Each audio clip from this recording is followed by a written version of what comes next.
And slap bang in there. Fantastic. Stream has started. Hello guys, my name's Calamity of Joe. Welcome back to a new live stream on the Calamity of Joe YouTube channel. Today we are on Minecraft Legacy Console Edition. Here we go. I can see some people in the live stream already. Hello RedX. Hello Pixel King. Welcome to the stream. The rarest Minecraft version, an absolute legend of the past. You talk about me or the game?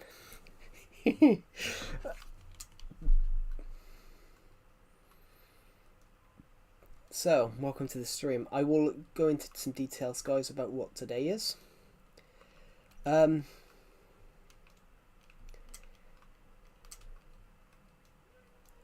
So, let's just bring this over here. Well, first things first, we need TNT. Well, and a lot of it.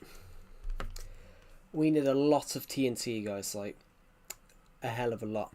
But we have got loads. I have brought a lot of TNT with us. So, what I'm going to do, we're going to work on here today. I've got a project we're going to build. Hello Skatepunk, welcome to the stream. Hello to everyone else that's joined the stream. Welcome. We're going to build a project today. How are you? I'm really good. How are you? So guys, we have got a project to build today, which is why I've brought you guys to a demolition site in Minecraft.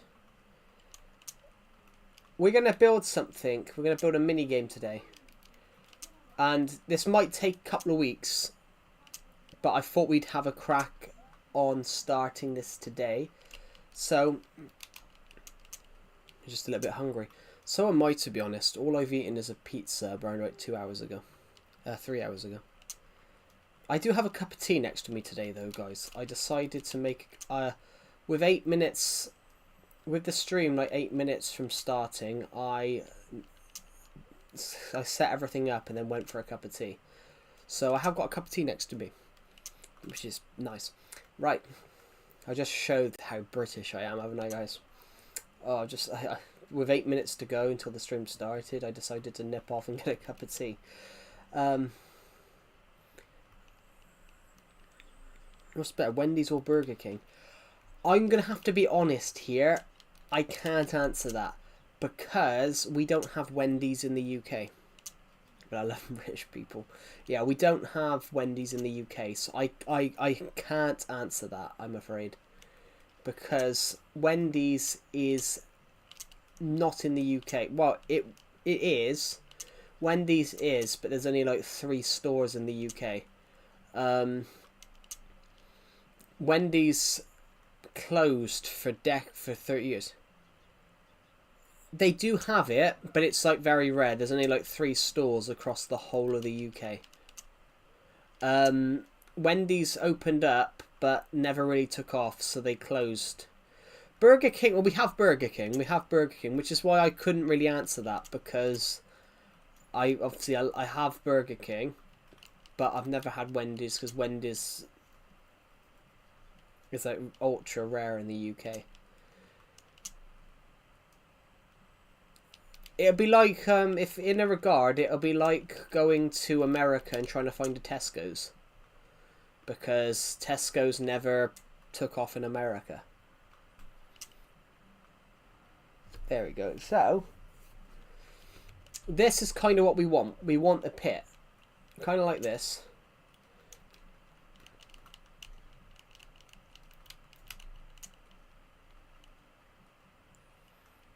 We're just going to see this disappear, right? Yeah. Although I do love Burger King, guys. Oh, the Whopper. Oh, the Whopper is a lovely burger.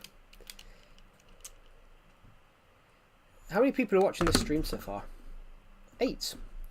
Guys, this is a bit of an event. This is an event stream. So, today, it's 14 years since the first Legacy Console Edition came out. So, a lot of Minecraft streamers are streaming Legacy Console Edition today as part of a Legacy Revival event.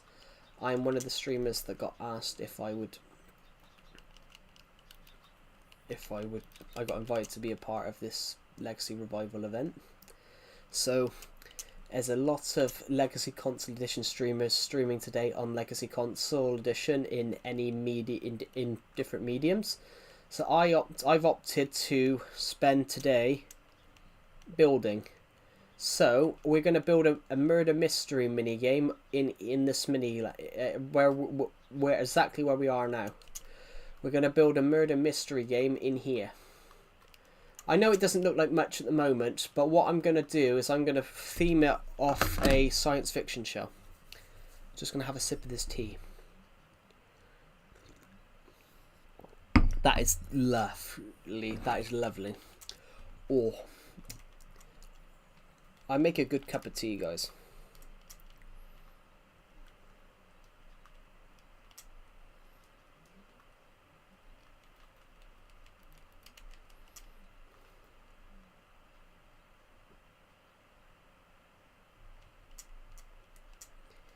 How is my tea made? Water, tea bag, milk. Literally, guys, that's nothing special.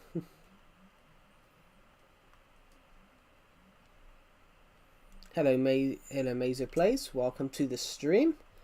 Right, so, guys, we're going to need some blocks.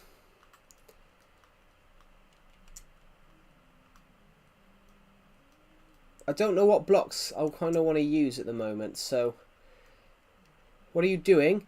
We are building a murder mystery map today.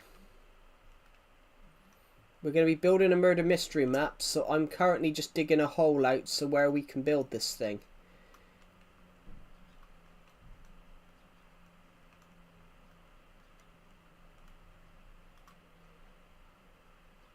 We're building a murder mystery map, so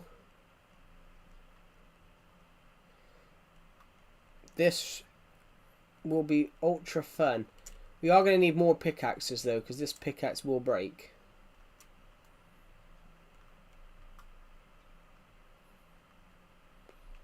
Plus, we are going to find a lot of items today.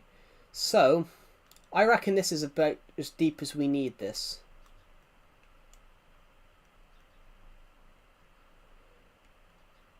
It depends how big we want it.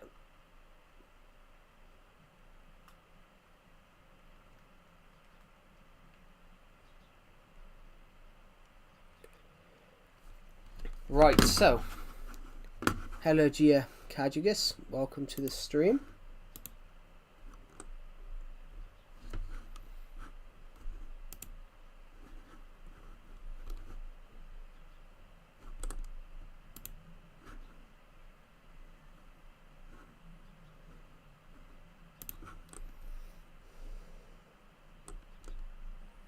There we go. Going to check a notification.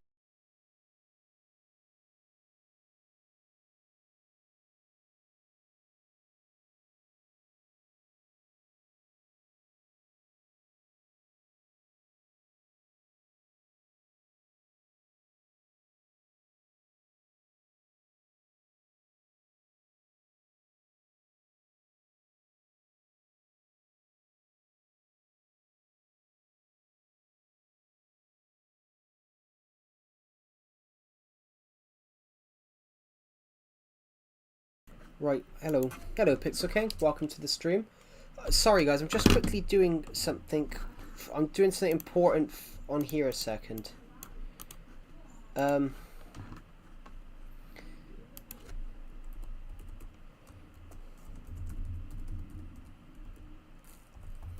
Just quick.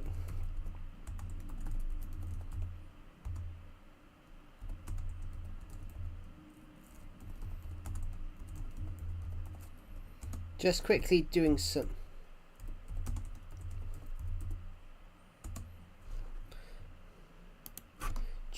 I'm just changing the stream title, guys. Instead of renting my own server, I'm going to use Mojang to host it once over my PC. Fair enough. Just going to quickly. Just going to go and put this somewhere set. Just trying to find a sort of... There we go.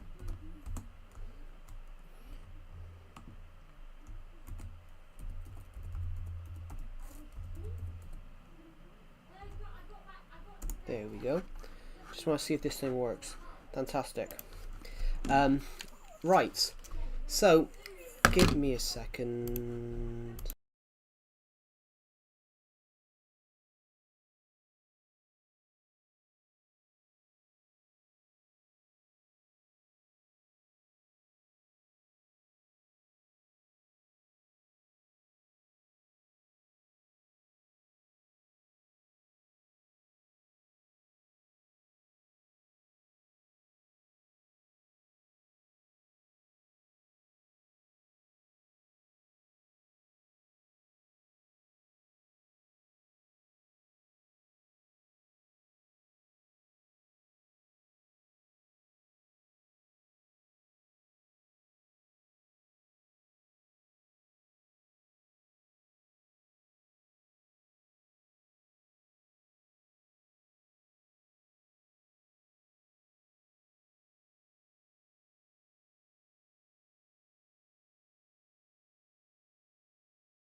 Right, I'm back, sorry.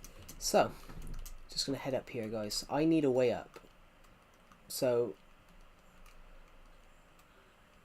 this is going to be very hard to build. But, it's a fun challenge. Sorry. I just realised you guys can't see what I'm doing. Just going to run up here, then try and get out of this place. Hello, Pixel welcome to the stream. I do apologise, I had to mute my mic a second. So, if I go up here, guys, I need that bed over there. So, we got a project to build, guys.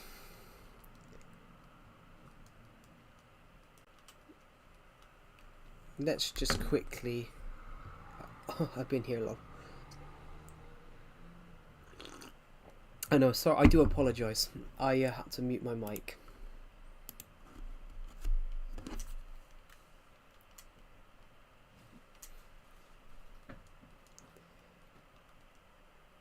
I do apologise, everybody. I had to mute the mic because people started talking in the background. Well, not talking. Streaming. So, basically, I'll explain a bit more about what this stream is. Today, it's 14 years since the first Legacy Console Edition version came out. So, many Legacy streamers are streaming to celebrate 14 years of Legacy Console Edition. I was invited to be one of the streamers. So that's what today's stream is, guys. We're doing a huge stream to celebrate 14 years of Legacy Console Edition. So I was really fortunately asked if I'd stream. So yeah, Legacy Console Edition came out in 2012, May 9th. So I would have been 9, I wouldn't have been 10 till the end of the year. And I do remember this, actually. When Minecraft Legacy Console Edition came out, I was at a friend's house when I was like 9. And I remember playing it at a friend's house. I was only 5 months old. Yeah.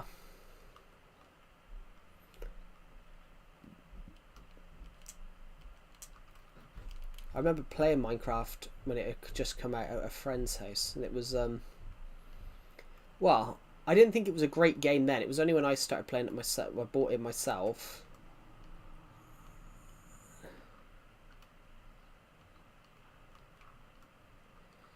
It was only when I started playing it myself that I really enjoyed it.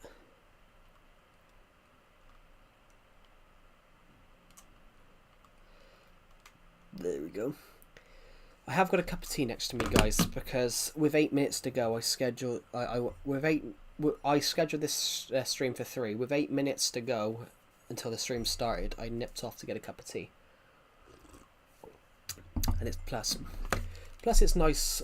It's a nice thing to have, a lovely cup of tea.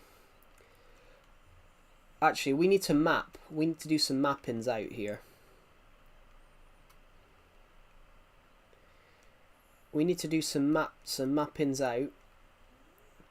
So I want, this is going to be the base layer of what we need, but I need to get back up here. There's a stair. I built some like stairy things there. Just going to use that TNT. I'm going to detonate it now, but I need to get out so I can see where we are, because I need to work out. You're just blowing shit up. I am, yeah, but we're building. What we're doing is we're building a murder mystery map, but I need to work out where we are, so where we want to build what I need to consider building. So we're actually gonna build a murder mystery map, but I'm basing it off Doctor Who, which I thought was a really cool idea. So the murder mystery map we're making it in the Doctor's TARDIS. So I needed a pit big enough to build the TARDIS console room. So that's what we're going to do. It's just that I needed, that's why we've been doing this the last week. I needed a space where I could build a bit to build the TARDIS console room. So I'm going to do a bit of rundown on the history of Doctor Who as well. The Doctor in Doctor Who has his ship is bigger on the inside, so it looks like a phone box on the outside, but it's basically infinite on the inside. It has many different rooms. It has a huge console room. So today we want to build the console room. So I don't know what we even want to build out of. I don't even know what type of console room we want to do. But I kind of want to. Part of me wants to build it like the 10th Doctor's, the 10th incarnation's TARDIS, because the TARDIS changes every time the Doctor changes. It doesn't change, but the console room interior changes.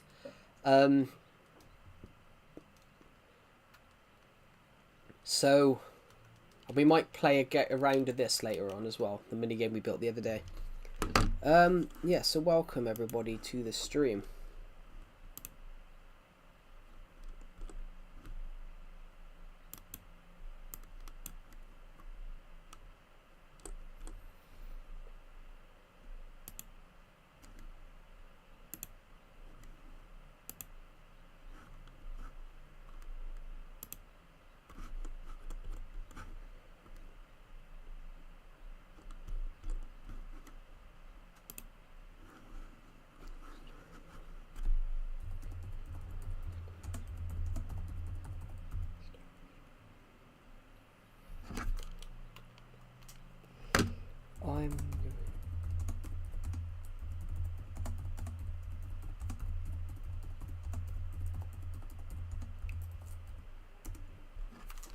So, got to work out what I want to build. I got to work out how I want to build the thing first. But the pits looks good. So,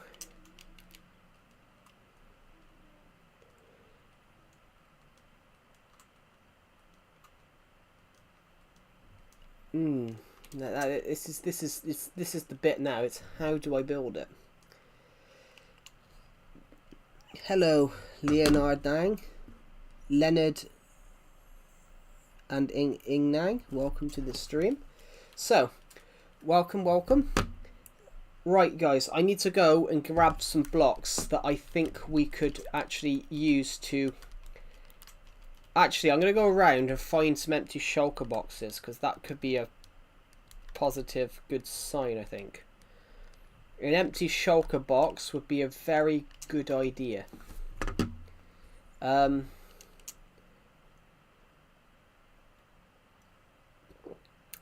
Actually, saying that,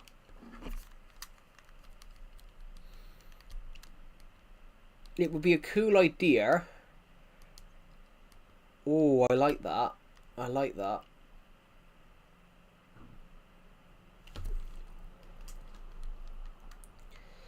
Oh. Whoops a daisy, guys. I missed this. I missed the stairs. So, going to go into this. That's not what. That's not the type of shulker box I want. That's empty one. I recall. I was about to say I recall Deceptive putting a load in here. Hello, Red X. Welcome to the stream. There we go. Fantastic. What do we need, guys? What colours? Glass. We might want some glass, but not quite yet. Hello, Red X. Welcome to the stream. So, today we're going to be building a murder mystery map, but I'm going to build it in the Doctor's TARDIS and Doctor Who. I play Craftsman. Cool. Hello, Marvin. Welcome to the stream. We're going to build the Doctor's TARDIS from Doctor Who as a murder mystery game. So, I'm trying to work out what sort of blocks I might want.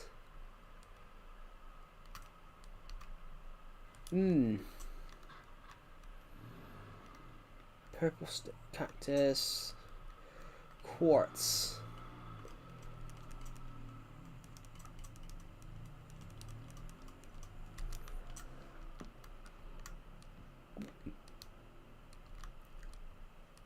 I think quartz might be the block, you know. Quartz might be the block that we want.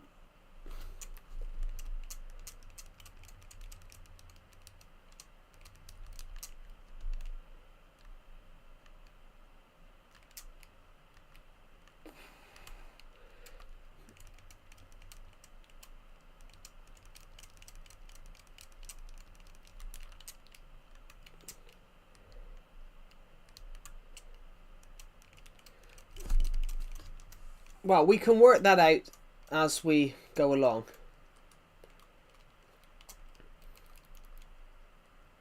So, let's get right into this video.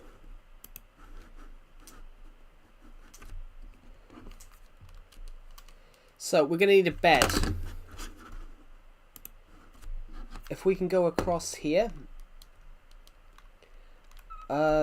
Let's go across here right now, guys. So, the whole aim is to build this murder mystery map.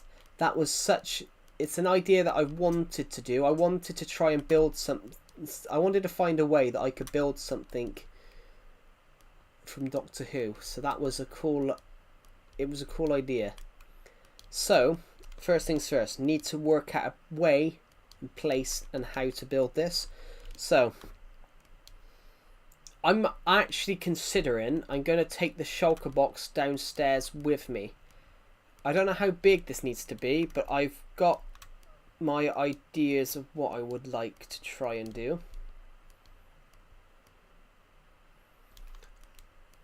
I don't need that other shulker box. I don't actually need right now, the red one. That's just what was left over from building that minigame over there the other day. I have switched to peaceful mode for this because I don't think we want to die whilst building this. So we're just going to wait until we hit daytime, and then that will be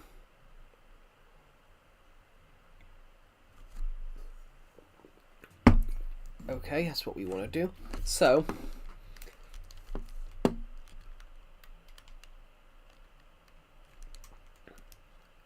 okay, where's the shulker box?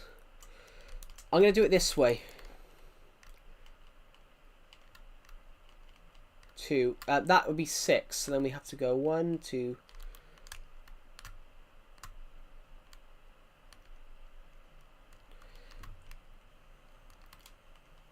That's 4. 5. Actually, saying that, we might need some more of that TNT.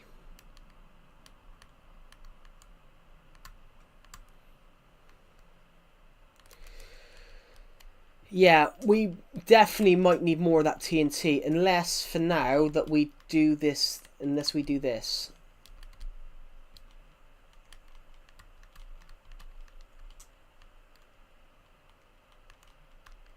There we go, that water should be gone. So 6, or perhaps we do it to, perhaps we go one shorter with that. Just give me a sec, guys, I can't see the live chat. In fact, I'm just going to pop out, I'll just pop out the live chat. I'll press the pop out button so I can, all I can see is your live stream, is your live comments. Okay. So I for one now know nothing of what you guys can see on the stream. I just know that you guys can sit here and see what I'm building. Hope I'm not too late. You're not late. This stream is going to be on for hours. This stream is going to be on for hours, Eggs. So you can't be late to a stream that's going on for hours. I'll explain a little bit more. So there is a Minecraft Legacy Discord server, guys. It's got thousands of members. It's literally for Minecraft Legacy Console Edition.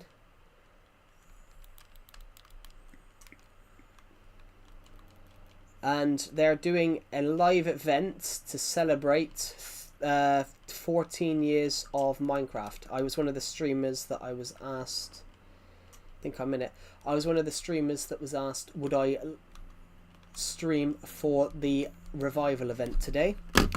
So I was asked if I wanted to, so I turned around and I said yes. So today, I just fallen down all. Today we are going to be streaming on Legacy Console Edition, which pretty much though, guys, we pretty much always are. Where does this need to go? This needs to be 1.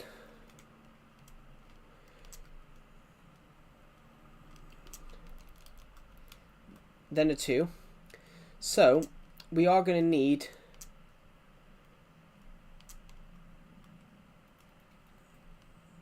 hello Captain Storm, welcome to the stream. Right.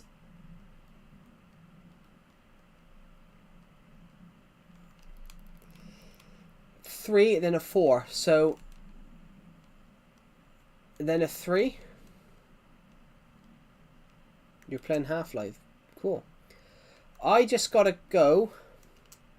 Let's put that, actually no, let's leave that bed here for now. I've got to go back up there because I might need more of that TNT. In fact, saying that, I'm going to go get some sponges as well. Let me just find the perfect way up to here. So yeah, guys, 14 years ago today, Minecraft Legacy Console Edition was released. 14 years ago today. So there's a lot of streamers are streaming today to celebrate 14 years of Legacy Console Edition. So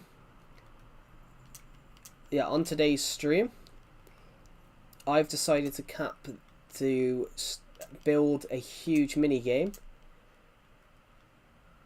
So today's, let's just leave a block here for now. Let's leave a block here for now, like that. I'm going to go and get some of that dark oak so we can leave some of the stuff that we've got here. Oh, we have got an anvil. We have got an anvil right there, so I could quickly put that in there, then run. You're kidding me. I need 35 XP levels to fix that. That is a lot.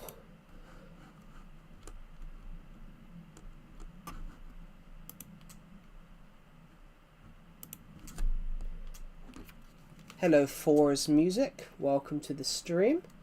Right, guys. What do I need? I've got another 25 iron in here. What I was actually coming over here for, though, is some of this. I need some dark oak wood. So I want to make a chest. If I go get a tad more,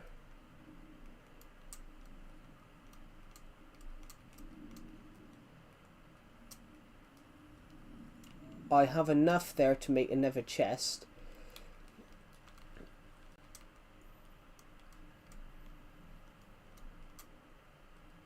In fact, we got any space here at all? Because I don't need the arrow. I don't need the arrows.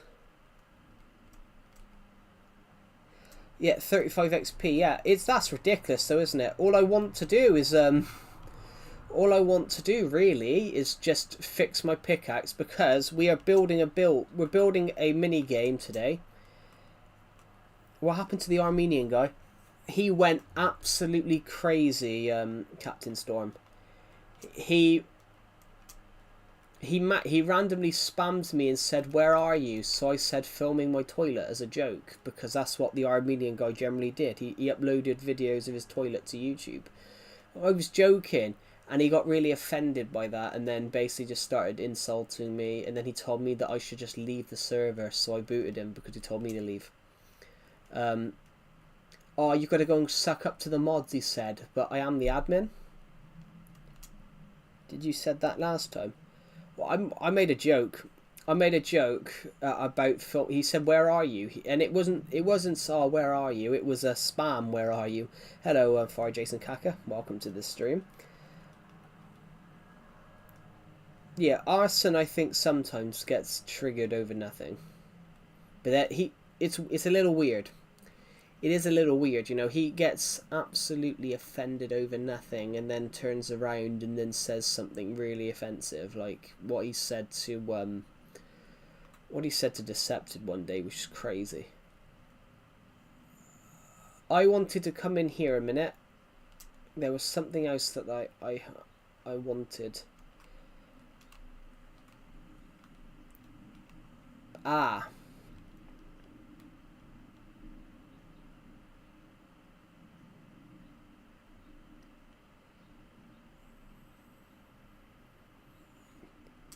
Do you mean you've totally spelt that wrong, FFFIFU.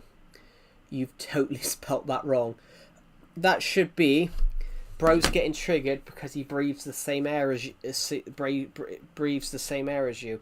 But you've put bro getting triggered about you breathing in the same air as you. Like that don't make sense at all. No offense. That don't make sense. That's like I'm getting triggered but I breathe the same air as me. That's alright. That's pretty funny. When I read it the first time, I thought, that's good. I like that.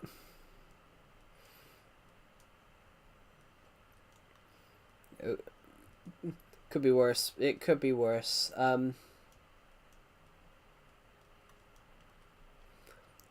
It could be worse. When someone used to step on my fist. When someone used to step on my sister's foot, she used to turn around and go, "He stepped on my foot without being asked." But we were like, but who asks someone to step on their foot? Is this the program art resource pack? No, this is just Legacy Console Edition. This is just the Legacy Console Edition. This isn't a texture pack. This is just Legacy Console Edition as in the game. I better finish my cup of tea a minute. I still got a little bit left in the bottom. Oh. Oh, my nose. So,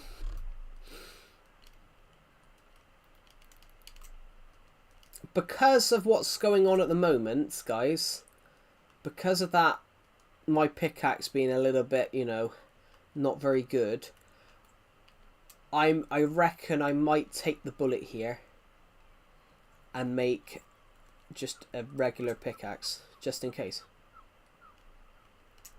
Why do Americans become shocked when they hear a British person is around? I gotta be honest, no idea.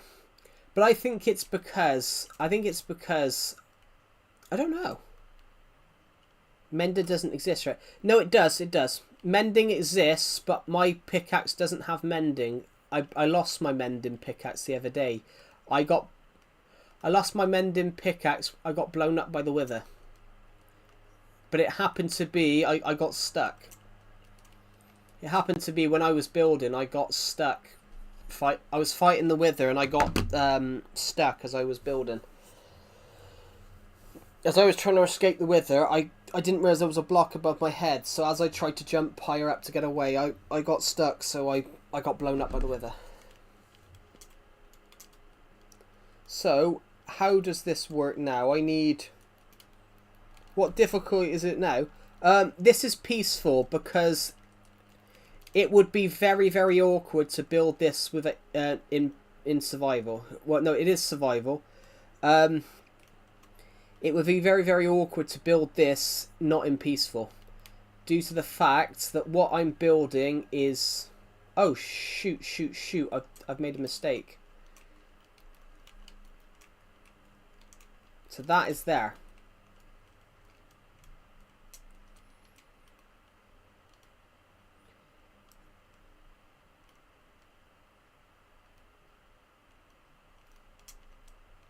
We're building a murder mystery map. We're building a murder mystery map today. So, I just got to map out where this building needs to go. So, I do have some TNT upstairs.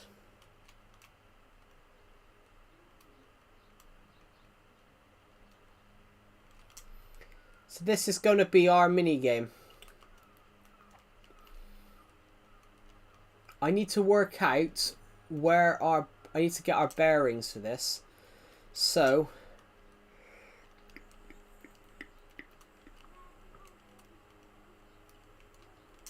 I will need to get our bearings for this. I need TNT. So...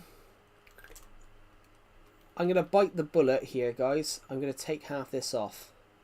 Half this cliff here is coming off. Oh, that's good. Break that one there. Break these two.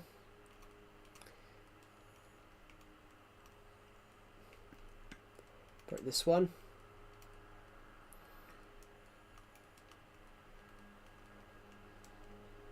Break that one, then we can get to that one, then this one. Good. I need that TNT down here. Where's the one which is just full of TNT? I need that down here. Because this build, we're gonna have to be ultra careful coming down here now. Did the sub count just lower? I gotta be honest. Yes, it did. No, it didn't. No, it's actually higher now. It's actually higher. It's actually higher now. I suppose though. But you did everything you said. You did say that before, Egg. But it does sound that does sound like. It was 48. It was 8,000 and it was 8,248 yesterday.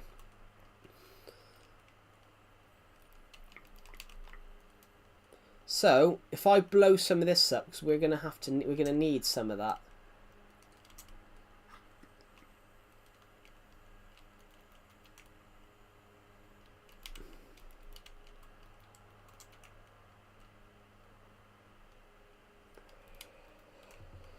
There we go. Good. Hold on a minute. Before we do any more blowing up, might as well get the iron from here a sec. I will admit, I have been doing that. That's something I will admit. I have been doing that whilst we've been building. If I've come across things like coal, I have got it. A, because it gets us XP levels, but it's a useful resource.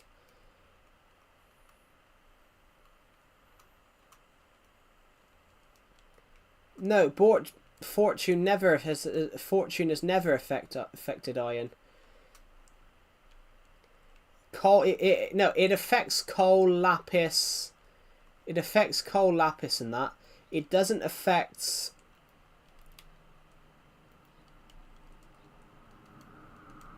We're gonna put a torch here a minute.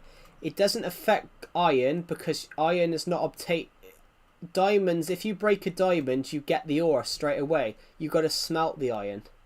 That's why you can only get iron.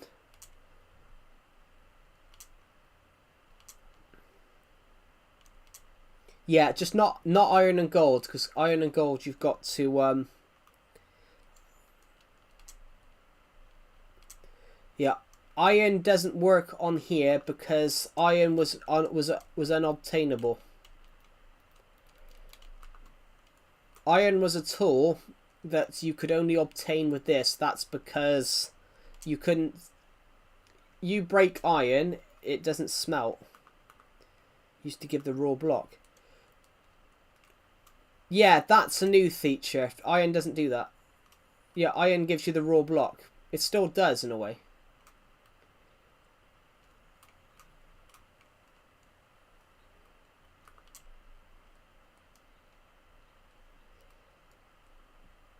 No, that's why it didn't work with iron, because iron used to give you a full block. Right, so 2. We need to keep going this way then. I think this south face might has to go a minute. So, is there a way I can get up there? Yes, there is.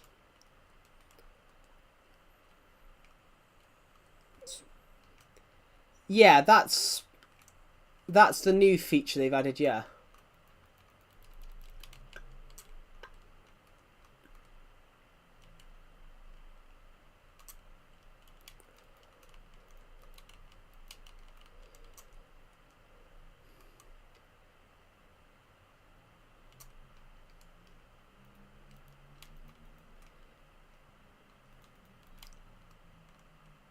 There we go. So we've just got to break as much of this as possible.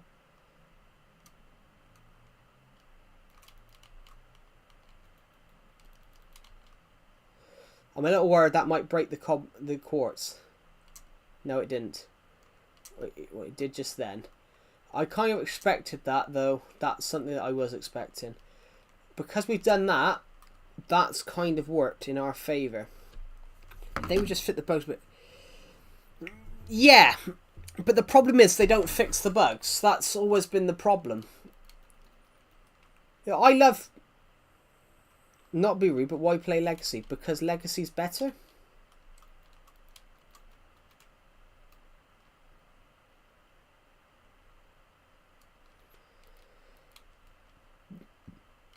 I mean, it is, guys. It is. Legacy's much better. Some of the bugs are nice. Not all of them, though. If I were to port this world over... If I was to port this world over, it would literally... Oh, shit. Okay, that was not what I expected to happen, but it did. It's alright, I got the bed. But that's kind of worked in our favour, guys. That's kind of worked in our favour. It was fun to watch. Yeah, I do play Bedrock, just not a lot. But the reason is, the shaders are nice... But if I was to port this world over, it wouldn't play properly because it's just this world's too big. This world is too big, so this world would lag so much on Bedrock, but it doesn't lag on here, despite the fact.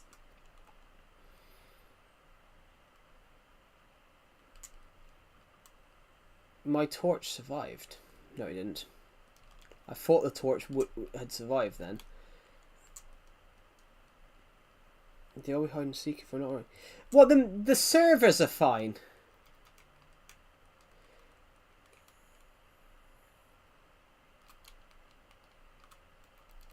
I didn't even want to put a torch there. That was a mistake. I want it to explode that way, but then it fires them back in the wrong direction half the time. So, using a bit of this.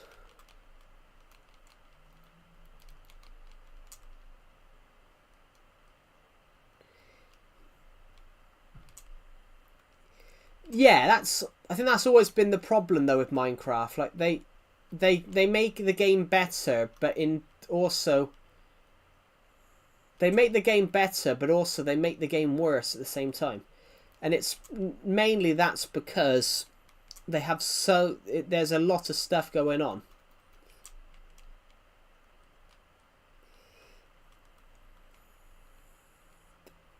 Saying that, this chunk here can be broken like that. Well, I suppose actually we could put a bit of TNT here. Shh. How do I have 160 XP? Because you've been typing on the stream?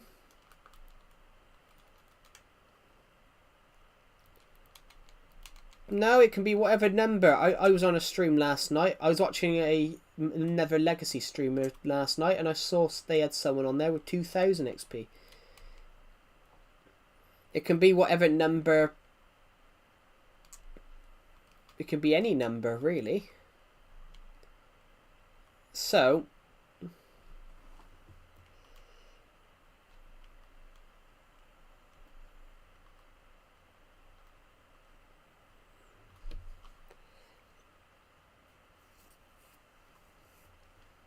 the more blocks you break, the more strings get added.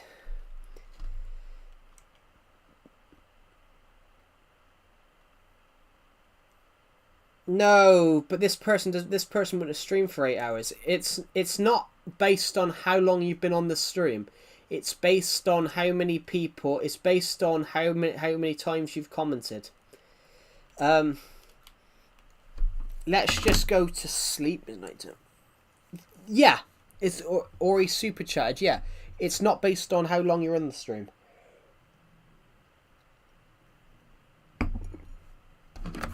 Oh.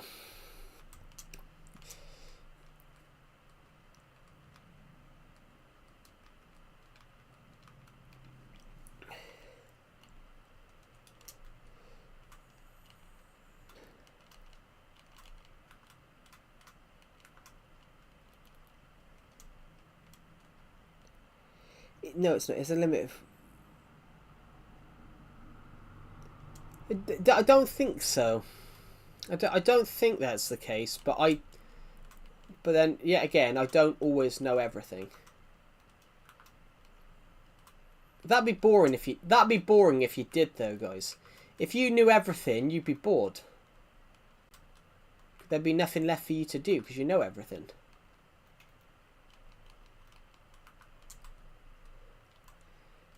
Do you get what I mean? You would, wouldn't you? If you could do everything, you'd be bored. You have to press the button that says leaderboard. Oh.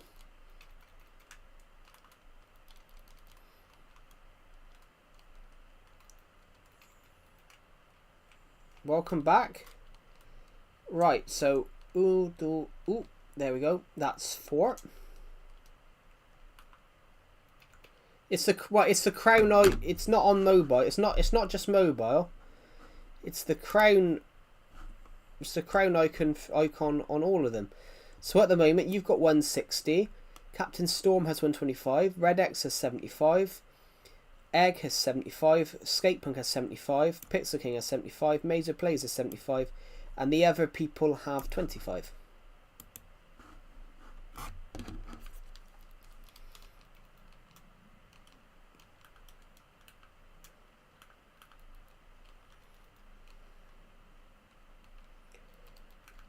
Okay, so if I put that there, that should be 2. And then there should be the one that links up here. Good. Have you ever tried Resident Evil? I have not. I got 0. I don't think you have. You have? Oh yeah. Where are you? That's weird. Yeah, you don't even show up. That's really bizarre.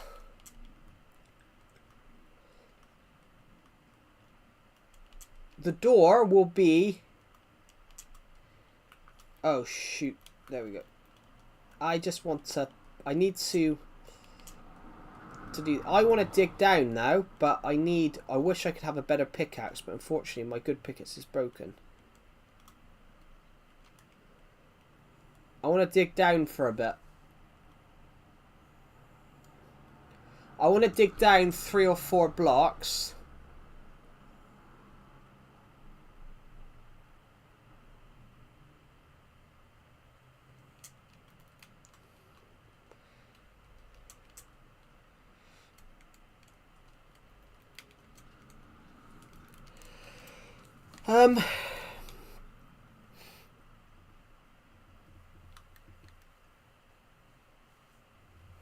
Oh, my back, guys.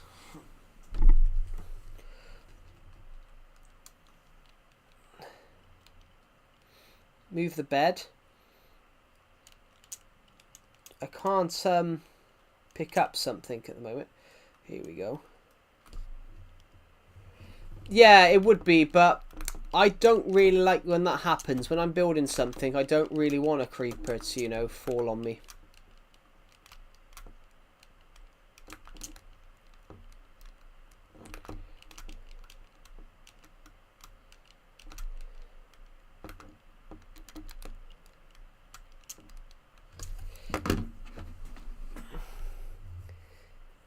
It would be an insane clip farm. So I did 4 on each side. I've gone one wrong here. So then it would be like that. I can't quite do that at the moment.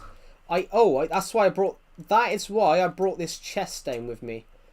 We'll leave it in the corner. We'll leave it in the corner here. I brought this down so I could pick some stuff up a sec. Good, so.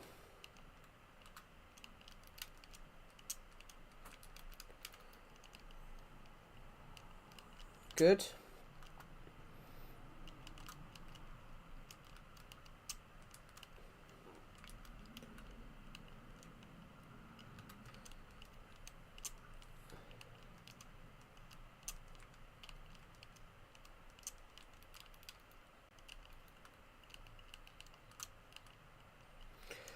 This is now where we might start to struggle. I need some sort of space.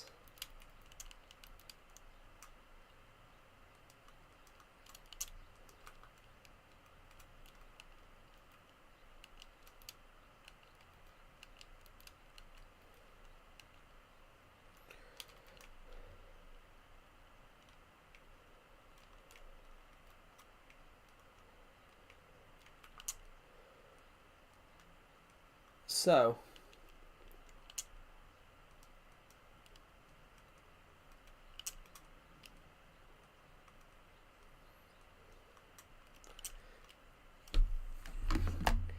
we're trying to work out how we're going to do this. We're going to need some torches over here.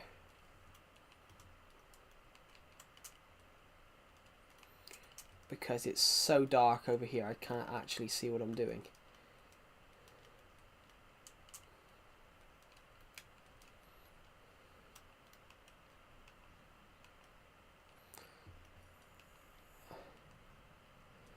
I think to do this, we're going to need. I think we're going to have to go 3 blocks up.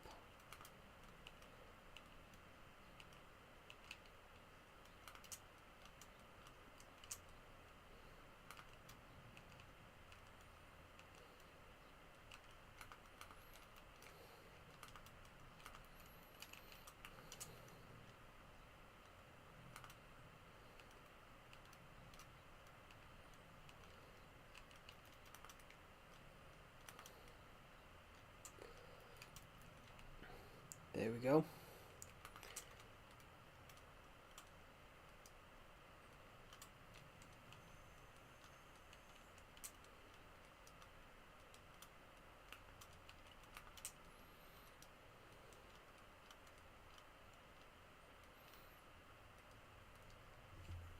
So,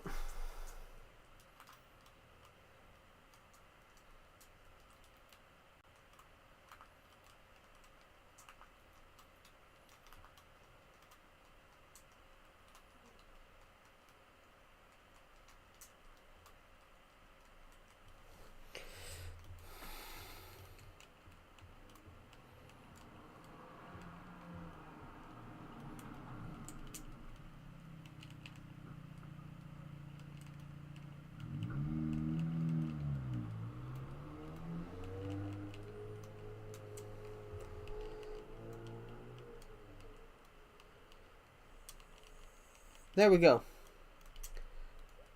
So,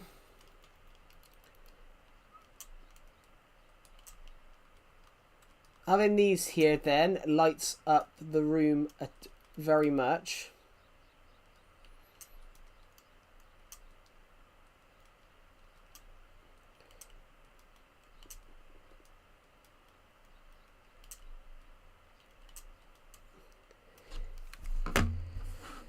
I am just going to quickly check how many people have watched this stream so far. Oh, it doesn't say. Should be... doesn't say. 122 of you. That's incredible. Thank you. So...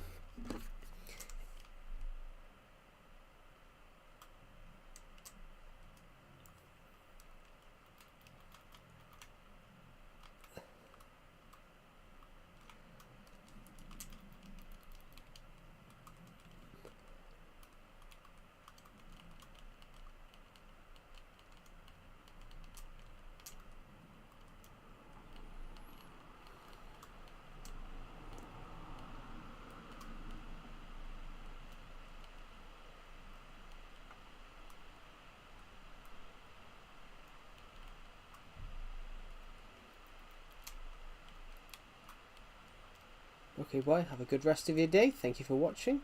It's really kind of you. Right, guys. Has the stream gone off? No?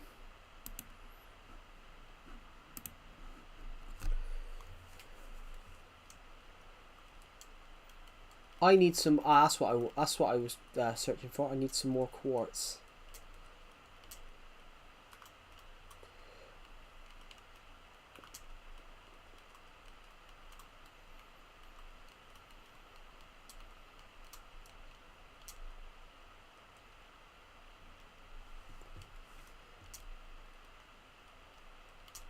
So,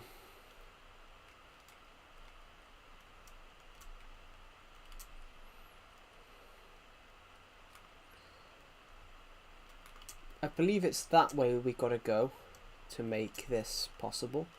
So,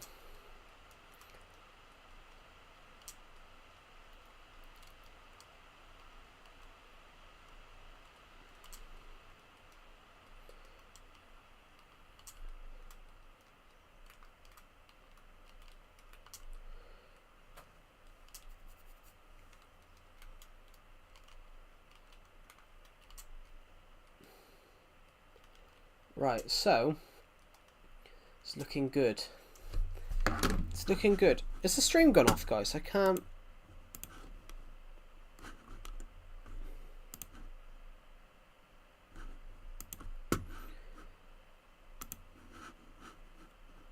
No, I thought it had. So, just trying to work out what I'm doing for a moment. So...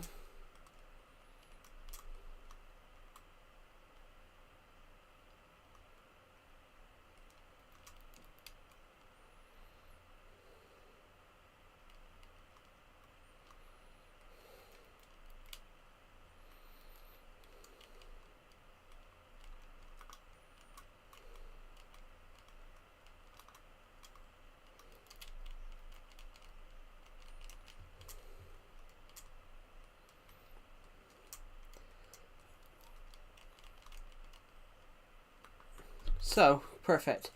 Now, just need to work out, if we go to sleep, we've got to work out how and the where and how we want to build it.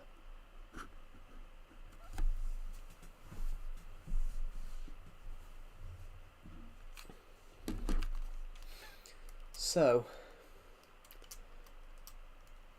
in fact, I thought we might add some colour in beyond on this bit. So, where did I put the chest? Ah, it's over here. I think that we might have to go to here. Just dump some stuff here a minute. So, the coal, yeah, the coal might as well go there a minute. I brought the TNT down. If I go down through the path that we were working on, then you go up here, you turn left, you go to here, you jump up to here, and then you jump. Good. Do we have any like colours we can use? Like, Do we have enough of that? I don't. I'm a bit hesitant at the moment. I don't know whether we've got enough of those blocks. You still have my sub. Oh, thank you. It's really kind of you. We're aiming to 8K by the end of the year. Because I've got a lot of magenta, let's go give it magenta. I know I've got armor on, but I don't want to risk jumping onto that, so jump onto the bed. Perfect. So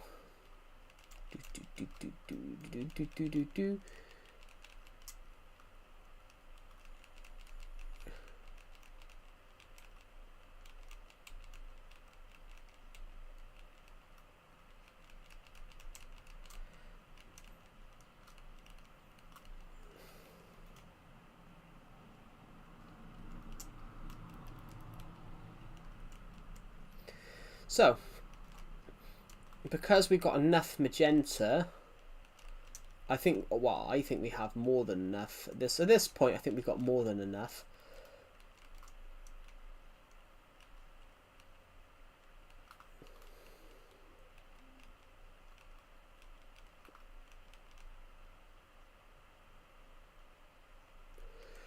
One, two, three, four. 1, 2, 3, 4. Yeah, okay, it's all in order. There's no way. What's happened? What's happened, Egg?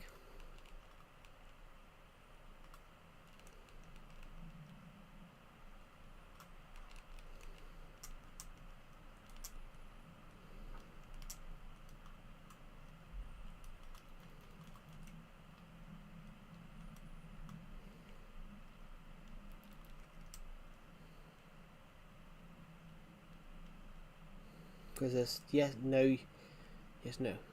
My saved up tokens. Oh.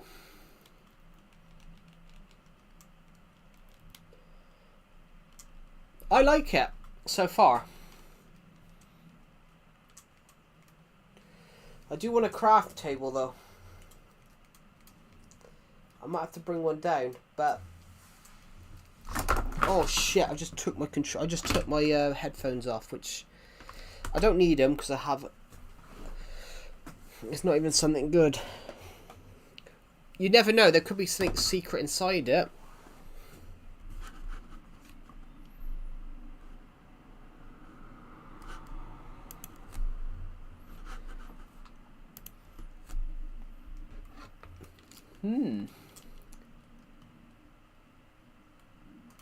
I like it so far.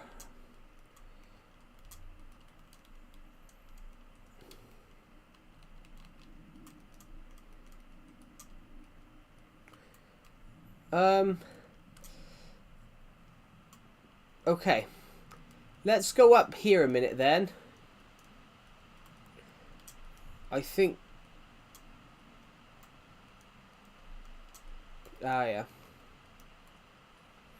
Let's go up here towards the build.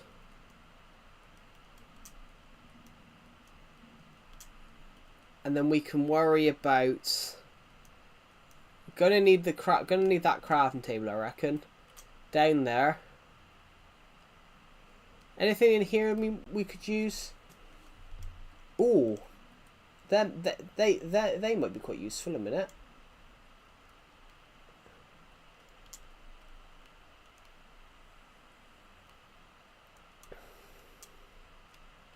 Anything in there?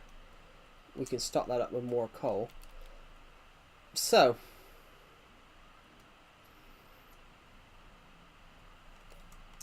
Ah.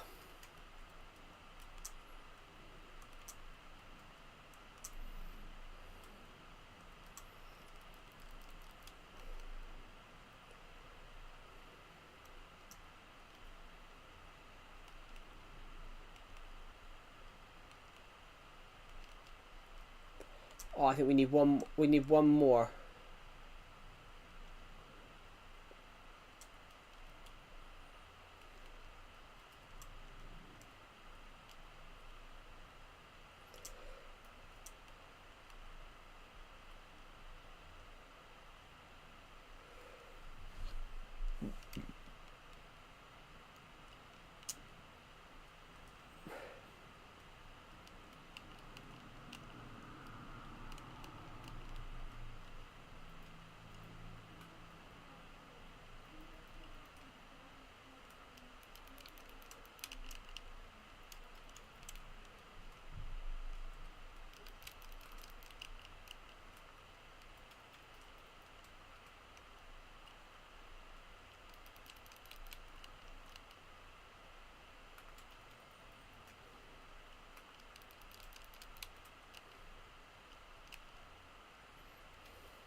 Good, that's what I want.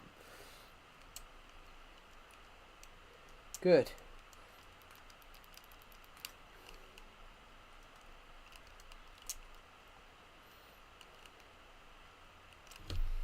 That's really clever. I think that's actually quite cool. Need some glass now, but unfortunately I don't have glass at the moment.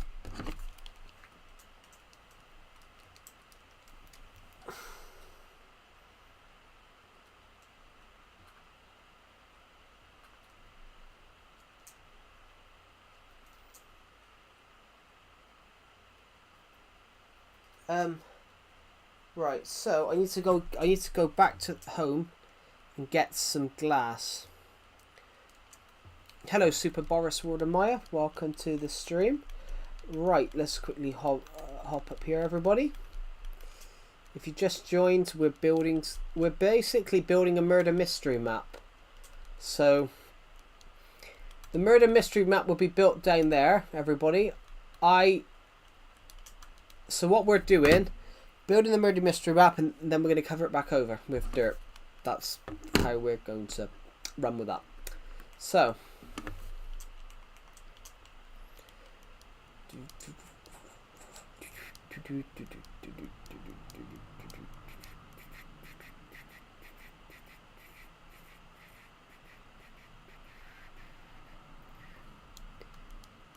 cool.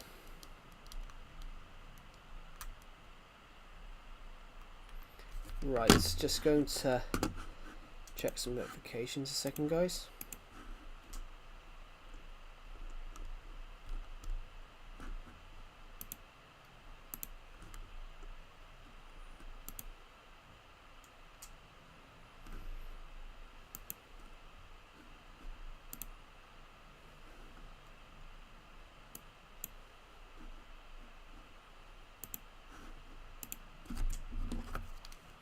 Right, okay. Need the glass. So we need some glass. So I don't know what colour we want.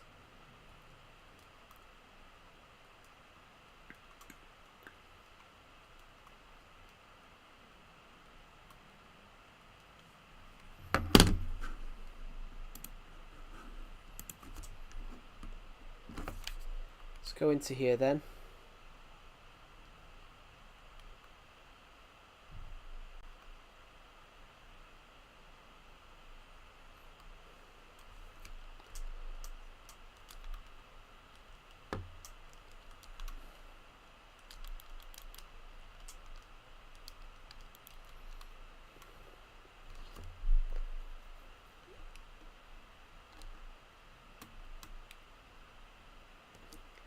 Fortunately, I don't have any magenta. I want to use magenta because I think magenta has a nice colour to it.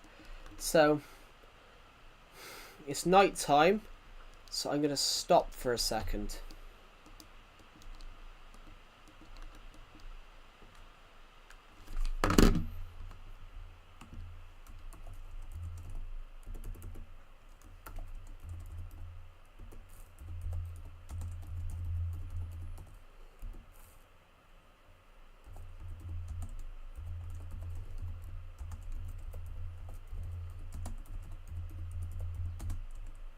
Hello, Yurichi.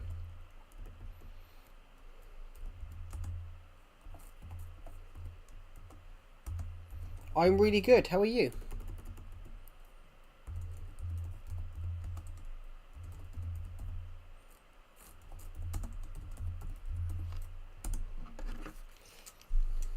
I'm doing well. That's good to see. Right, so we're just heading back to our... We are heading back to a mini game that we're working on. We're working on a murder mystery map.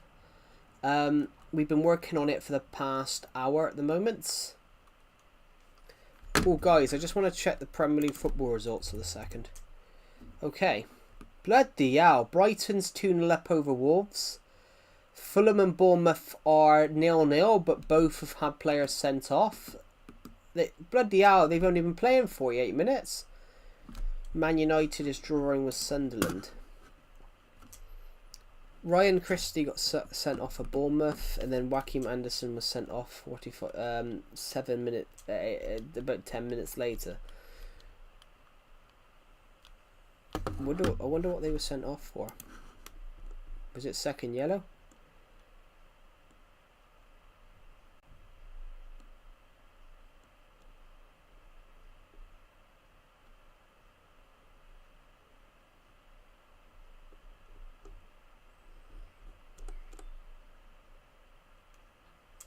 No, it's not double yellows. That's not double yellows. That's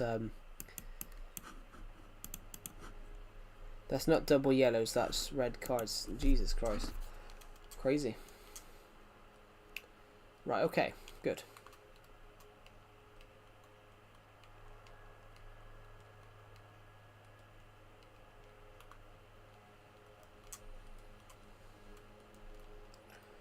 Let me just break that a minute. I have Inviscid on a Minecraft bedrock. Yeah. Cool. I think, right, before we do anything else, let's just go to that chest that we had in our inventory. Let's just go to that chest we have at the moment. I think we might as well dump everything that we've got in our inventory in here right now and just go and worry about a different... There's a different thing I think we've got to worry about right at this moment. And that thing we've got to worry about is actually this. I've got to move this. I've got to move that. Yeah. You've got, I think we've got, before we do anything, guys, we've got to remove this bit. This, like, cliff face here, we've got to get rid of. So, what I'm going to do is grab that flint and steel that we had. I might have to grab a furnace to make a furnace, because this TNT, this flint looks like it's going on its way out. Oh shit. All I want to do is get up to there.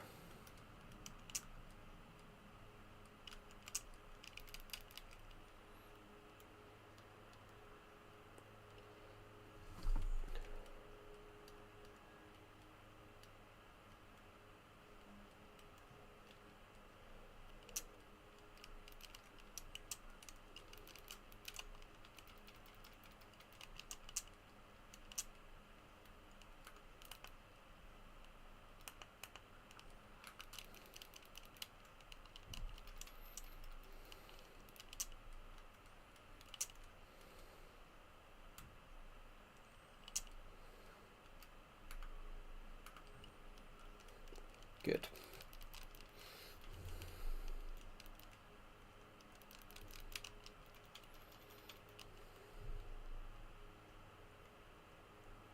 Am I safe from the blast? Yes, I am. Good. That's what we will need to do.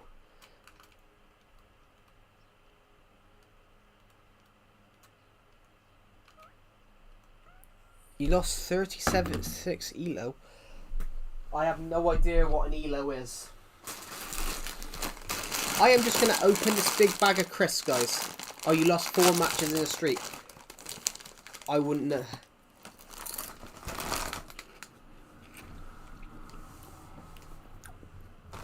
Them crisps are nice. Very strong, though. Salt and vinegar. Very strong.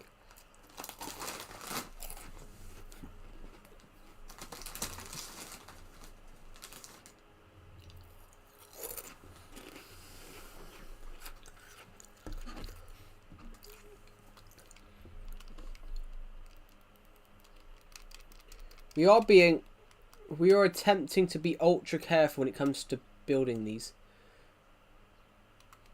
That's fantastic. We're being ultra careful because we don't want to blow any of this up. Okay, yeah. Sorry, I don't play those games, so I'm not familiar.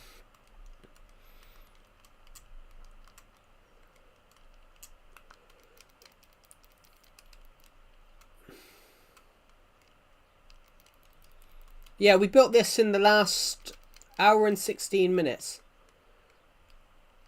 We're trying to be ultra carefully. I don't want it to blow up anything.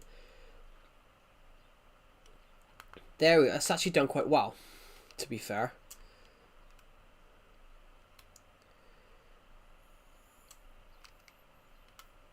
There we go. So we need to break this. This overhang here we needed to break.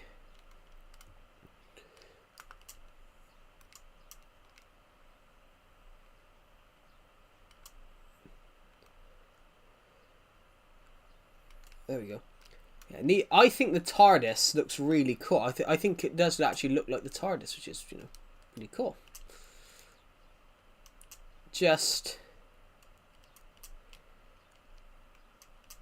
We will need to break more of that. We need to break more of that stuff to obviously continue on with what we're trying to do.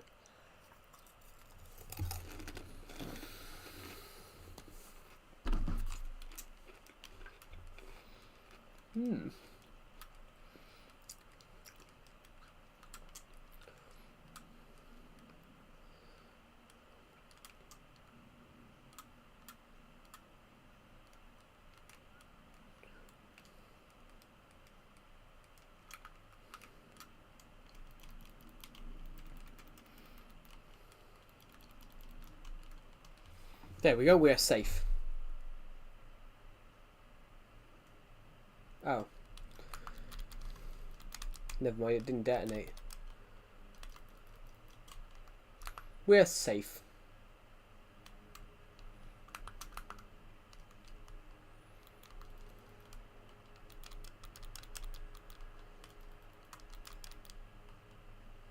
Oh.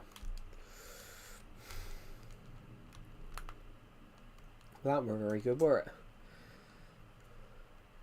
We are going to be somewhat sustainable. We are going to pick up all these bits. I've got to go. Have a good rest of your day. Thank you for watching the live stream, and I'll see you in the next one. Have a good rest of your day. Right, so need to do this.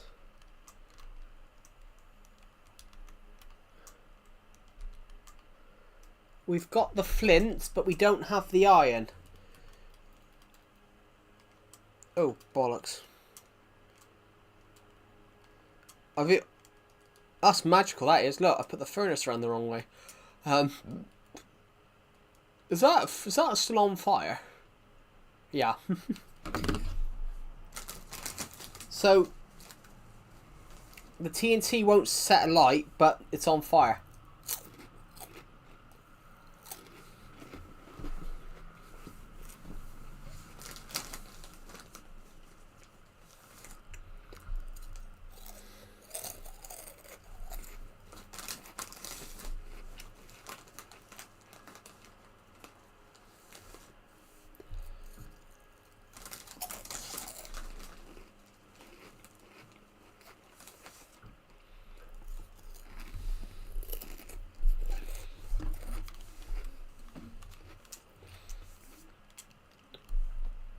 I think this is actually kind of cool, Right, iron. We've got enough iron now to make some flint and steel, so there we go. Fantastic, that's all we need. So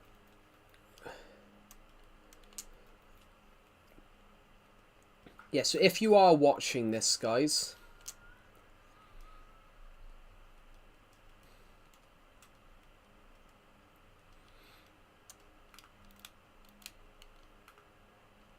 God, just won't bloody detonate. There we go.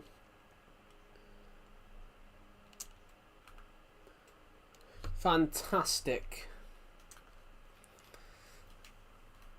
Now we can very nicely break this now. It's about to become night, so the bed is... Our bed is literally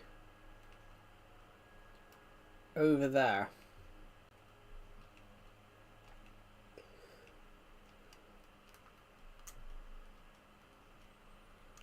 Just going to take a sleep on that bed. There we go.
Joe, stop being cute. What? Get random. So, sorry, I just eating some crisps, guys. Right. Need to head back up there now.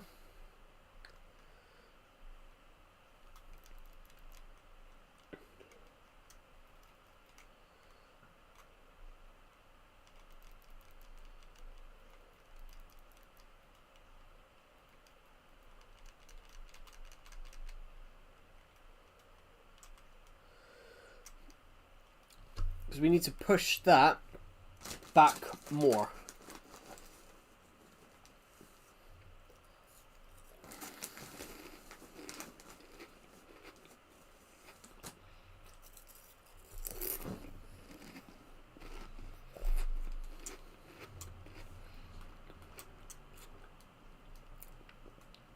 Right, okay.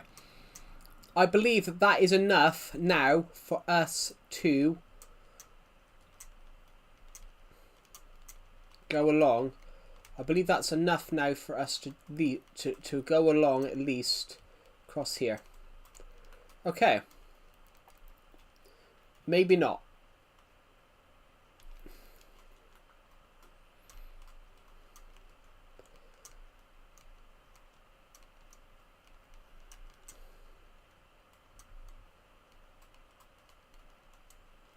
Okay, let's just go across like this.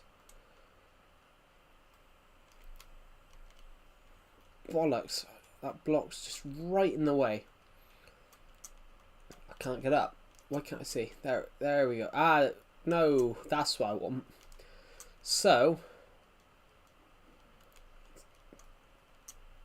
tell you what. No, I put it in the wrong place. That's the one thing, though, guys, that we need to try and work out. Tell you what, let's scrap what we're doing across here for a sec. Actually, let's put some steps up here.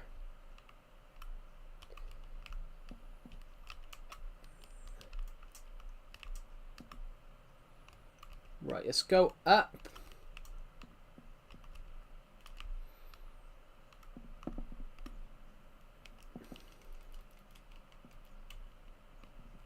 I think we need TNT there. Good. Good.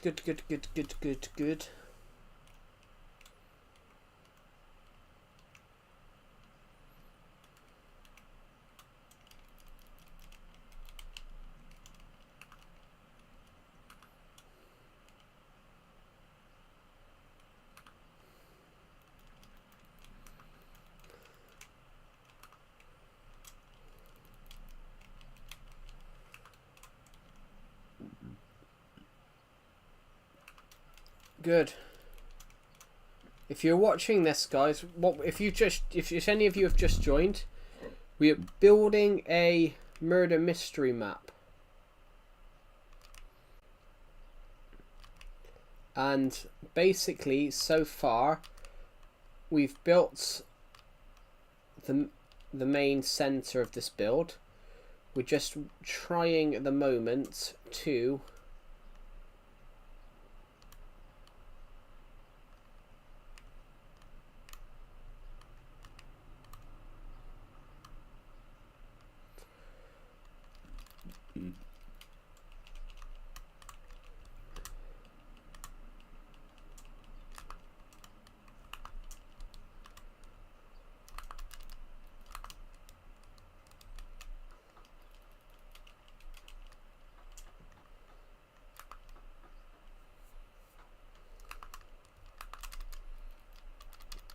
there we go.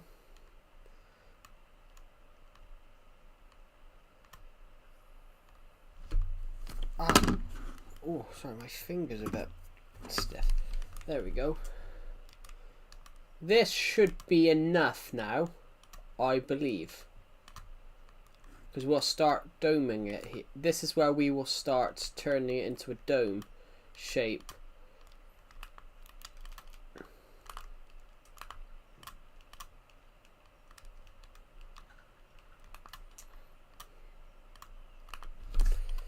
There we go. So, this is looking really nice. I'm quite enjoying this.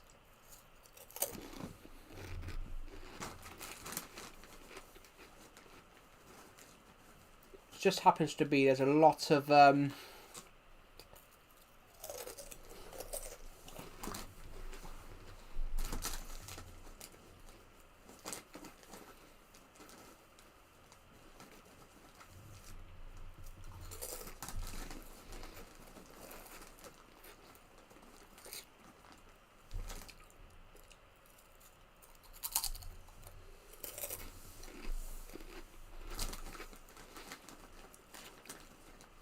do we have any dirt on this?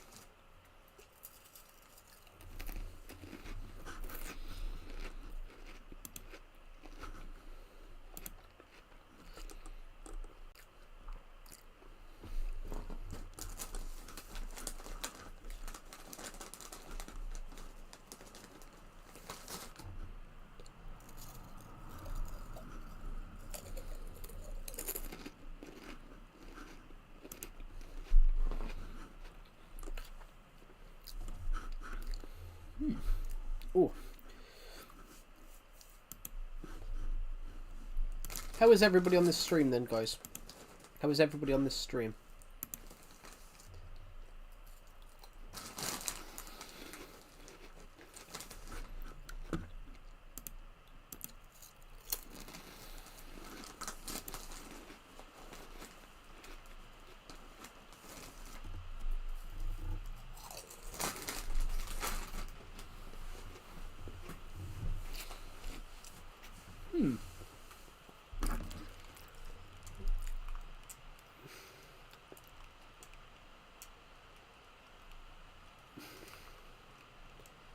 Bollocks.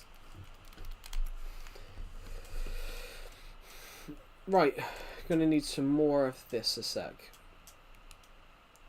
I was about to say we can use this.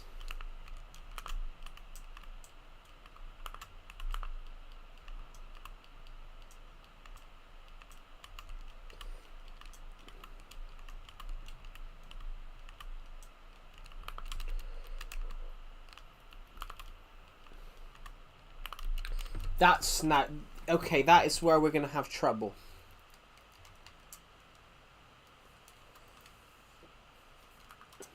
So this ring is not gonna be here forever. This ring is only gonna be the little diorite granite. The little granite ring is only gonna be there for a moment, for a few moments. It's because we need to dome it. And we're going to hit into that each time. I'm just going to put some cobblestone here. We are going to hit into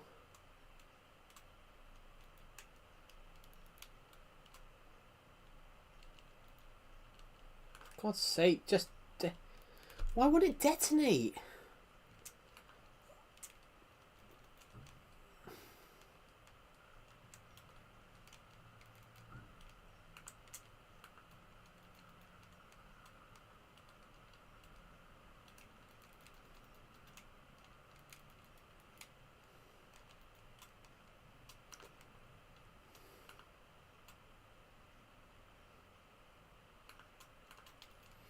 It wouldn't. I'm being honest here, guys. Yeah, it wouldn't. I'm being truthfully honest here. It just then it just wouldn't detonate.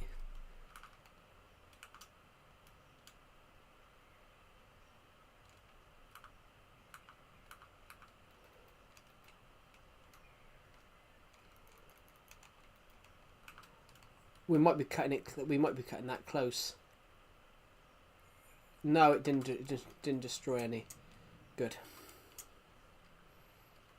Right, is that enough for us to go around now? I think so. Good.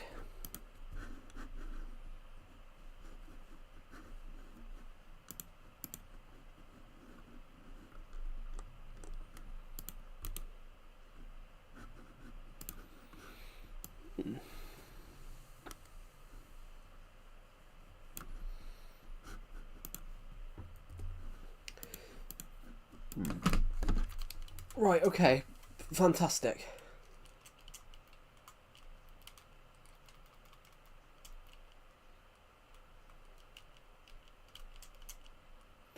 Right, okay.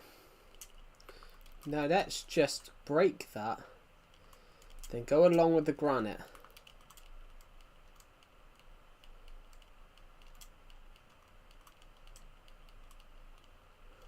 Just fell again. Basically, the granite here is... Oh my god. It's really... It is very hard. I will admit, you know, this bit across here is the hardest part of the job. Of the job that we're doing, this bit here is now is pretty much the hardest bit now. I fell off the chest then, I think.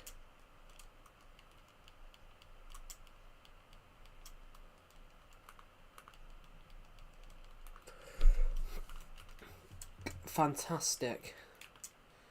Now,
so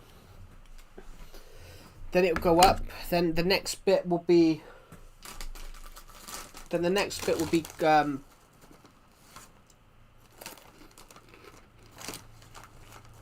the next sort of bit will be quartz.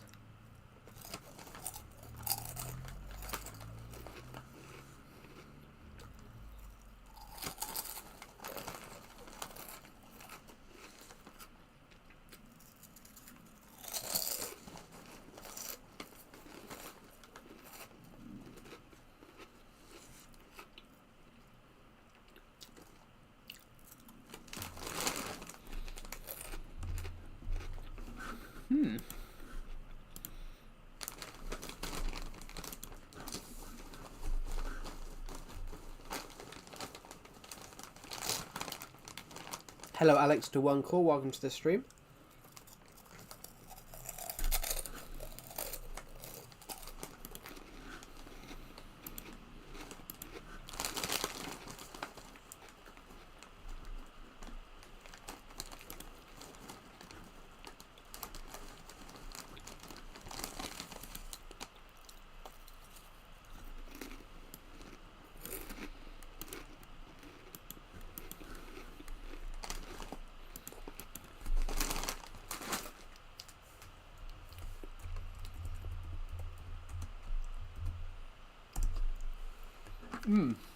So,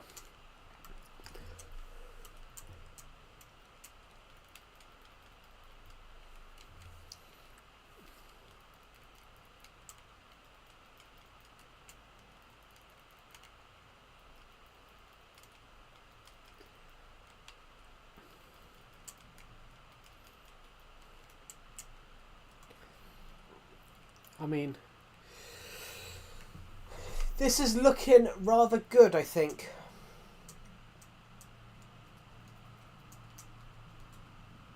Tell you what.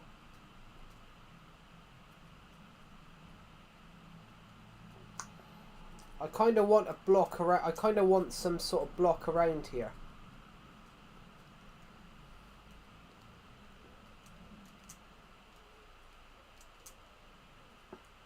Let's wait till morning.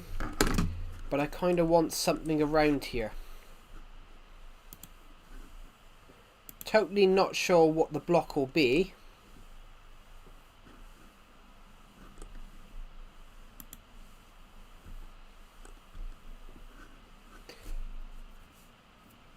Totally convinced though.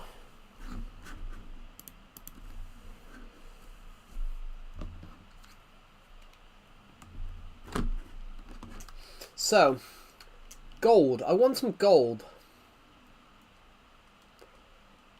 Right, so this is going to be a challenge and a half. Let's go. Have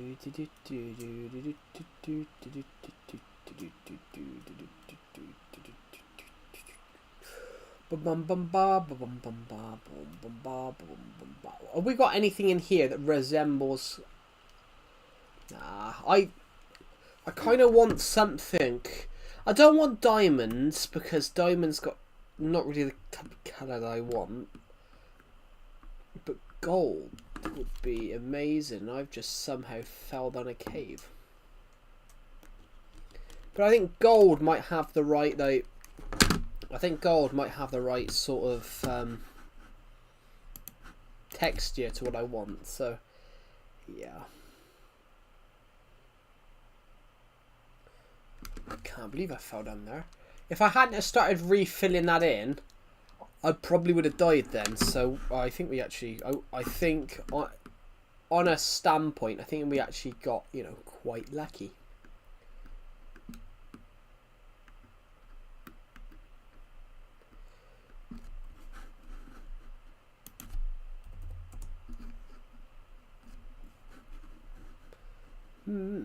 What's the Premier League scores? Brighton are still winning 2-0. Bloody hell, Brighton were 2-0 up in 5 minutes against Wolves.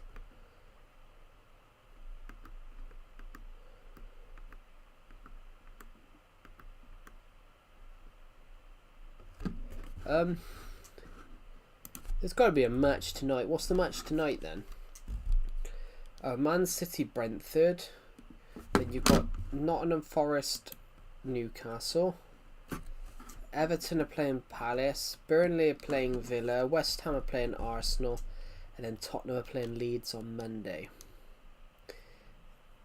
And then on Wednesday you've got Palace versus City.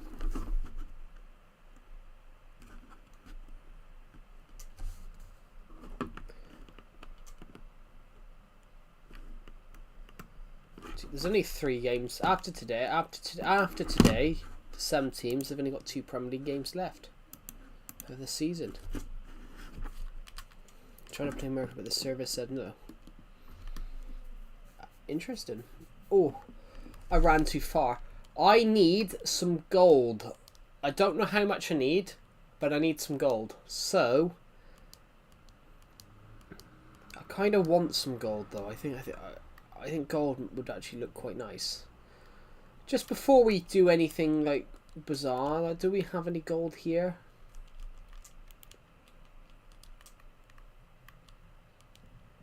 We have 25, so we can make 1, 2. We can make 2 gold blocks, but we are going to need more than 2 gold blocks. I think we're going to need about 50.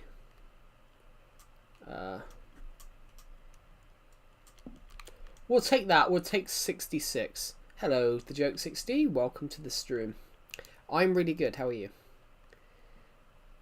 We are just working on a mini game. So we've been working on a mini game for the last hour and a bit. We are working on a mini game, a murder mystery mini game. Joe, can you do a face reveal? Already done that. I did that years ago. You're just not on the streams enough.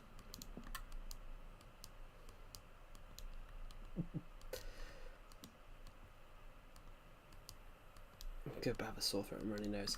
Yeah, I got a runny nose, to be honest. My hay fever's been like up and down the last week. So I'm gonna head this way.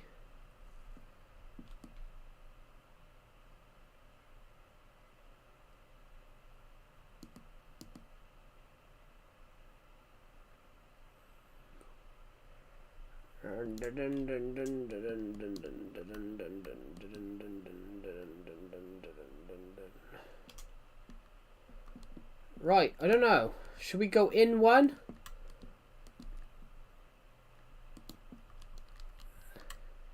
No, I think we go in one. So the granite and the cobblestone that we gathered will be useful. Especially across here. Oh, shit. Hay fever says high fever. Yeah.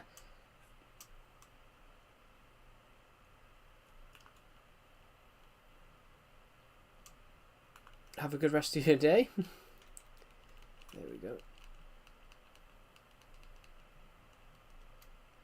I am joking, but you're not on the streams enough. But yeah, we generally have done a face reveal. I am joking. But we have done one. We have done one, and all the comments were about everyone thought I was much younger than what I was. I thought you were like 16. I'm like, what? Thanks. I'll take being 8 years older. 8 years younger.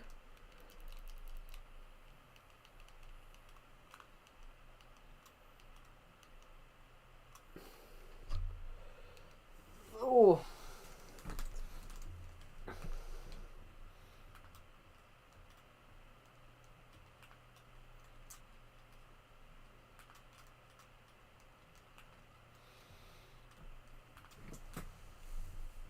There we go.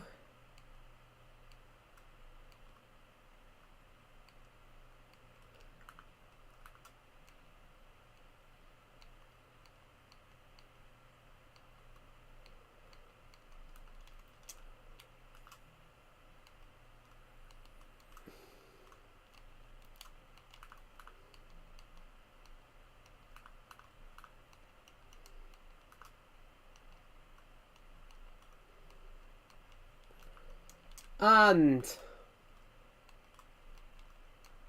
1, 2, 3, 4, 5, 6. There we go. We had 60. We took 66. We have 14 left. So taking that extra lot was probably a good idea. So now we can work on some other little bits for moments. Preferably this bit here.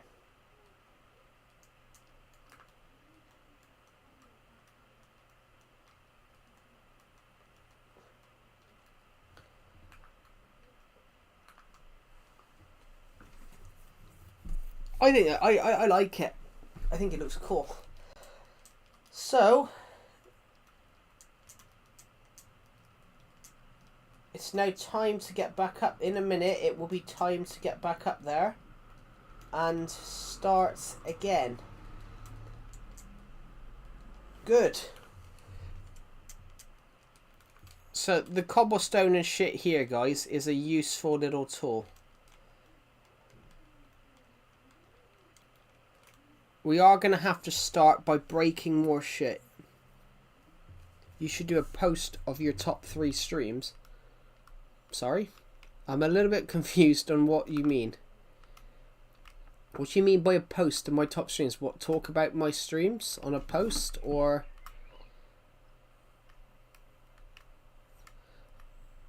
Oh, you're talking break it. Is that Joe? Of course it's me. Of course it's me, Copper.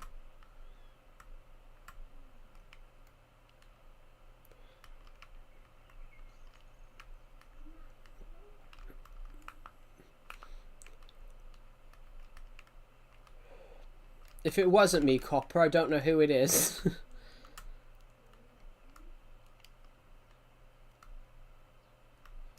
Okay. Oh, fuck. I fell. Ranking. My friend killed all of my dogs. Ouch.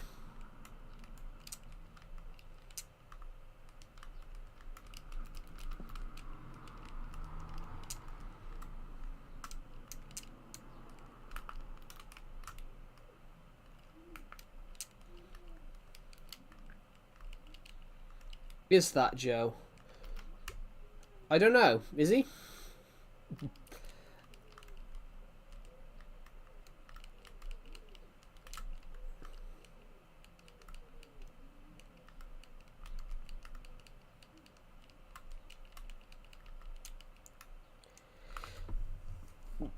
Yeah, I know how it ranks. I wouldn't want to do that though, because I've done so many I've done so many streams. I couldn't tell you which one was the best. In a regard, I couldn't tell you which stream I've done is the best, guys, because it's not up to me what stream's the best. It's not about past streams. Top 3. You should do a post of your top 3 from the streams. Yeah, but if I don't do past streams, then there would be no rank. If I was to turn around and rank the top 3 streams I've done, it would be an interesting one. It wouldn't be fair. I shouldn't rank my streams, guys. You should rank them for me, because each one of you will have a different stream. Thank you.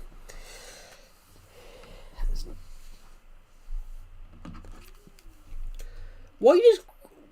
No offense, guys. Why is it with abbreviations now? Like GNG. I know it's meant to say gang, but why are you abbreviating gang and taking one letter out? I've never understood that one in recent times. In recent times I've never understood why people abbreviate gang, the chat rank. We do that. We do it every week. Instead, we don't do it after every stream. Because that's kind of silly. I do it with Nightbot. So I say how who's commented the most in the week, because Nightbot's got a better number thing for that. Nightbot does it by week, so it doesn't give you the XP point. It gives you how many times they've commented. Like, we can have a look now if you guys want.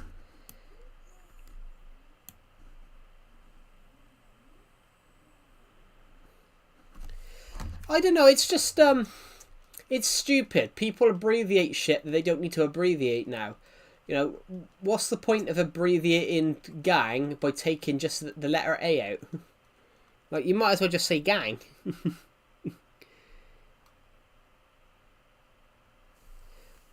But that's the thing though, are they the top chatters? I prefer Nightbot's method. I prefer Nightbot's thing. I am very stupid. I wouldn't... Don't call yourself stupid. Don't call yourself stupid. Come on. Show yourself some more respect. Okay, good. We're out.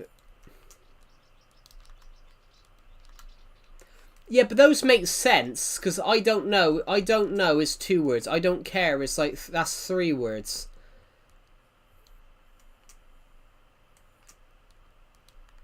But abbreviating the word gang doesn't make sense. That's 1 word. Cool. But abbreviating the word gang, guys, I just don't get that one. Like,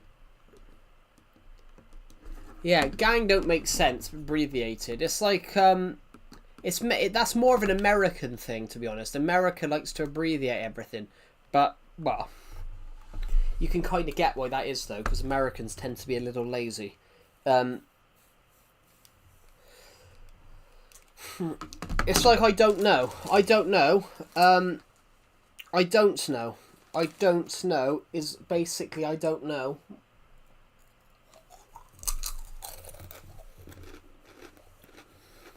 I mean, don't. Don't is abbreviated from I do not. Hey, that's not true. Americans are not lazy. Okay, kind of lazy. They're very lazy.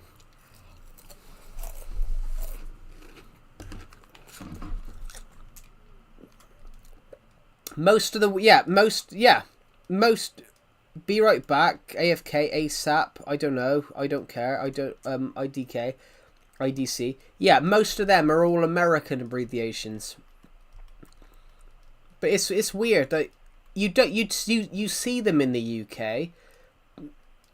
You see them in the UK, but people just say the actual letters. What's the most hard-working country? I don't know. I said one of the most hard-working countries is probably the UK. Literally, the UK. The UK is probably one of the most hard-working countries. Literally. I mean, the UK created work pretty much with the Industrial Revolution.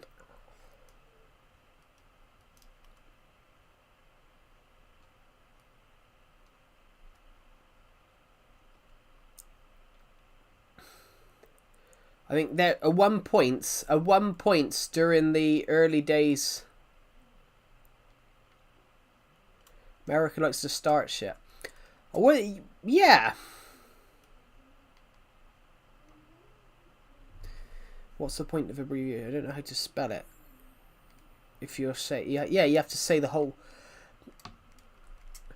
But yeah, if we didn't but even if you don't know how to spell it, spell the full word. The word. You would, if you didn't have abbreviations, you would know how to spell it because it's the only way you'd say it. Some stuff makes sense abbreviated, like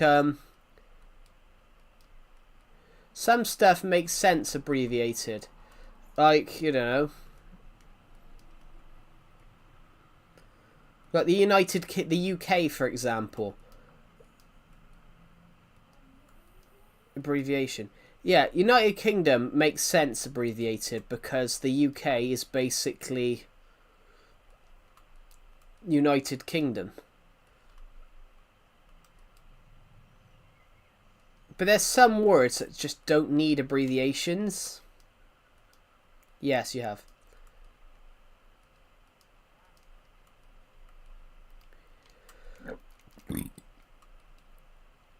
UN, USA, yeah.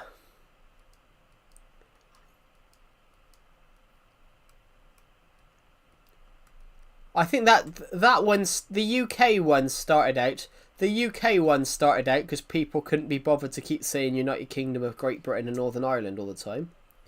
Does ASEAN counts? I mean, yeah, FIFA, UEFA, those ones make sense, but the ones that don't make sense is like words. There's certain words that just don't make sense being abbreviated, if you get what I mean. It's kind of like why? Just because people can't be bothered to say a full word, just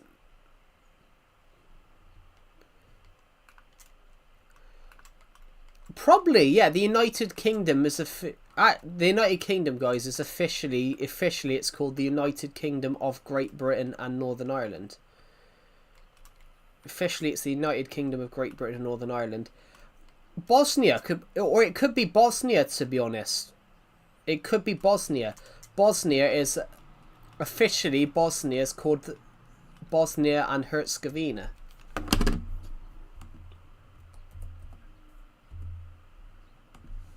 Officially,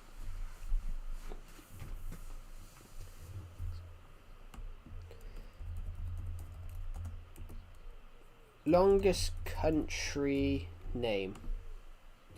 Yeah, the longest country name in the world is the United Kingdom of Great Britain and Northern Ireland, commonly known as the UK. 56 characters, 45 letters. It's the longest word title. The second longest is the second longest is the Independent and Sovereign Republic of Kiribati, or sometimes a Democratic Republic of Sao Tome and Principe.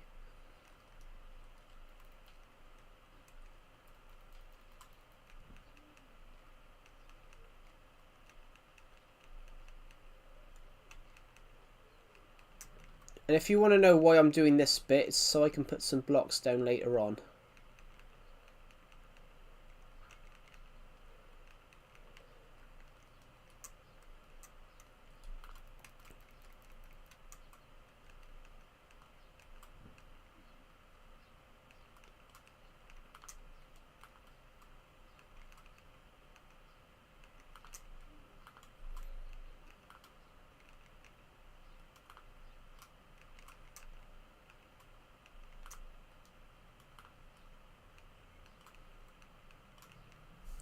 There we go. Sorry, just checking. I was just checking the football results.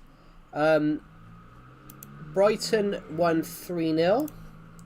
Sunderland drew with United, and Bournemouth and Fulham are still playing according to that.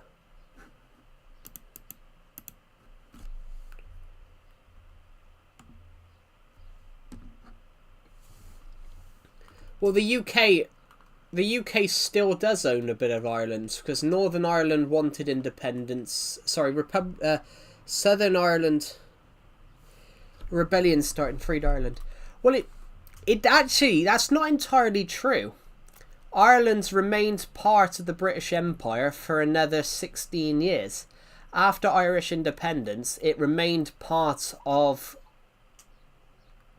After Ireland got independence in the 1920s, Ireland remained part of the British Empire for another 16 years.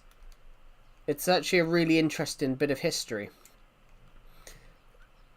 Yeah, after Ireland declared independence from Great Britain, it's Ireland for the next 16 years still called the British monarch the King. King Charles of... Sorry, not King Charles. King George VI was the last monarch of Ireland. Ireland didn't become a republic for another... Yes, I know they call it football, which I've always found that funny, to be honest. Was America involved in Irish independence? I don't think so.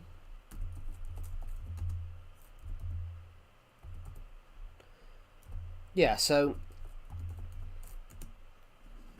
Yeah, the Irish War of Independence, 2 years.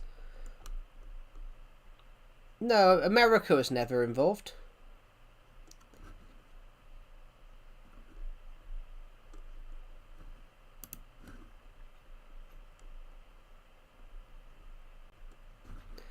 Because it was succeeded by the Irish Free States. So the Irish Free States... it was called the Irish Free State, so it was a British Dominion for 30 years. It was a sovereign state for 6 years. So even though Ireland got independence from Britain in 1921, they basically remained an autonomous member of... Ireland became...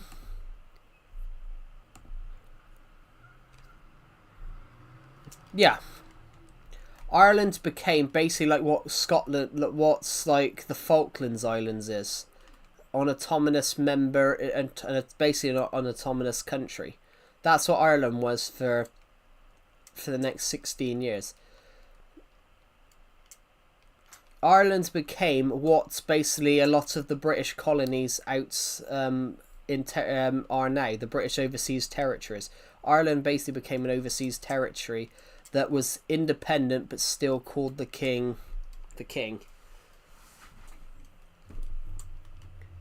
Pretty much. I don't know whether we've got enough, but perhaps we do this.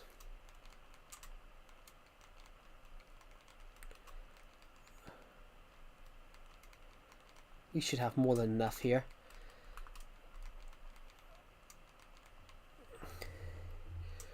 If there's one thing about the UK that would change, I don't know. Well, imagine the Confederates allied with the British. That was a possibility. That was a possibility.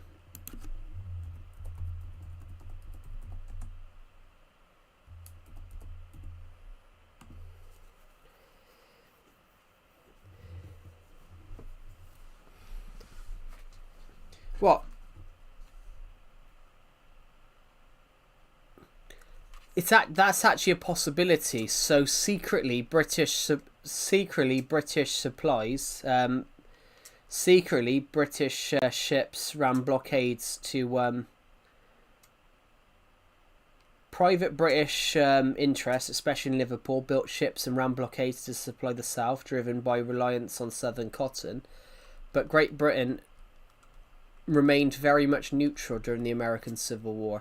So they never acknowledged the Confederates as a sovereign nation, but then they also acknowledged them as a power, as a belligerent power.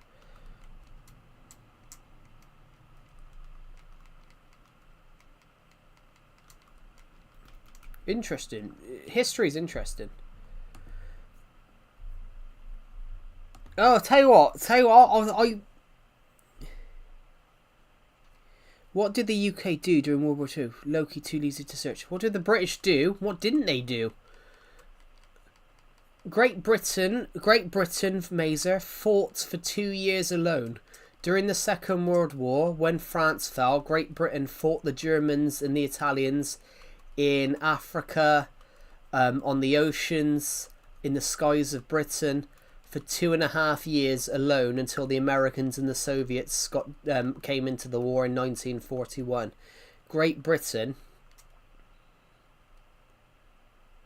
That's not actually true, Skatepunk. That's not actually true. Even without Americans' help, Great Britain would never have fallen. Winston Churchill would have used weapons of mass destruction. If that's not actually true.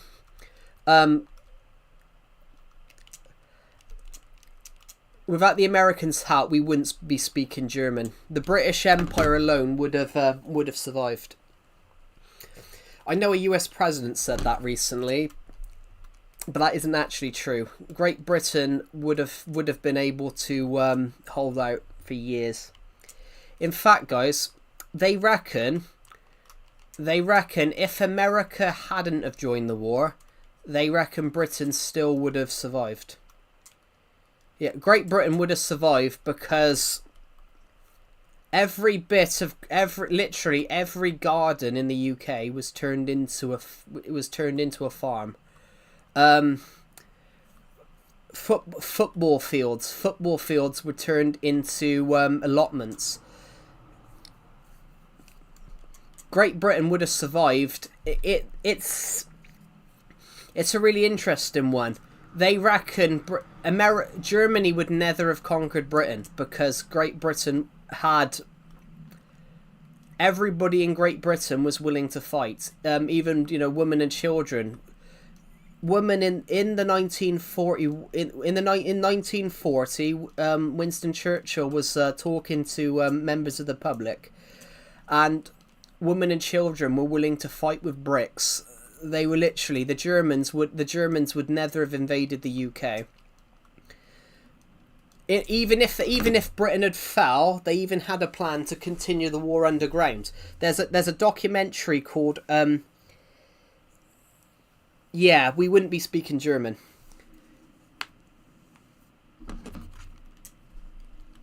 In fact,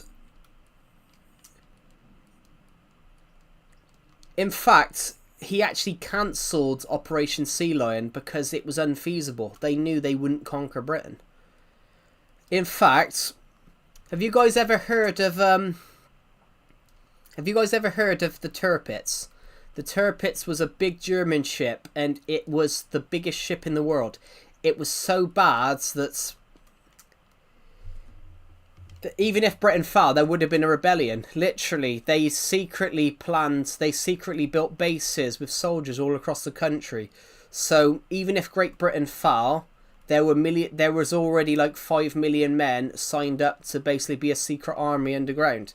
So even if Great Britain fell, they would still be fighting. It was just I think there's a real cool documentary on it, and they basically say, what if Britain fell?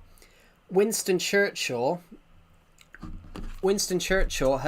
literally vowed at one point that Britain would never fall.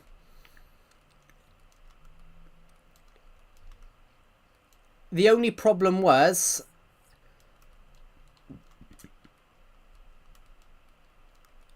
Great Britain would never have fell during the war, guys.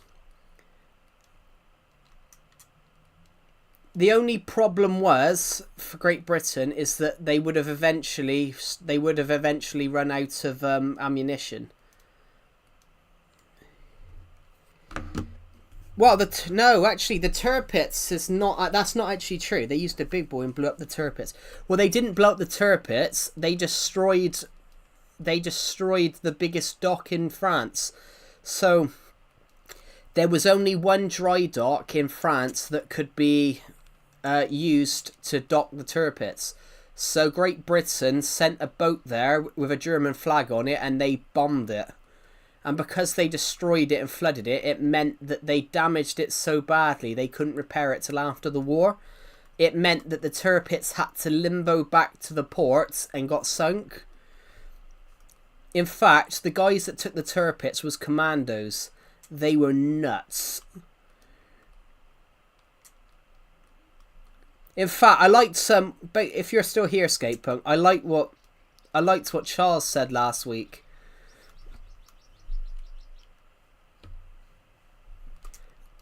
I don't know if you're still here. We got to sit the Bismarck. Yeah, the Tirpitz I think was bigger than the Bismarck. I like what Charles said last week. Yeah, I remember that being said about Britain would be speaking German right now, because King Charles III was in America last week, and he said to the American people, if it wasn't for Britain fighting the France in 1760, all of America would be talking German. Because if Britain had lost the 7 Years' War, everywhere in America, all the 13 colonies would have been under French control. So it's a double-sided one. America only exists now because Great Britain won the 7 Years' War. And ironically, guys, a certain George Washington was a commander in that war, fighting against the French. You can't deny that, Joe. Nah, they wouldn't. America chipped in exponentially, but Great Britain would never have fell. Ironically, George Washington would have sided with the British had they given him a generalship. He only picked the Americans, what is now the American side, because he wasn't born in Britain. He couldn't technically be a British Empire full British Empire general. It's a really interesting point of view. That's why he picked the Patriot side. Because he couldn't be he couldn't be a British general.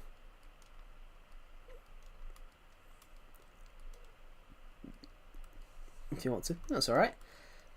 Yeah, it's an interesting one. The Soviets and Britain would have still defeated Germany without the Americans' help. It was just that the Americans were vital in fighting Japan.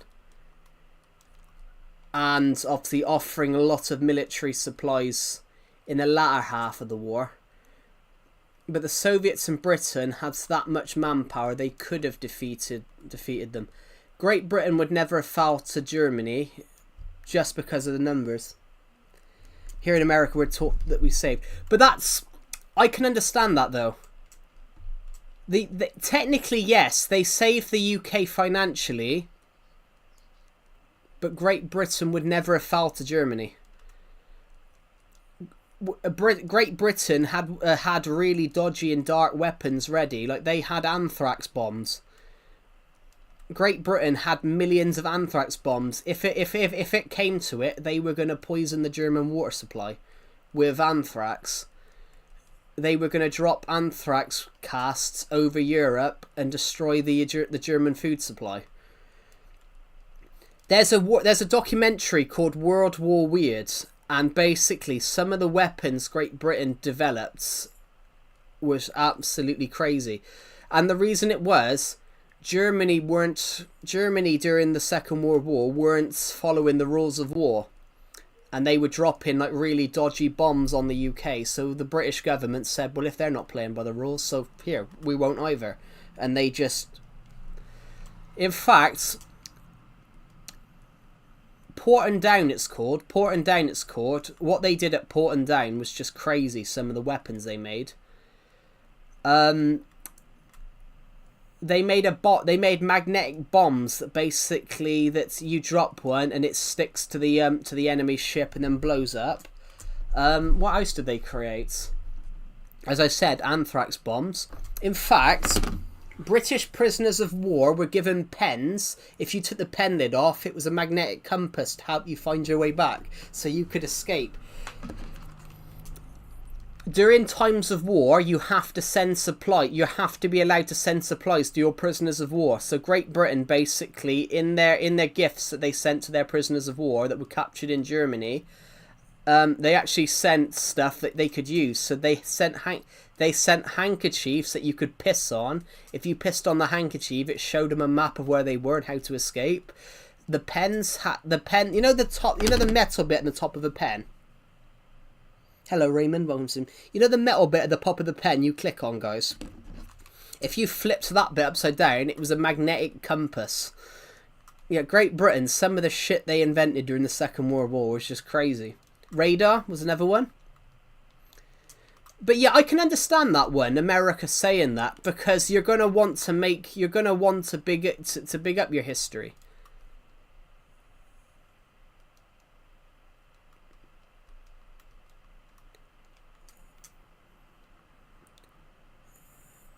Did the UK fall? The UK never fell during the Second World War.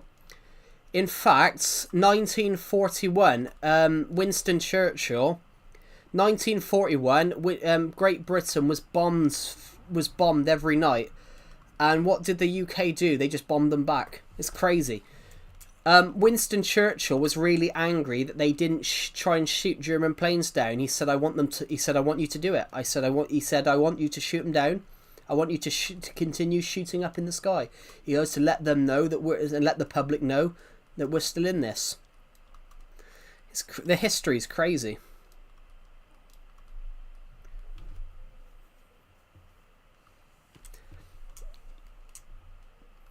I can understand that, and I can tell America, but America sort of exaggerate. America sort of exaggerate.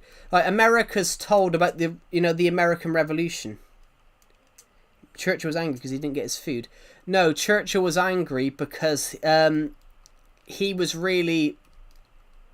annoyed that the anti-aircraft cannons weren't being fired. In fact, this is what Britain did during the Second World War. They, like a town sign. You know when you see a sign that goes to your local town, it says, I don't know, Gettysburg this way. Great Britain switched all the signs around, so basically when spies were turning up, they were ending up everywhere because all the signs were backwards.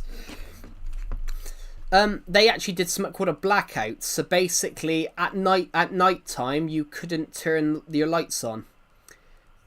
They gave you blackout curtains, so basically at night time you couldn't turn the lights on, so it meant the German planes could.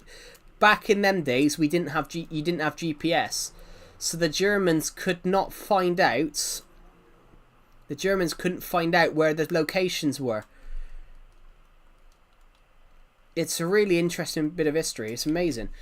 I can understand that one. America being told that released UFO files. That's interesting. I love UFO stuff. I mean, I reckon I've seen one myself, to be honest. I saw a bright light in the sky and then I saw it move and then disappear. And it was just too fast to be a plane.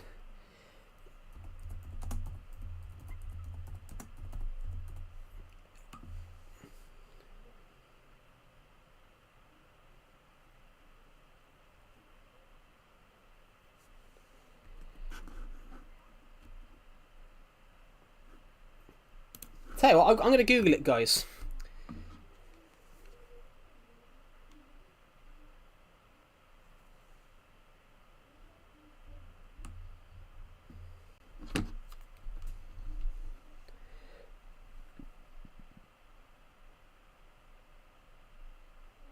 Oh, actually, guys, I just googled it. Did America save the UK's ass? And this is saying that basically without Britain, the Soviet Union would have fell. Without America, the Americans would. Without Britain, America wouldn't have got troops into Europe. So it's basically not. America didn't save the UK. It was more of a partnership. Britain saved the Soviet Union. America saved the Soviet Union, and America got saved by the fact that Britain was the only place that they could land troops to get into Europe. So it was pretty much because Britain fell, because Britain refused to surrender and fought on, Britain was the only safe place where America, an occupied place where America could land troops. So it's not... Yeah, it's not that America solely saved Britain. It's pretty much all three of those countries, the Soviet Union, America and Britain, all was a partnership and they all played a part in it. Great Britain would never have spoke German anyway, because the German government back then wanted Great Britain. So what they would have done is they would have installed the ex-king, King George VI, Queen Elizabeth II's mother. Queen Elizabeth II's father got onto the throne because his brother abdicated, but his brother held sympathies. If they had fallen, it would have just been Britain would have just had their old king back on the throne. But yeah, it's that's not entirely true about Britain being saved by America. But also the atomic bomb. The atomic bomb would never have been developed because British scientists supplied the uranium. Because one of the places in the British Empire, I think it was Australia, had huge quantities of uranium.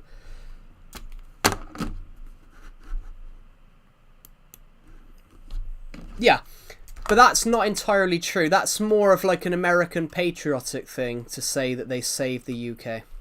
That's more like American patriots bigging up the United States than actual truth. It's more of like a spin. It's kind of like if you look back at I don't know, say, let's pick something. It's kind of like your football team helped someone win the league. It's like say Everton, for example. Everton drew with Manchester City 3-3 on last Monday, which that leaves Arsenal now 5 points clear at the top of the Premier League table with 3 games to go.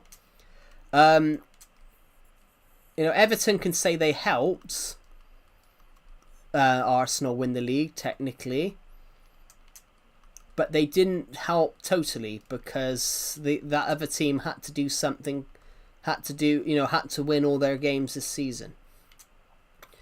Does that football team add up? So it's kind of like, yeah, technically America did very much save the UK, but not in that over-exaggeration. But in a way of making Americans proud, kind of works.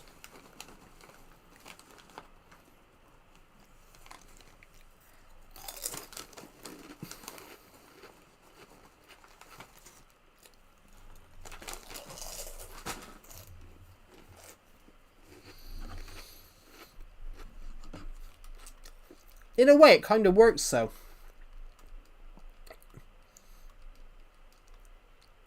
If you want to make your people proud, say your country save their allies.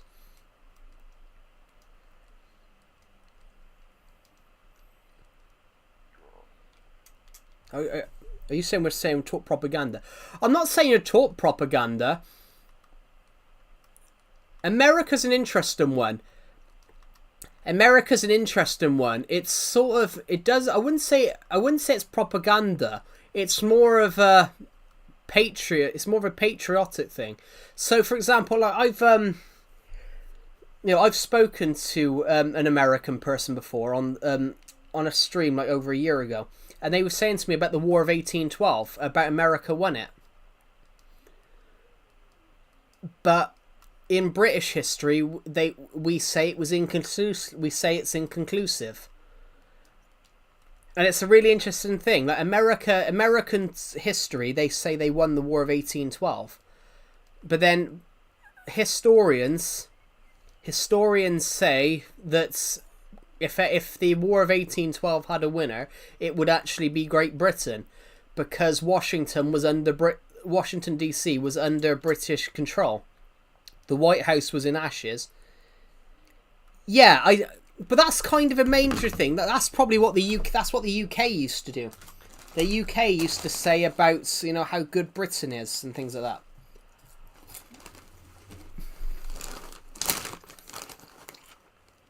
that. You forgot the name of what Great Britain was fighting in the First World War, when it was Germany.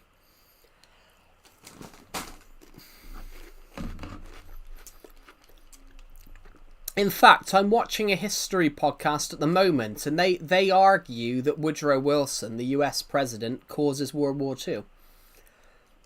Because it's his peace plan. It's his peace plan that's so unfair on the Germans that it ends up with Germany electing someone that's willing to absolutely rip up that treaty. It's a really interesting bit. German Empire. The German Empire is interesting. Germany at one point, the German Empire is really powerful.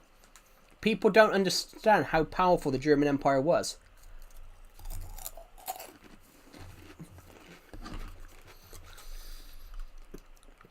The German Empire in 1914 was probably for 4 or 5 years away from surpassing Great Britain in the sea.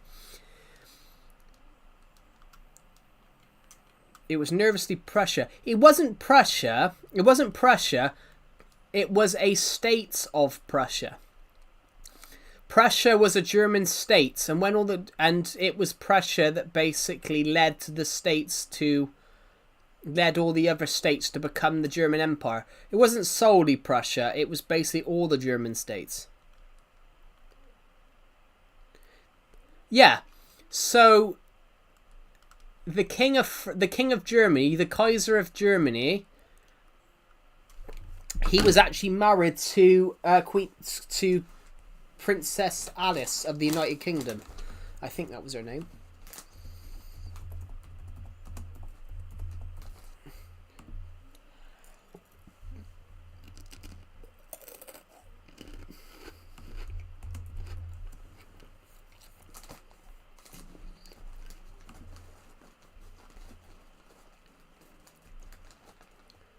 Or was it someone with a different name? I think.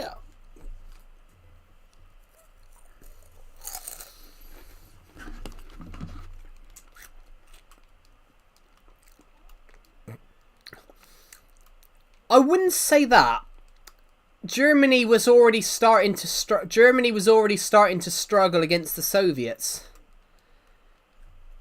During the Second World War, even if America hadn't have joined, Germany probably would still have fell.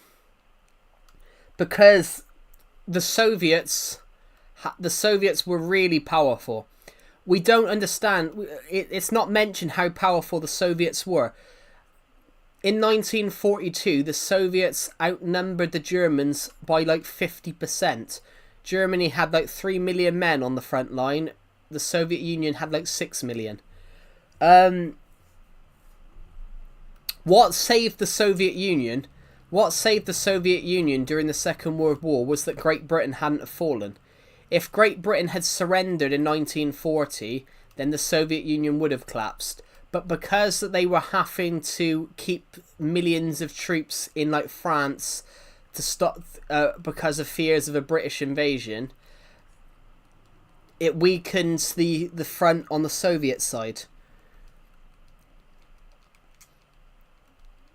It weakened the front on the Soviet side. So there's a documentary called 13 Hours That Saved Britain, because Britain destroyed the Luftwaffe. The Luftwaffe, the German Air Force, they were absolutely destroyed over the skies of Britain, and that's what ended the war, ended the hopes of invading Britain, because Great Britain's the RAF, it was kind of like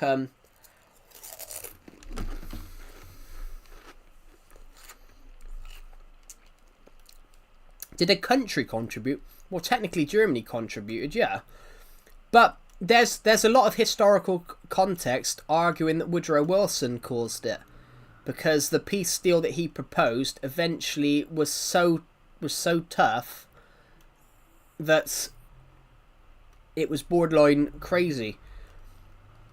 Germany were ordered to pay 6.6 trillion. That's like hold on, how much was Germany ordered to Germany was ordered to pay 132 billion marks at the time, but I think it's a lot more now. Oh, plus it was 6.6 billion. It would now be... It would now... 132 billion marks is about 33 billion US dollars. That was back then. It's probably more now. Germany didn't finish paying... Germany didn't finish off paying for the Second World War till 2010.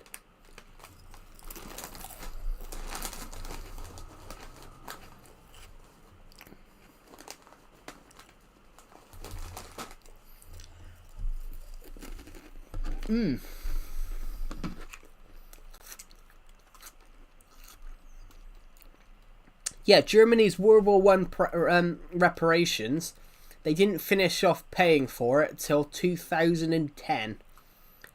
So, as you can imagine, guys, that's 96 years. That's a lot of money.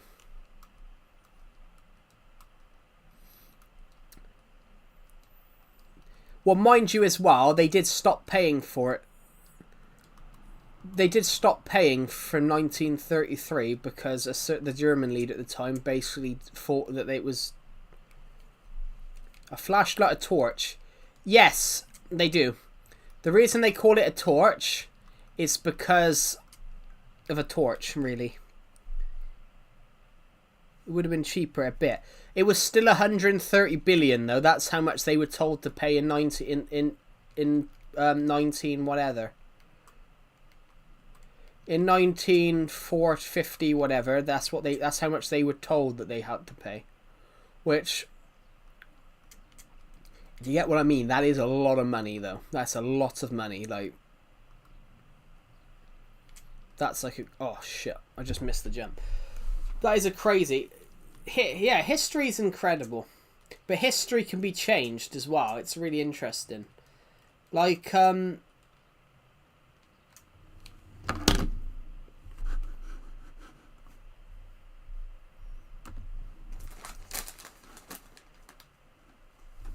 bloodiest war in British history. I'll explain that, I think, in a minute. I'll be back. I need to go to the toilet, guys.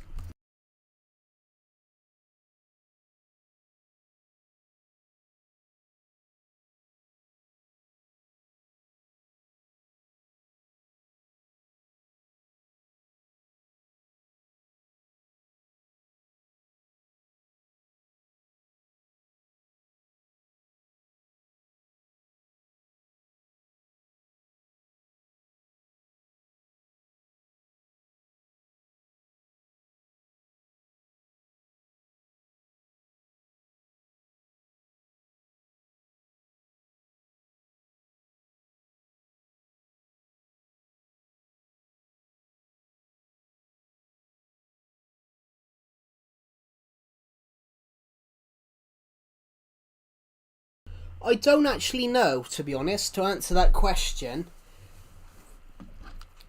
I think from my sort of knowledge on history, to answer that question, Skatepunk, I think it would be the Somme. I think it would be the Battle of the Somme. If you've ever heard of that, guys, it's the bloodiest battle in British history in the First World War. During the Somme, Great Britain lost 57,000 troops in one day. That Great Britain, for the first time, had to do... That's why Great Britain brought in conscription. Because they lost 57,000 professional troops in one day.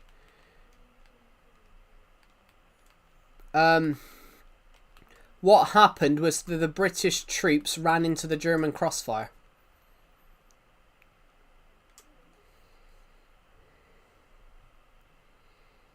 Yeah, we ain't hitting by November. Well, by December would have been nice. Yeah, I kind of gathered that, but you don't know what's going to happen, do you? I mean, you don't know. Like,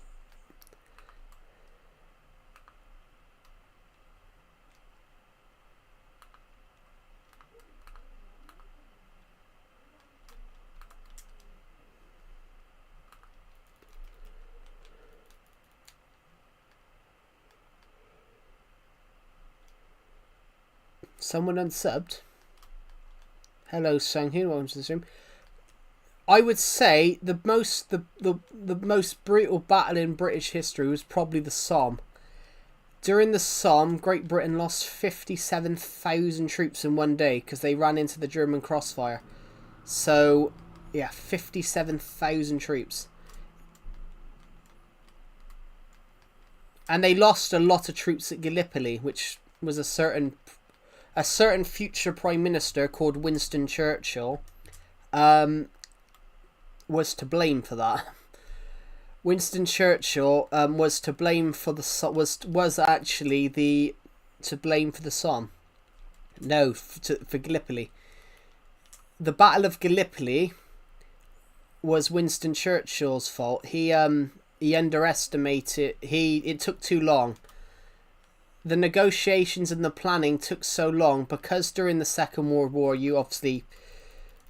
In Great Britain, they got to debate the battle plans, what they're going to do, and because they took so long, it had become to known about it, and the Ottoman troops then discovered what the British were planning to do, and it all went tits up.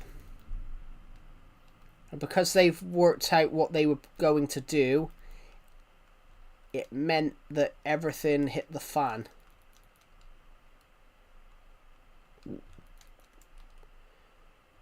Incredible bit of history, though.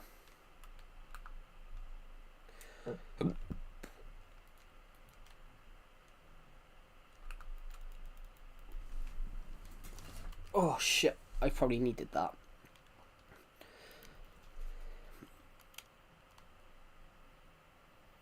Nice build, thank you. Good, I need to break one of those now.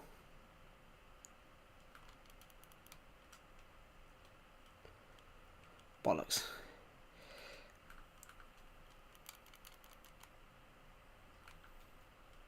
Yeah, America saying that about what we were saying earlier on, guys. America saying that about Great Britain would be speaking German. Not entirely true, but also not entirely wrong. It's more of an over-exaggeration. You know what I mean?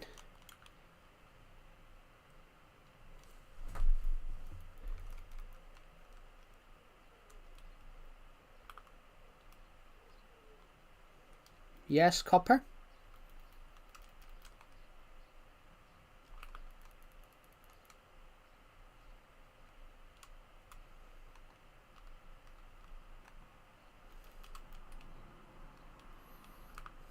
Oh, bollocks.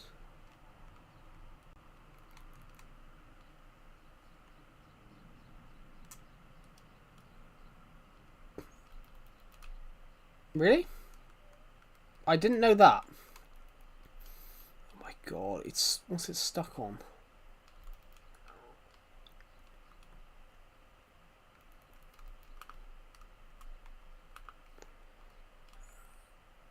Did the UK trick? Well, they didn't trick. They didn't trick.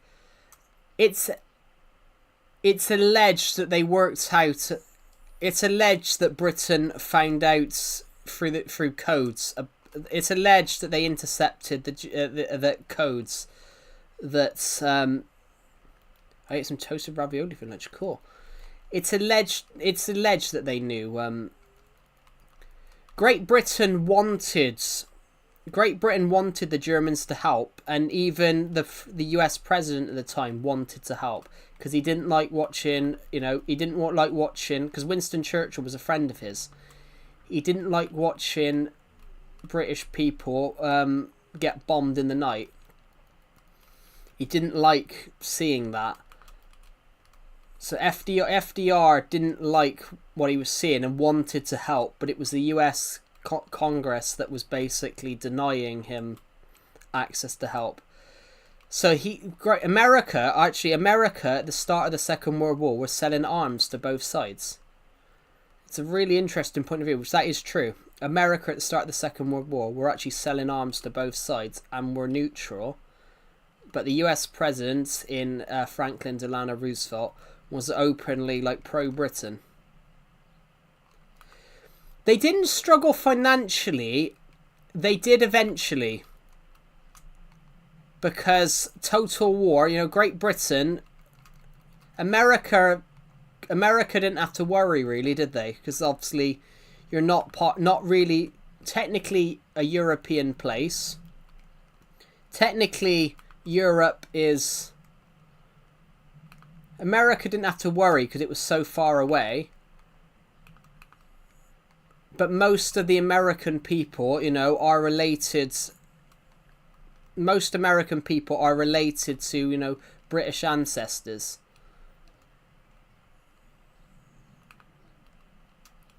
The UK didn't struggle rebuilding itself. No, they didn't struggle rebuilding, but America helped out with the rebuilding because America believed that the Soviet Union... This is the bummer. I need this to go into this shape. I need this to be into a curve style shape, basically how it is down there.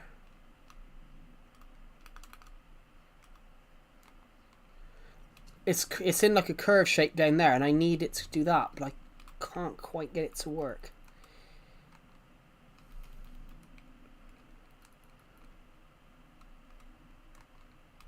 I can get it on that side. It's this side I'm struggling with.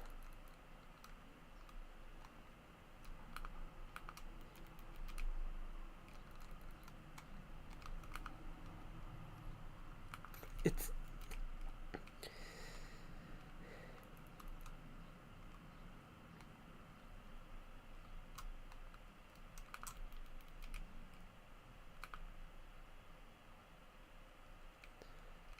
Yeah. Britain weren't really struggling financially, but it was the end of the war where they struggled financially because they'd spent a lot of money in basically funding the war. Because Great Britain didn't just fund their war. Well, they didn't try and bring...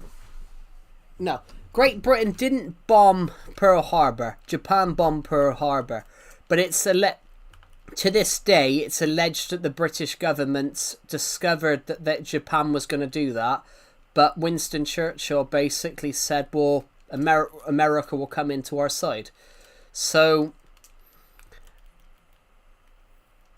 it was kind of a crafty one on their part.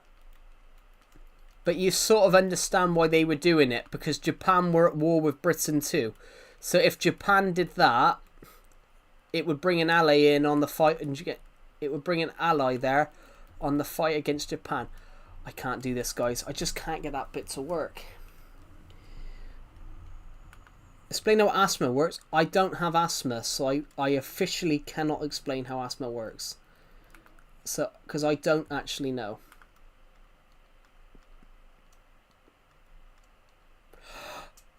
Thank the fucking Christ.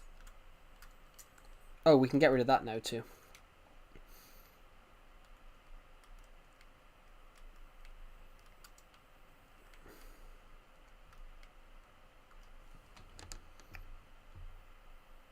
Well, the UK wanted America to join, and that was the whole thing. Winston Churchill, even the US president wanted to join. But the US president at the time was basically constitutionally barred from helping. So he was helping secretly behind everyone's backs. It's a very interesting bit of history. That yeah. Oh my god, guys. What do you think?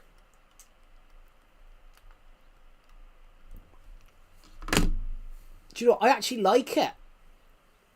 Oh, I like this. We're talking about history.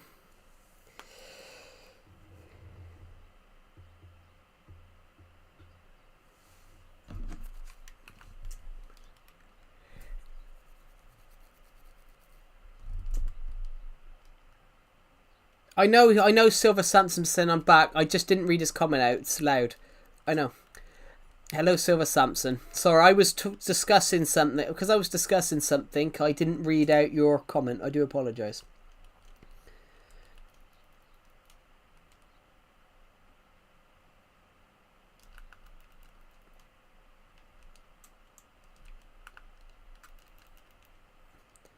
Yeah, and Great Britain wanted America to join.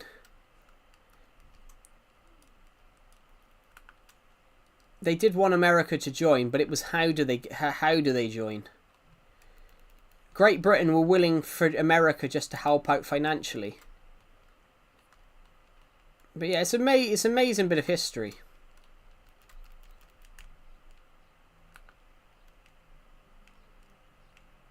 But in fact, America did play part diplomatically. They tried to stop it in 1938 because Roosevelt sent a letter to the German leader, basically telling him not to attack these countries, and they just did it anyway.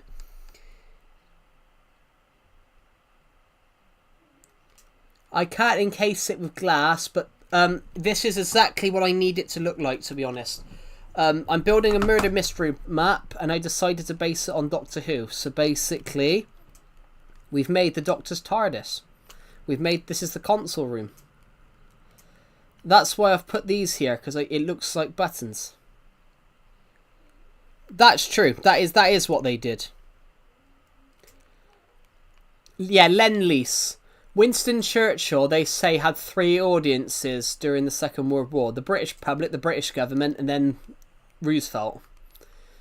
So Winston Churchill had 3 audiences. Every time that he did a speech, I think Roosevelt used to speak to him a lot. Roosevelt would speak to Winston Churchill a lot on the phone. And every time it was, yeah, I can get you supplies, I can get you weapons, but you have to take them across the Canadian border yourself because we can't do it. There's not a separate chat. There we go.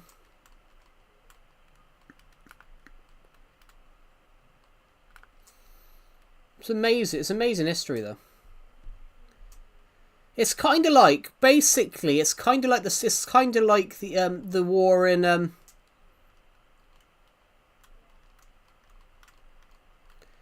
It's kind of like the war, you know, the Iraq War, for example. The Iraq War was the other way. The Americans were trying to get Britain into the conflict. You know, it swings and roundabouts. Every country wants their allies to help.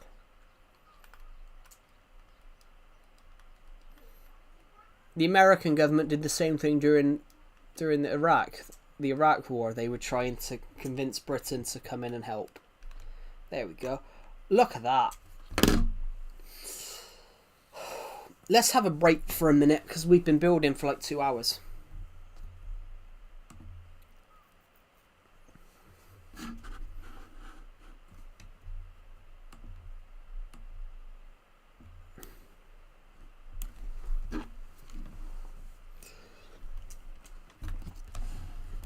But yeah, in that point, in that regard as well, after the end of the Second World War, Great Britain did help America because America became the most powerful country on the planet. Because Great Britain just had bankrupted themselves. Great Britain was in, ruins. Well, American and British troops got along, of course. Like, America and Britain do get along.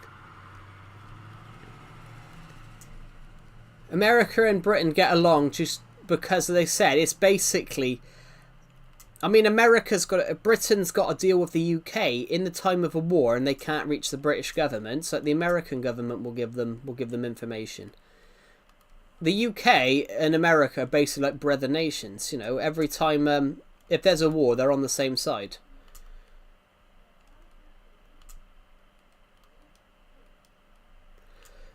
I mean, you probably haven't met an American person that's never met a British person, because they're so culturally similar. If a film takes off in America, this is the difference between most countries. If a film takes off in America, it'll probably take off in the UK. If a film takes off in Britain, it'll probably take off in America. That's how culturally similar Great Britain and America are. It's basically one culture.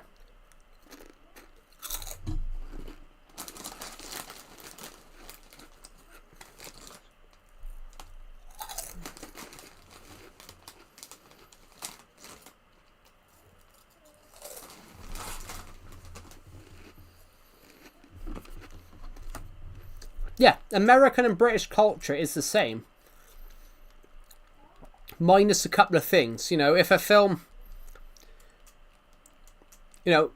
think of what is America's most popular film. Avengers. Probably.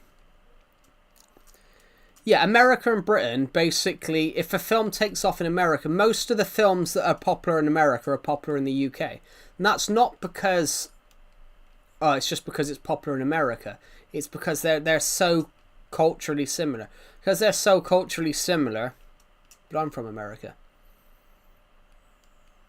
I know. I just said the UK, and that's what you said about the UK getting along with America. But that's because they're so culturally similar. An American can go to the UK and they don't have to. They don't have to go and learn a new language. They don't have to learn a new language. You could speak to a British person like they are an American person. You go to... an American goes to France, they can't really talk to a French person like they can a British person. It's 12 a.m. for me. Crazy. It's only 5 o'clock for me. That's what I meant. Yeah, the UK and America are very culturally similar. Like, law's pretty much the same, except a couple in America, pretty much. I mean, the gun laws are completely different. Like, in the UK, you can have a gun, but you can't. But under very strict rules. Kind of similar. In a way, yeah, but it's in a way that's slightly different because they both come historically. They both come from the same place, from the Kievan Rus in history. There are some slight differences. Kinda, yeah. There's slight differences and slight language differences. Yeah, that's exactly the point. Yeah. Exactly the point, Mesa. Yeah, an American person can go to the UK and everything's the same. A lot of Americans don't understand British. Well, what do you mean they don't understand British? British and American are the same thing, What?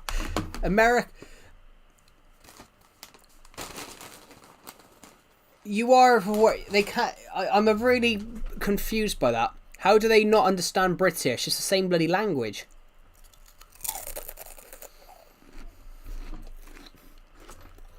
Yeah. That's the thing. America, yeah, the thing. That's the thing. The UK and America are so culturally similar. You know, you see a person go down. You see a person in the streets. They're probably dressed in the same thing. Like,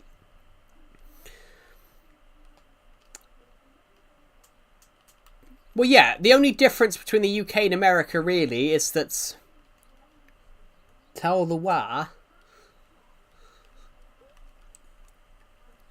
Yeah, the only difference is it's not pronunciations, it's the accents. And the spellings, yeah, like bloody hell. Well, bloody hell. Bloody hell isn't a swear word in the UK. I've heard some people say hell's a swear word in the United States. I know a lot of British terms. Well, yeah, but that's because which is why if they weren't culturally similar, you wouldn't understand any of the terms. The only difference is there's a couple of words really. Like what you would call a truck, we call a lorry. What you would call like a pickup truck, which is basically like a car, we would just call it a van. Yeah, some different terminology and spelling words, but essentially it's the same culture.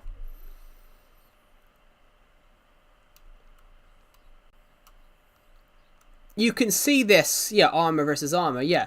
If you see, if you go and watch like the Oscars, pretty much if a film wins at the Oscars, it wins at the BAFTA, because the British and American film industries, film audiences, they like the same things.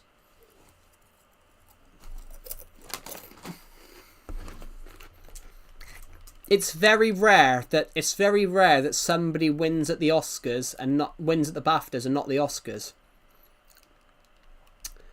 It happened recently. A guy won it. A gentleman won it this year. He won the Best Actor at the BAFTAs, and he wasn't even nominated for the Oscars. Which, ironically, guys, right. Have you guys seen the film I Swear? This is what won Best Actor at the BAFTAs. Have you guys seen I Swear?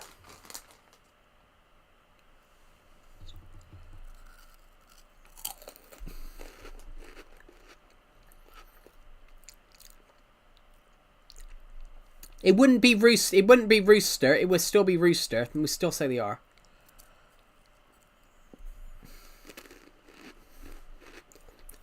But tear is basically still the ter.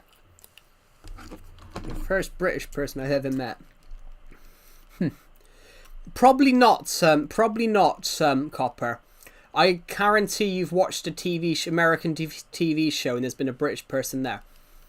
Have you guys seen the film I Swear?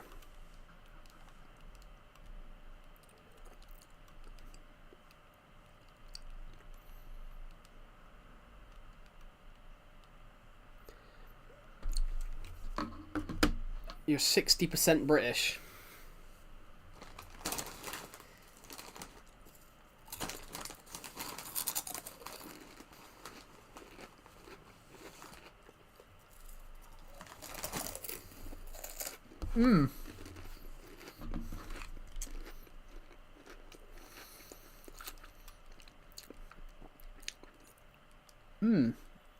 Supper, well, supper's thing. Supper is a different word for dinner. Yes, in a way, yeah. America and Britain. If you were to shoot a film, on the demographic, basically Britain and America, which would count as one thing. Supper, yes. Supper is another word for dinner. We say it in the UK. We say it in the UK, but we also say tea as well for dinner. Dinner can also be used for lunch in the UK.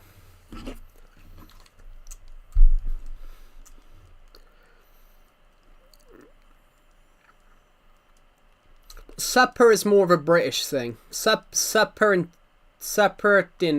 tea is more. Tell you what, supper. Tea is more of a northern thing. Dinner is more of a southern thing in the UK. So, in the UK, we got a thing called the North-South divide. Basically, the north of England is your more work. The UK has something called the North-South divide. Basically, the south is a much more richer area in the area. Back in the day, the reason they call it the North-South divide is back in the day in the UK, it was easier to find jobs in the south than like London and that than the north. So that it golf. What golf? Yeah, I think golf is actually a British sport. I think.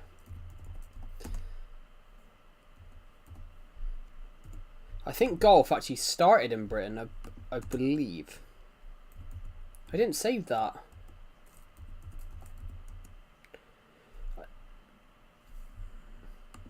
I mean, the UK has some of the best golf players in the world. Yes, golf is Scottish. Golf started in the first golf course. The first golf course was created. The first golf club was invented in 1754 in Scotland. Yeah. Yeah, golf is Scottish. It's a Scottish sport. Even though the first golf club was in, even though the first golf club.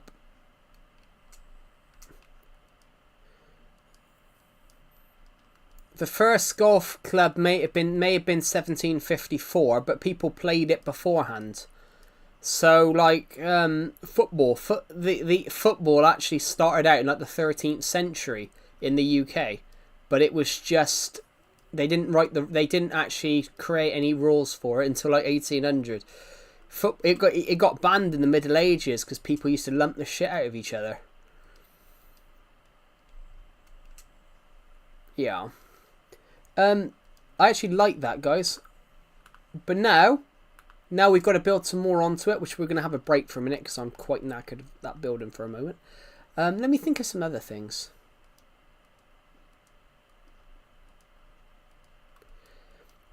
Yeah, but going on to that film industry question, yeah. If you go and talk to an American or British, if you go talk to like an American or British teenager, they probably like the similar music. They probably like. I've got to be honest. No, I haven't.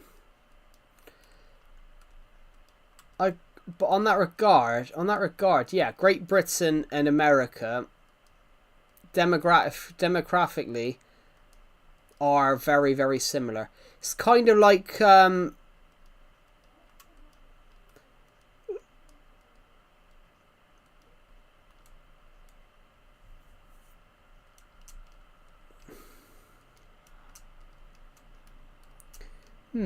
yeah.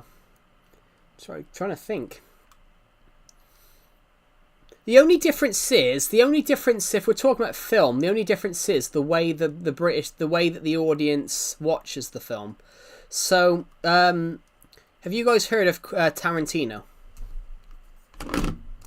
Have you guys heard of Tarantino? Quentin Tarantino. Have you guys heard of him?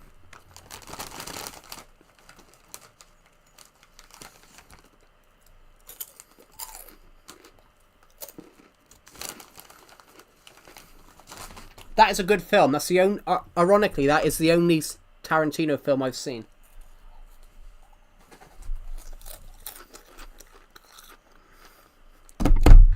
Talking of which, I just found it. It's on my desk. It's on my shelf. I mean. On that regard, yeah, Tarantino said something really interesting about British and American films. He watched Dunkirk in an American audience. He watched Dunkirk in an American cinema, and when the boats turned up, they were laughing. They were like, "Oh, wow!" As if that happened. They couldn't believe what they were seeing. But then he watched Dunkirk a week later. He was in the UK, and he went and watched Dunkirk again. And he watched it, and you could hear you could feel the tension in the room of like British people like in tears because the boats were coming to save all the men. And he said, he goes, the difference is film is whether it's how the audience feel. And because Dunkirk is a very much British story, the American audience were like, wow, this is a great film. Imagine if that happened in real life. Whereas to the British people in the cinema, watching it in Britain, it was kind of like, this actually happened. And Quentin Tarantino, he's a very good writer on on talking about cinema. And he said if you go to different countries and watch a film in cinema in different countries, you see different perspectives. Except Aliens, Copper. I love that. If you guys have ever watched this, go and watch it afterwards. Al Murray versus Americans. He's a British comedian. He said he pulls out an American guy at the crowd because he always pulls people at the crowd and says that, who did cinema better? Well, that's not really a question though. It's not about who does cinema better. I don't know. Actually, on that question, I might answer that, actually. I don't know. What happens when you watch a film in cinema in America? You can always hear people, like, cheering and things like that, can't you?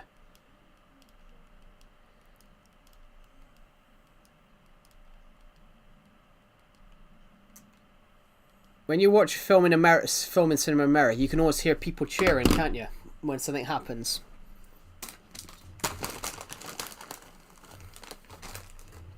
Not in the UK. Not in the UK. In the cinema in the UK, if someone's clapping and cheering, they're probably on something. That's true.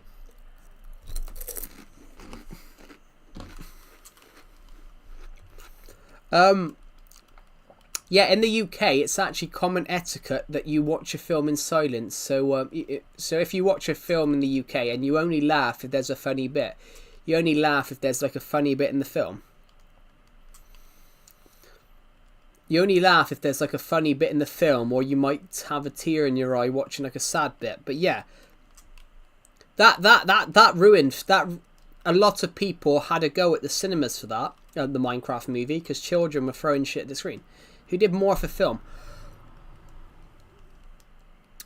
That's not really a question because you can't answer that really, because the progression of film was done by everyone.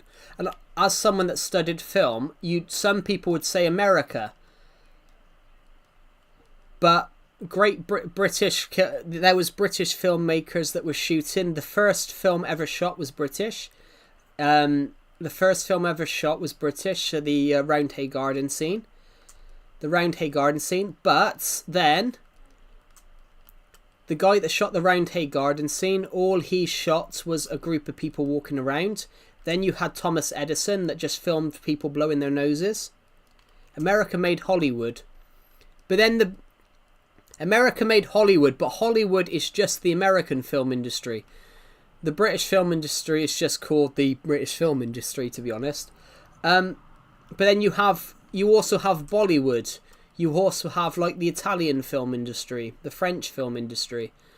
In fact, the French industry created the first films because the Lumiere brothers created the first editing. Blue Castle. I think I haven't. I need to fresh myself in this one. Oh, 1926.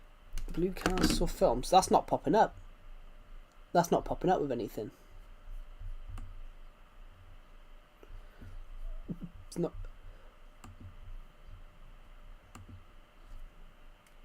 What about Crystal Blue Films? Well, Crystal Blue Films. Well, Crystal Blue Films isn't really anything yet because I financially cannot shoot anything, guys.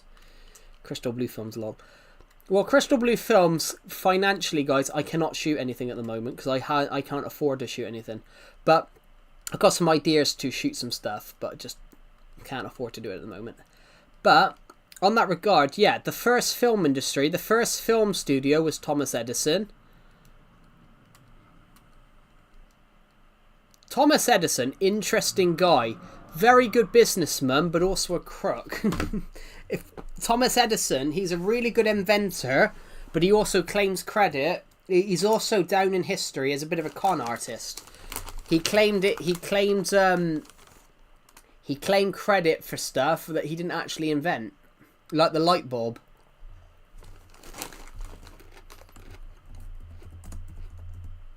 Who invented the light bulb? The light bulb. Well, Thomas Edison is commonly credited with inventing the light bulb. He created the first commercial light bulb. The first light bulb was actually made by Joseph Swan and Humphrey Davy. It's really interesting. He's a really interesting guy. It's Attack from Space, a British story. Yes, the Attack from Space is a British story. Well, have you guys ever seen War of the Worlds?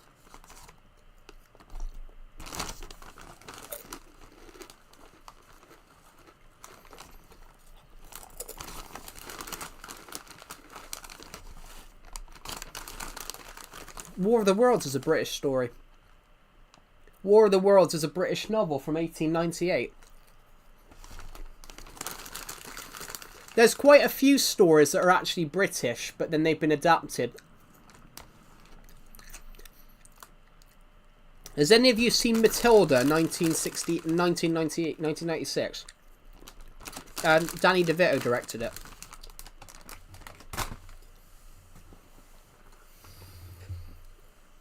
Matilda, 1996, British story, but it was based in America. Ironically, though, he wanted to cast a fully American cast, and then Pam Ferris came on, and she was so menacing in his thing, so he hired Pam Ferris.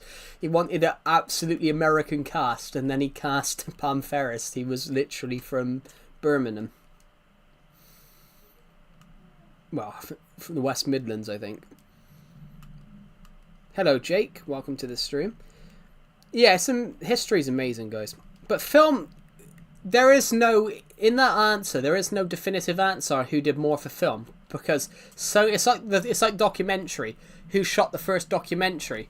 You can't really say that because there was people shooting at the same time.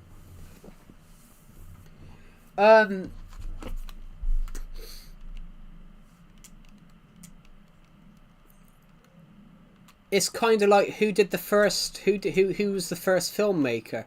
Well, the Roundhay Garden scene, but then you had the Lumiere brothers in France that were shooting stuff. You had the other guy that created The Trip to the Moon, which was the first edited film. The first people to actually try and do edits was the Lumiere brothers.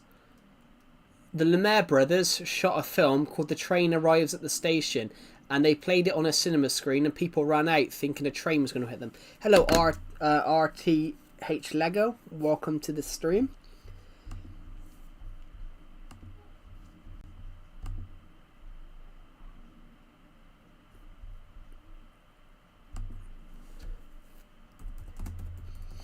I like Copper Golem's comment in my Discord server. How did the stream go to history in 0.3 seconds? Well, they didn't know it was fake, though, Skatepunk, because they'd never seen film before.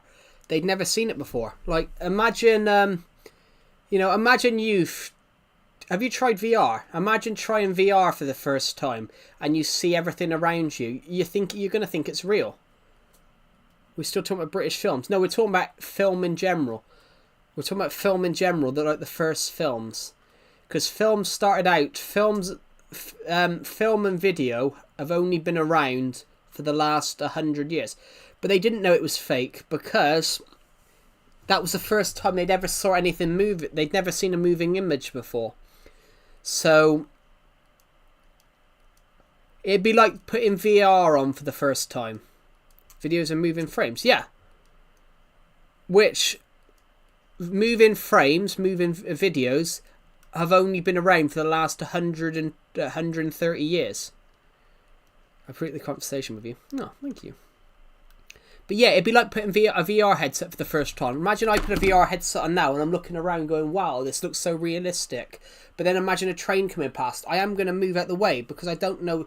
I've never tried it before. So if I see a train coming towards me, I am going to move out the way. So I can understand the first people moving out the way. It looks so silly now, doesn't it? It looks so silly now, but obviously it wouldn't have been. It's like when you look back and you see like a dictator 100 years ago. Like I was watching a documentary a few months back on Benito Mussolini and how he was moving his face. Like nowadays we'd look at that and go, what's he doing? But no, back then it was ultra serious. You know, people were looking at him to be like a bold leader that would lead Italy to greatness. But now we look back at these leaders and it's like, you know, moving their arms crazily and things like that. And it's kind of like nowadays it looks silly. But back then when it was actually lived in, it's like, imagine 3D, for example, you know, it coming out of you. I tell you what, the first person to make a moving image, he did it with a row of 30 cameras. He was an American man. I think he was American. He might have been British. Edward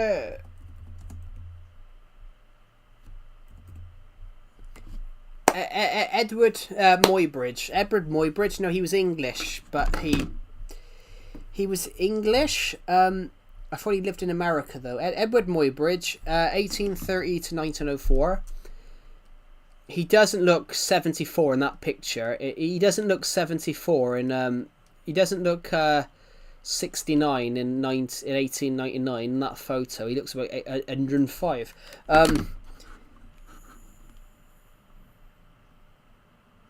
Yeah, Edward Muybridge. He lived in America and he made inventions. And he was a bit of an inventor. He was asked back then. They didn't know about horses. When a horse was running, they believed that they were trying to find out whether a horse had one foot on the ground when it was running, or they were totally in the air. So Edward Muybridge, he basically put 30 cameras down and a roll of string. So as the horse came over, it set off all the strings that took all the photos. So then he could then stick them into like a press and spin it, and then it would act like a moving image. And then it showed the horse It showed the horse moving. What are we doing? Well, we're talking about film and photography at the moment.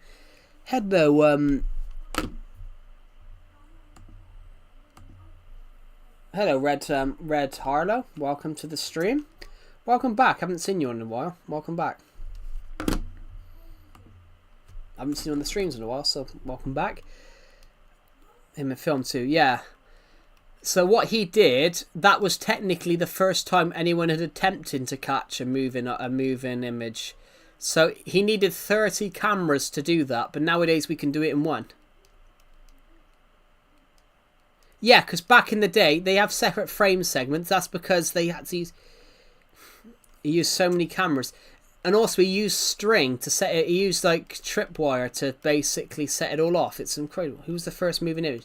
The first moving image, the first image that looked like it was moving was Edward Muybridge photographing a man on a horse. The first actual moving image totally was something called the Round Hay Garden scene.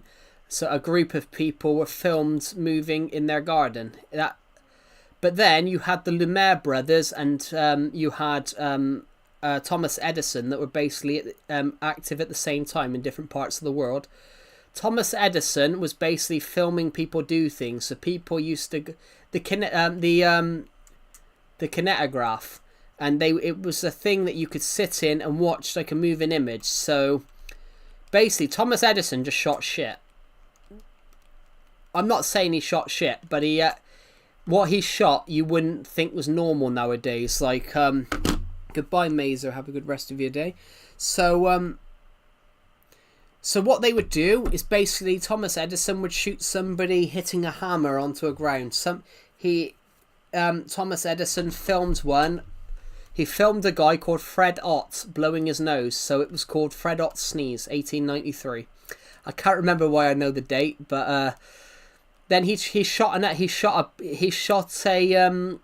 bodybuilder in like 1894, flexing his muscles. He then shot a ballerina spinning, and then you had the Lumiere brothers that were basically shooting moving images in France at the same time. Thomas Edison was such a character. Yeah, really interesting guy, great inventor, but also he was a bit of a crook. Like, he would claim credit for other people's inventions. He brought it. There was a gentleman that he brought someone's invention to America and then said he made it. He brought this guy's invention to America and then basically said he made it. He was a great PR person. He would probably love that. Thomas Edison would probably love the mass media we have today and how you have to sell yourself. He'd probably love that. It's kind of like Winston Churchill. Winston Churchill started out life as a war correspondent, but he was writing about his own exploits. That is true. America say they invented cars, which they didn't. That was Germany. There's a couple of other things. Oh, we invented English. No, you didn't. We've been speaking English in England for over 1,000 years.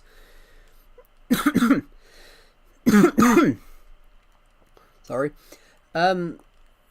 Cars. The steam engine. Well, the steam engine. They can't have invented the steam engine because the steam engine was like 100 years before. The first steam engine was in the 1750s. Yeah, the steam engine was British. The steam engine was invented like 1730 or something like that. I love that history though. The steam engine is probably Britain's greatest invention. Because they invented that, it meant that they could go and invent other things. So they invented trains and things like. Or they've never taught it. Yeah. We are just taking a quick break from building because I've been building a I don't know, I forgot what we've been building. We've been building a murder mystery map down here. So I've based it off Doctor Who. So I've built the Doctor's TARDIS. And I actually really like it.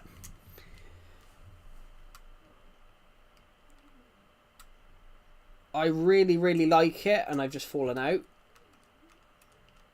If I recall correctly, though, guys, I've got to work out which way we have to go. So this is meant to look bigger on the inside, so this is where we need to build, guys. We need to build this way. We need to build a way into this minigame.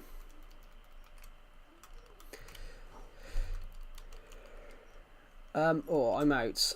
I'm out. I need to go back to the shulker box and get some more. Thank you. It's really kind of you. How are you, Red Harlow, by the way? I hadn't seen you on the streams in a little while, so welcome back. How are you?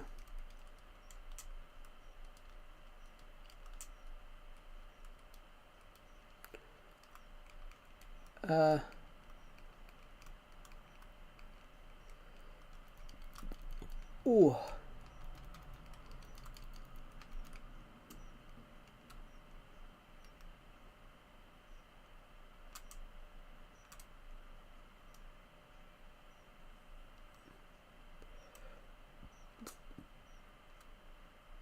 Ooh. It's alright. Yeah, my streams are always early. My streams are always early, guys. They're always about 3 PM UK time. We are streaming later today, guys. We are streaming later today because it's like it's a special stream.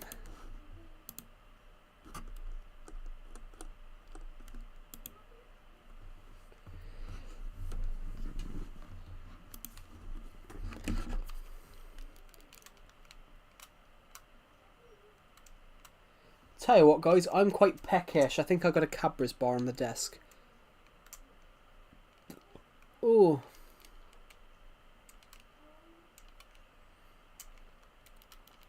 But yeah, to answer that,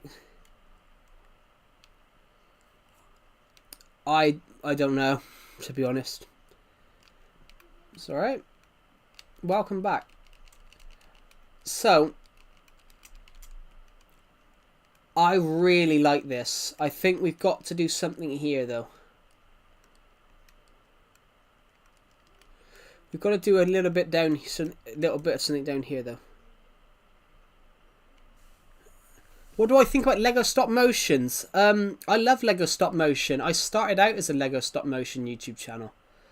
I started out doing Lego stop motions back in like 2016 time. But it just happened to be Lego stop motion's fun, but it takes so long. I love Lego stop motion. I loved every bit about shooting them. It's just that it took a lot. I make World War II ones. Cool. Just out of curiosity, do you do like research before you're doing that? Do you do research into like the war then? Do you do research into like the war then beforehand so you get like the right stuff? Nice talking to you. It's alright. Have a good rest of your day. Thank you for watching, and I'll see you in the next one. Have a good rest of your day. A bit, yeah.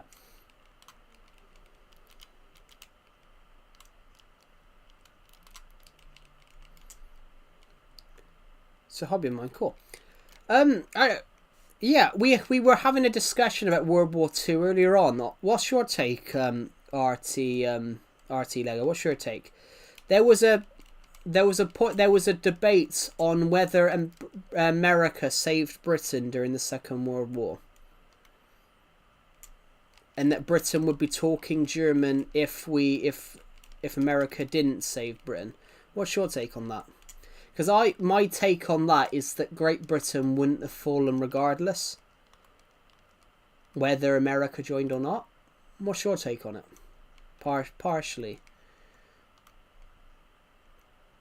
Interesting.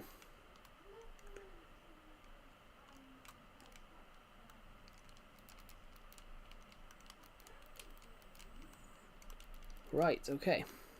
Just gotta... Cause that's what I think. Like that's what I think, guys. Our defensive top holes. Yeah, as a British person, the potholes aren't the problem. The potholes weren't the thing. The Luftwaffe could not penetrate, could not bring down the German, could not destroy the RAF, so they couldn't get air superiority. You can't invade a country without air superiority. Because it would be foolish. It would be foolish if you tried. If you guys have ever heard of that, yeah, if you guys didn't know that, yeah, trying to take a country without air superiority is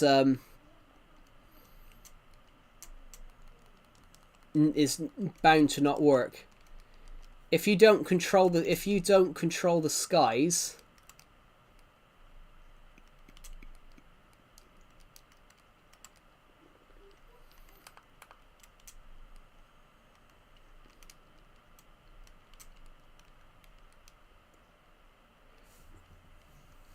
yeah, the thing is, the Luftwaffe could not. Yeah, they couldn't do that. But also as well, Great Britain, everyone, was willing to use whatever weapons they had at their disposal. It's not a British thing to surrender. It is not. Yeah, Great Britain in the war would never have surrendered. They would not have fallen. The British people were willing to literally fight to the death with anything they had on their hands. With broom handles and bricks if they must, was a very famous statement in that regard. Okay.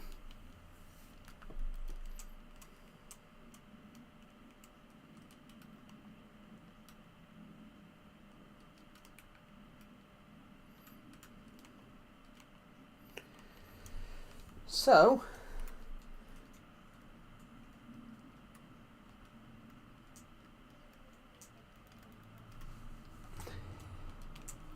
Just trying. I need to I need sticks and a lot of them to make some ladders. So this is our murder mystery.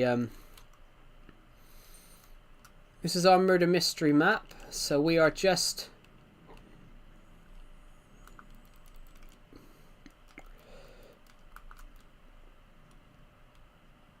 Oh my god! Why is those there?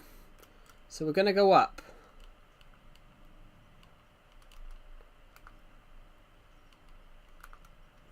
I love putting.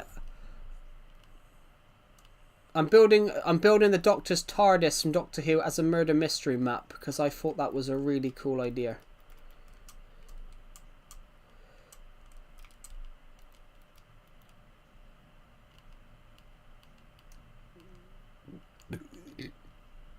Oh.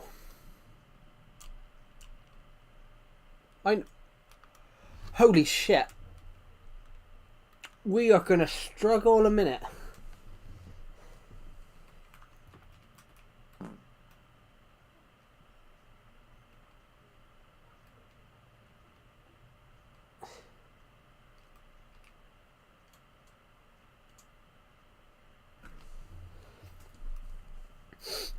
Right, we might have to fix that for a moment.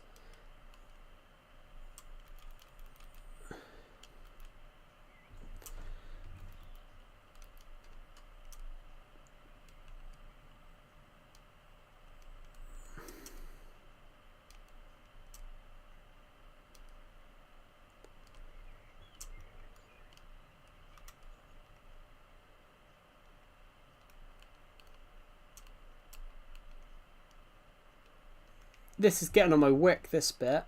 Trying to get up here and it keeps...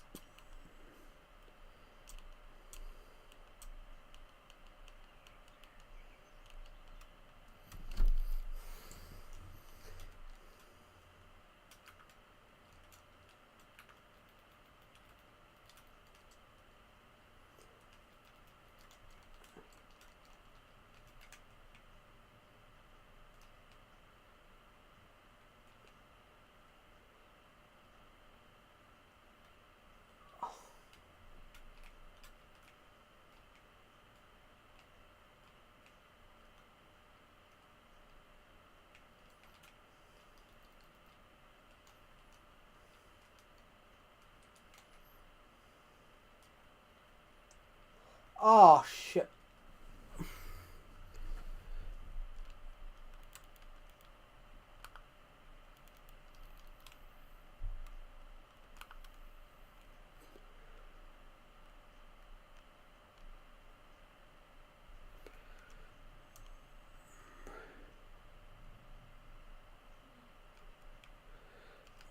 That is true.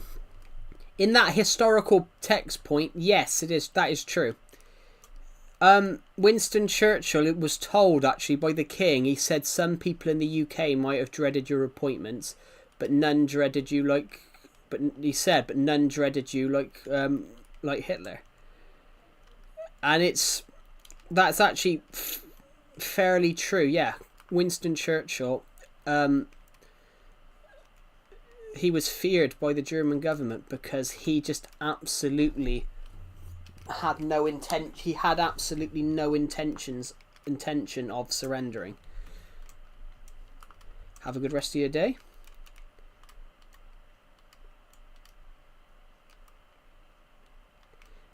And that is true, everybody. If you're listening, that is true. Great Britain had just no intention of surrendering.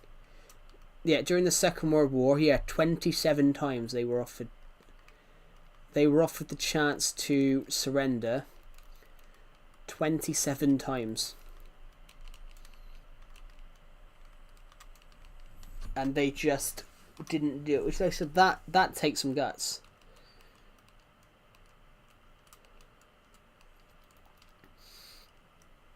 The thing is, though, Winston Churchill was a very smart man. Like, he would have surrendered if the British public wanted to surrender, but they didn't, which is want to surrender.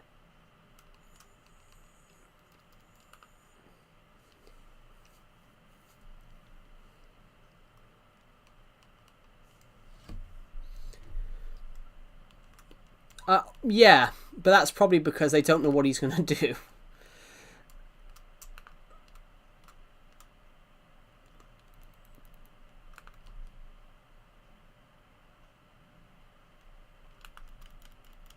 Oh, hold on. While we're here, all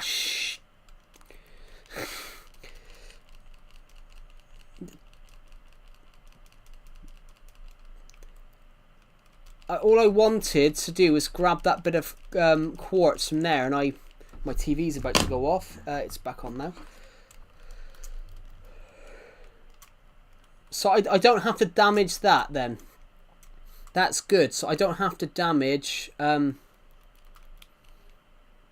don't have to damage this any more than I already have.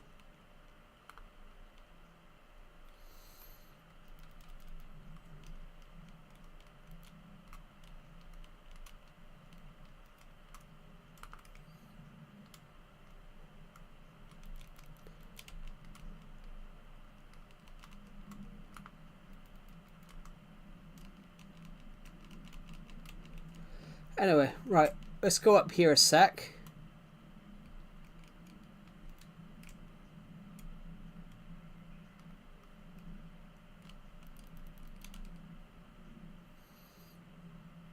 Right, let's just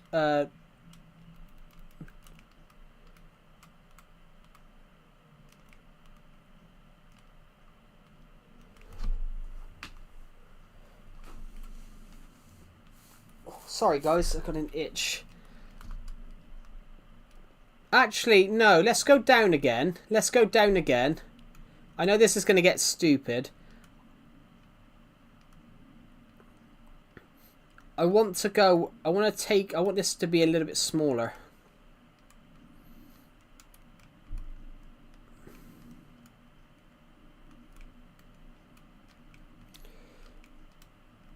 We can worry about this a little bit later. I want this corridor here to not be as big.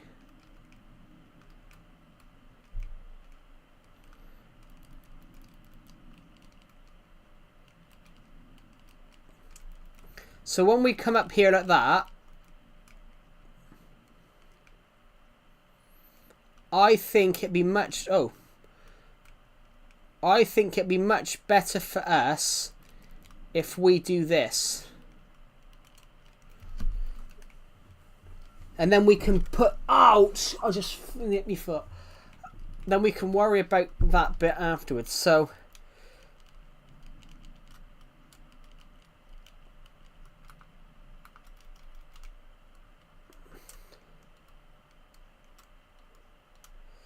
The reason we've done this underground is so we can build other stuff here. Even though we've done all this, the first that we can bury this, and then we can build other stuff above ground, other mini games above ground,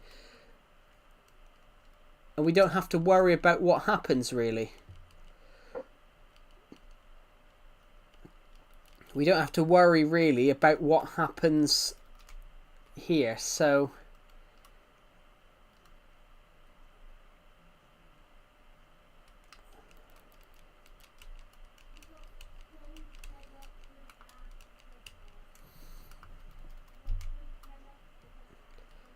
I'm going to break all this across here like that, and then we can just jump up,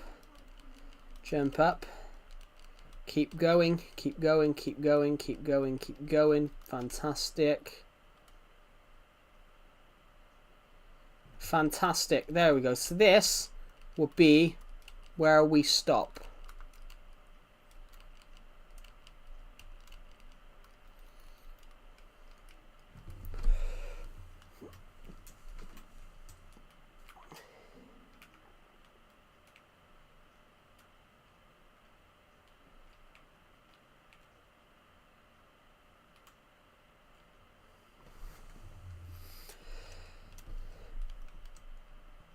So now it means that we can build something above ground. It means we can build some shit above ground as well. I think over the last, I don't know how long we've been streaming now, 3 hours. I started streaming bang on 3 o'clock, guys, so...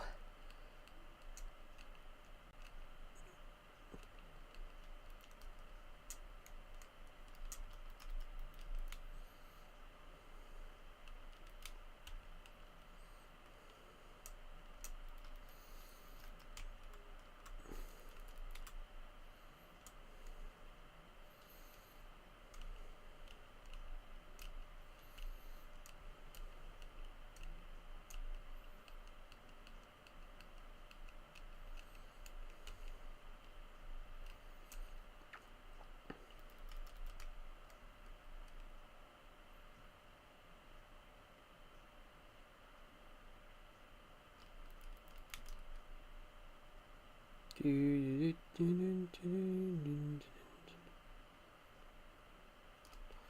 we go.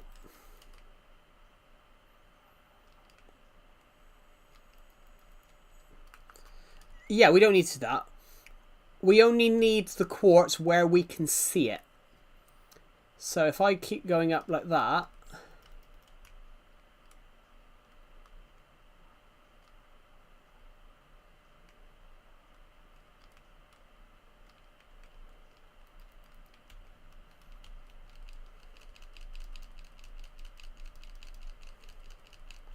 Here we go.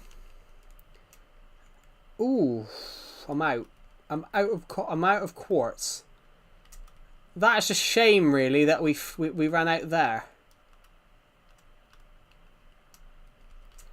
But luckily we got loads. So this will be the front door. This will be our front door. Our way in, and we're gonna work on that next. I just got to get up here.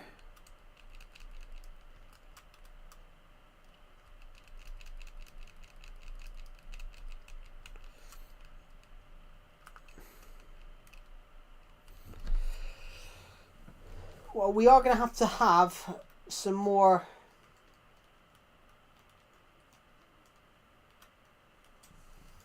There we go. We got any sand? Because we can now...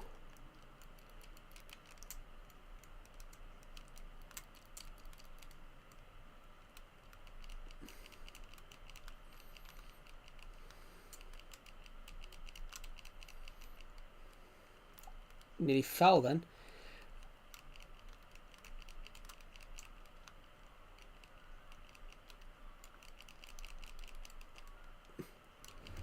We can now bury this. What we were building here, we can now bury.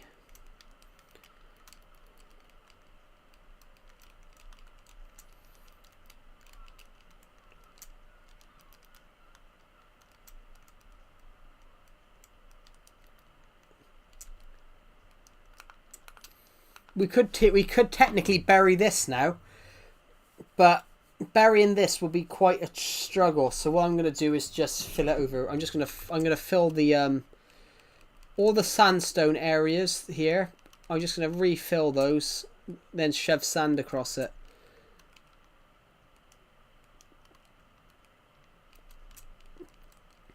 Oh, I brought the bed up with me. That's nice. Good.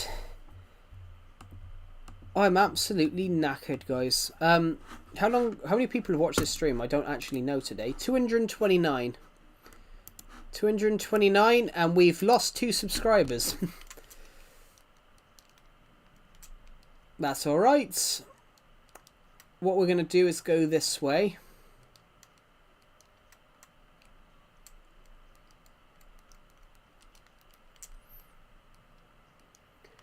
So that our quartz tube will get us down there, and we'll build something around it, which I'm not going to do that quite just now, because we've got to, bury that. We've got to bury this first. We've got to do some burying here first, guys. A lot of this has to be buried.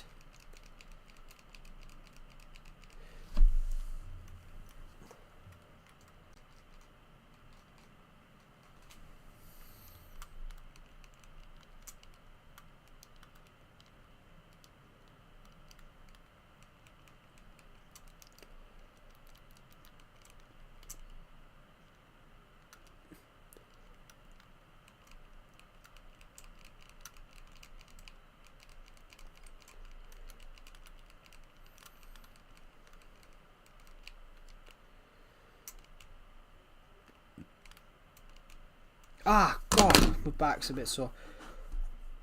I wanted to check. I want to check the football results a sec, guys.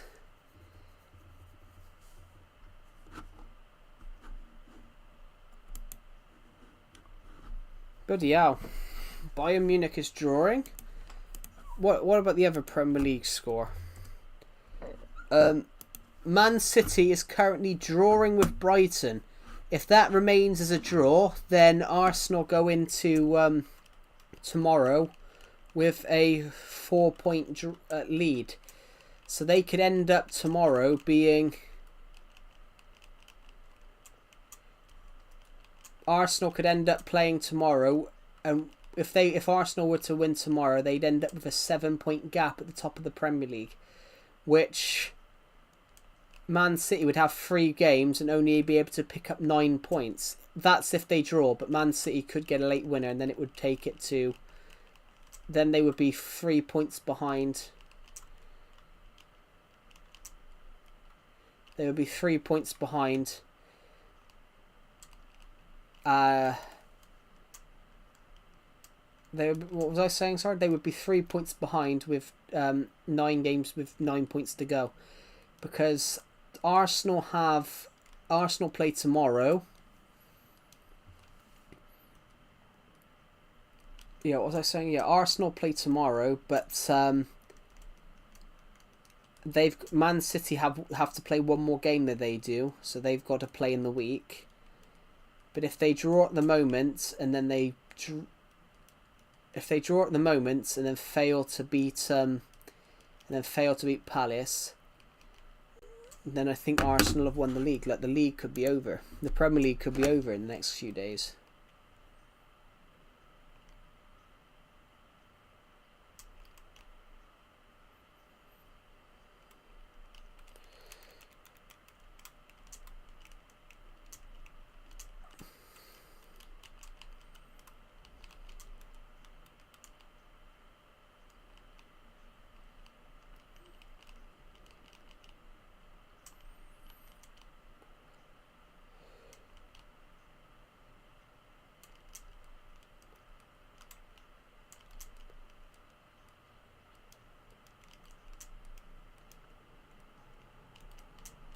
I can't even be bothered to fill this tube back over, guys.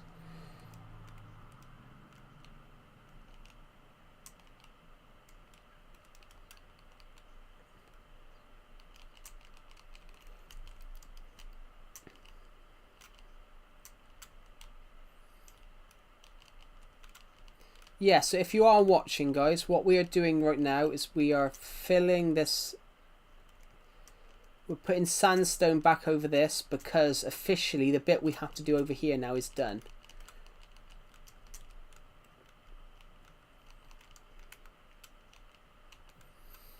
And then the next sort of bit we can do is just put sand back across this, which when the sand goes back across, that will be pretty much all of this chunk here complete. All this chunk here will be completed.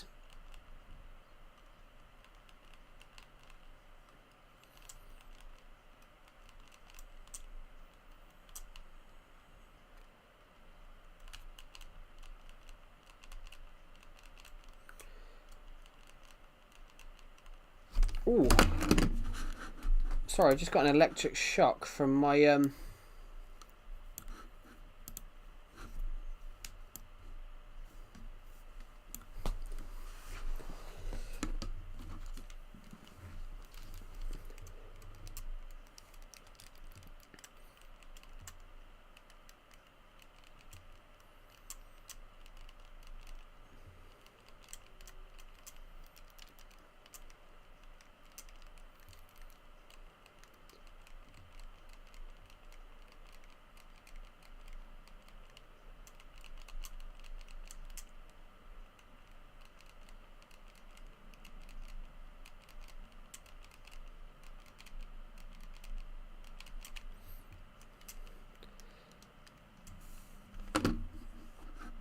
Whew.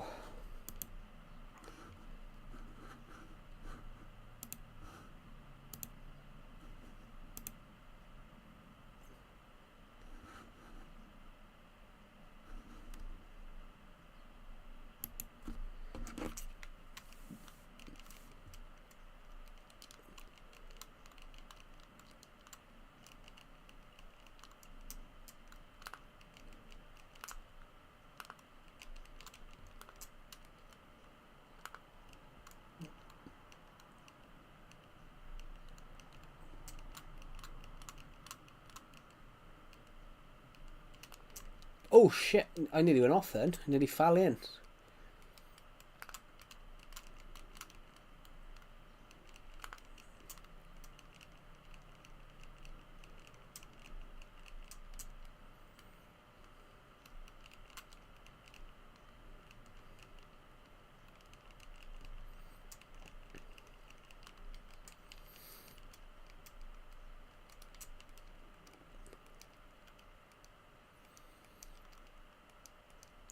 This is almost complete, guys. I'm very, very impressed with what we've made. All that cobblestone down there we can take off. That was only there so we could turning the build inside out. Who is better good, the UK or America? Better food. Do you know what? I don't really know. It depends. America... It depends what type you're talking about. Are you talking about how the food tastes or what's in it? The UK has healthier food. But then America, I don't know.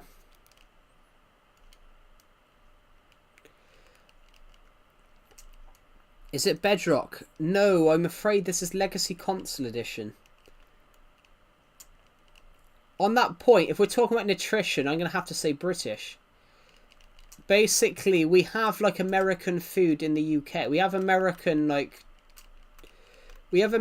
food brands in the UK, but if they want to have their food in UK shops, they have to change their menus to suit some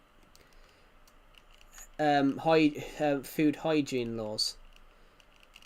America has some great food, but there's stuff they can have in American food that you can't have in British food.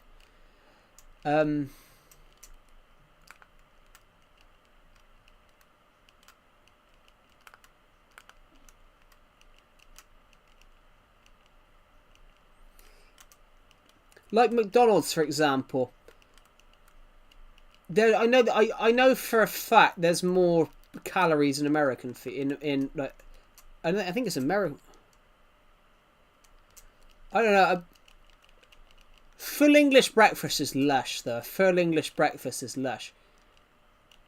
But I know Americans like pancakes at breakfast, but in the UK, pancakes at breakfast doesn't really sound like a breakfast. I know pancakes is a massive American breakfast. But yeah, pancakes in the UK isn't a breakfast. That's more of a dessert.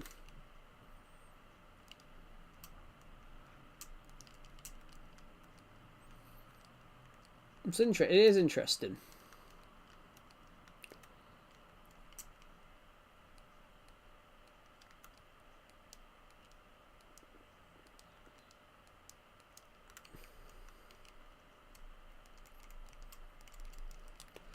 A lot of the sand that's going back on, we're putting a lot of the sand back on now. Yeah, I mean toast is basically, I mean orange juice milk is basically, and toast is basically universal. Toast and milk oranges and that is all, that's orange juice, that's universal. Like you'll often see that on the waffles at breakfast time though. People do have pancakes at breakfast time in the UK, but it's not something you would see often. Because pancakes and waffles, that's in my mind that having a waffles is like something you'd have it after dinner, as like a dessert.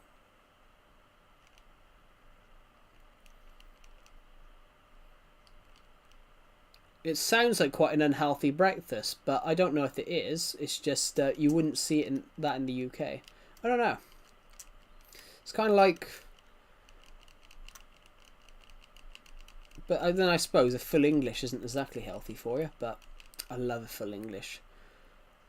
I mean, a full English, guys, is lush. I love a good full English breakfast. There's nothing like a good full English breakfast to fill you up on a...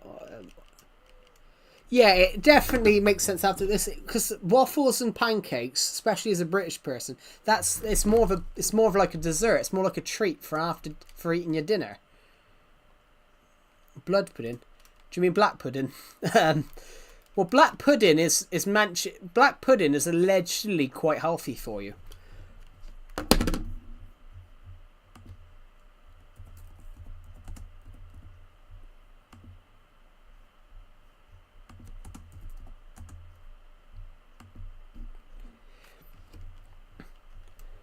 Well, it's very There's a lot of nutrients in it. Black pudding's eventually is meant to be very very healthy for you.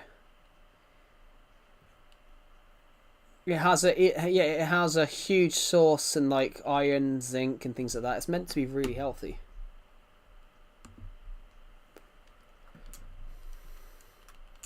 It just tastes like regular food.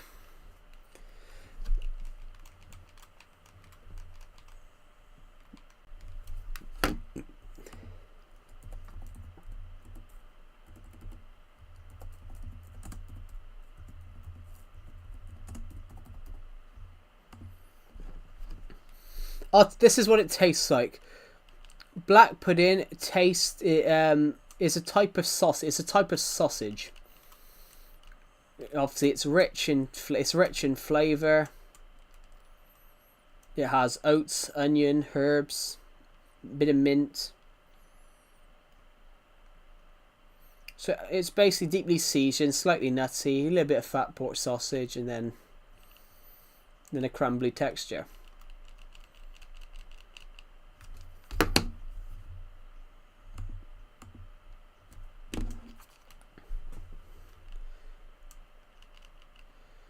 Could be worse. In Japan, they eat China. Sorry, and they eat some other. They eat some stuff in China. I saw a show actually, and they went out to China.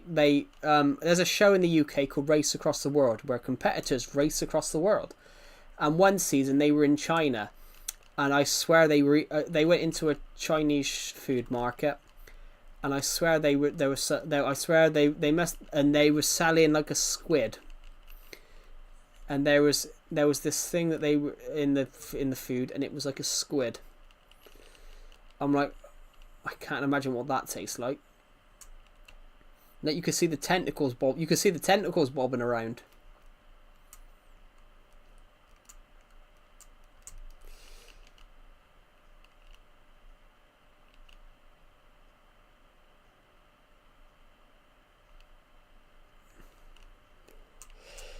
Like guys, if you didn't see this, if you didn't see that there, would you know that some of this was under here? Favorite fruit? Apple, guys, apple. I don't really like fruit that much. Do I like spicy food? I do, but sometimes they put spice on for the sake of spice. If you get what I mean, like. I love spicy food, guys, but sometimes people put spice on spicy food for the sake of putting spice on.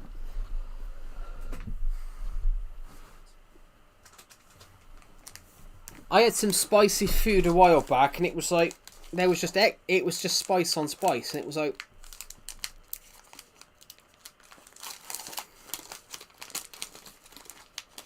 Oh, bollocks. I kept this Cadbury's bar and I put it down earlier on, and it's been in the sun.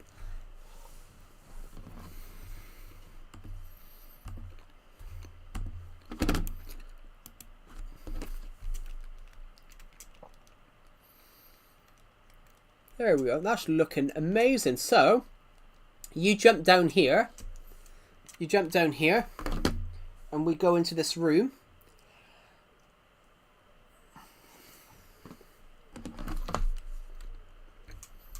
Oh, this looks so cool.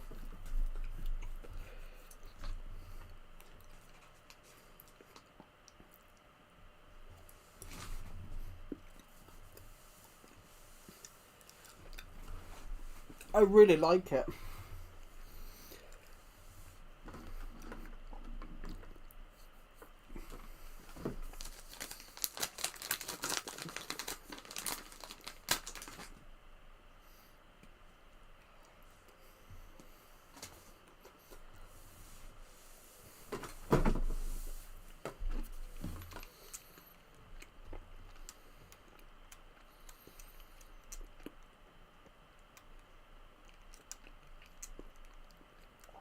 I built my own TARDIS, guys.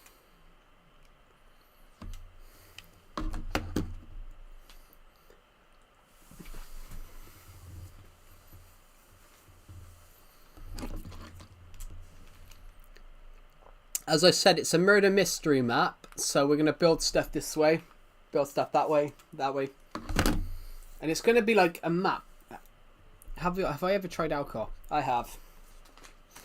I decided it wasn't for me, guys.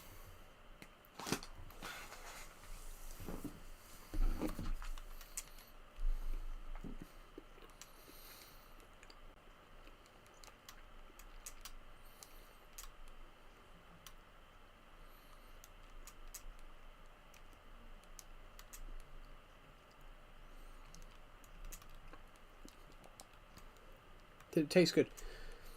It didn't taste bad. It didn't taste bad. It was just, it's not for me. I am so happy. So this is what it looks like, guys. The ship, the actual ship. If I clear some of this off, that's what we'll do now. Actually, we shall go around now and clear all the stone off here.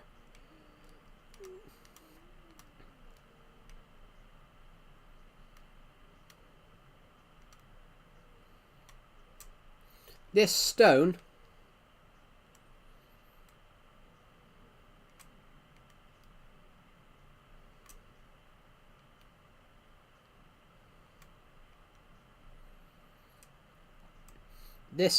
here is going to be taken off, and we can show you what it looks like from the outside without the stone casts on it. These casts were only here because it goes like a dome shape. Every time I had to go a block in, so I had to use something to take the block in on.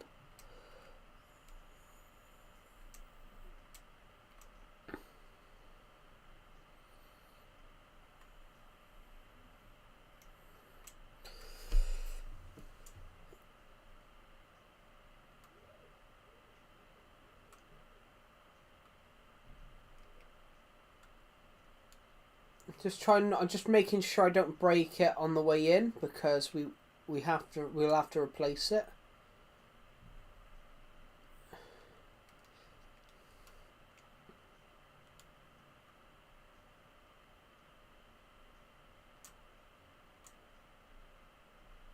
The gold, you can see the gold starting to come out. Just going to have a quick break for 2 seconds because my finger is hurting. We've done really, really well with this.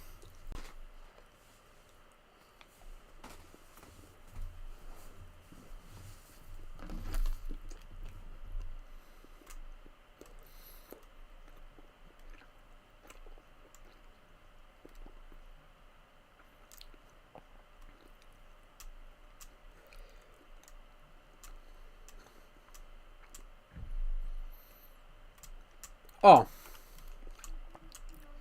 I knew that was going to happen.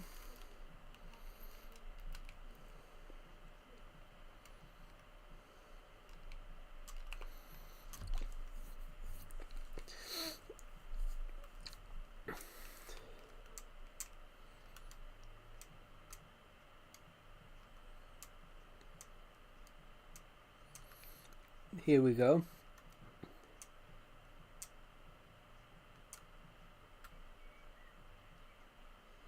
There we are. Keep going along across here, and then we will reach the final layer. And then we can see from the outside what it looks like from the inside. Which, it won't... That being said, it will look completely different from... Oh.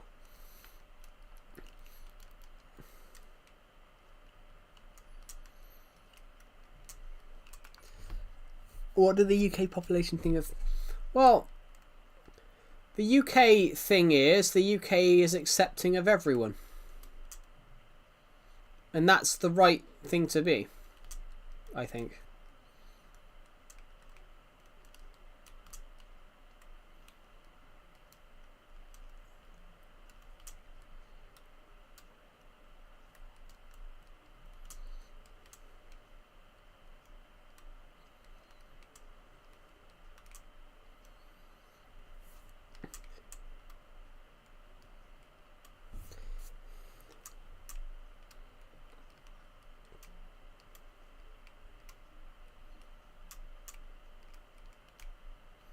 Hmm.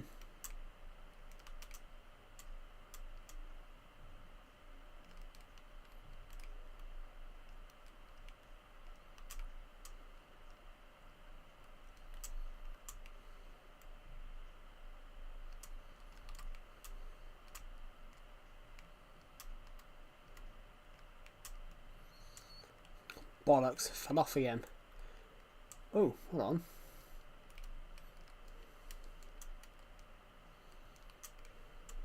There we go. Sorry, I almost fell off. I fell off again.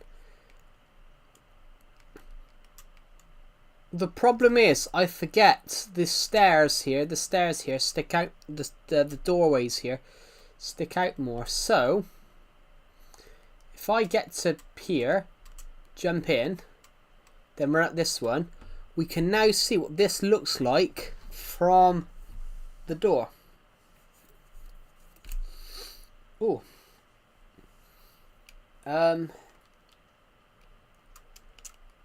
So, how does this look?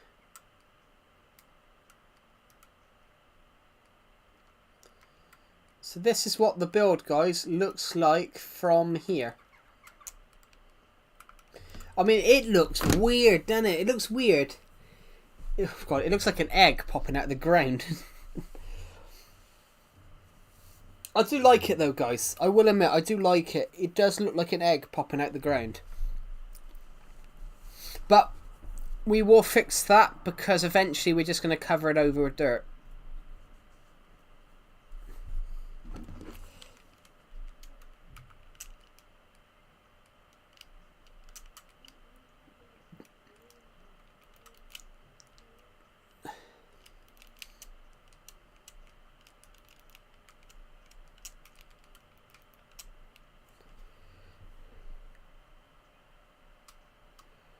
What would you say to someone to believe that? Well, if I heard someone that generally believed that, you know, I'd probably just discuss it, like I did earlier on. Like, that is, while technically yes, America did really help Britain,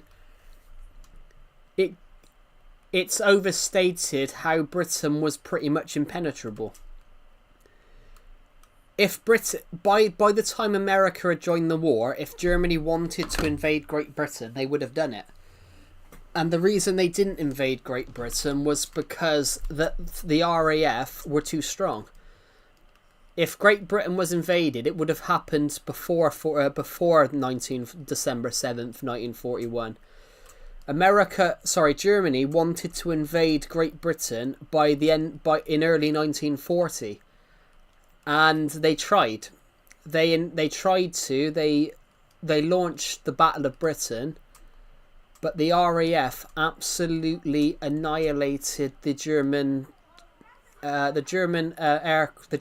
Force fighting over Britain. They got destroyed. The RAF. The German report from that time period claims that a British plane just emerged from everywhere.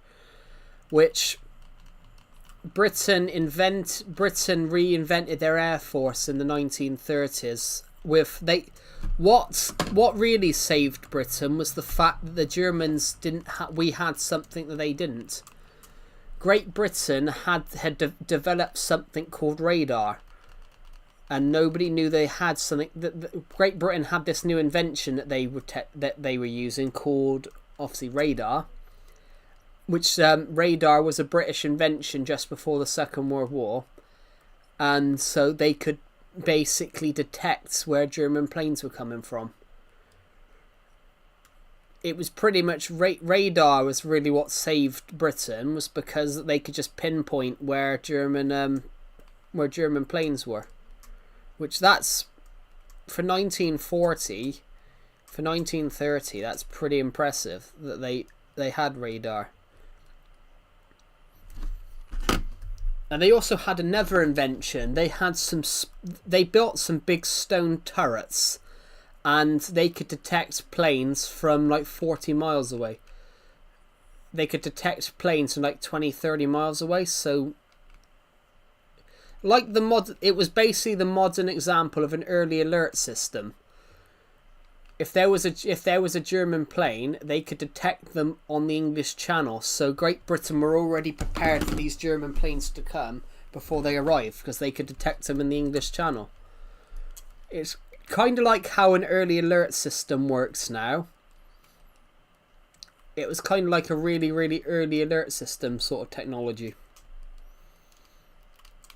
Have I gone into too much detail there? I probably have, but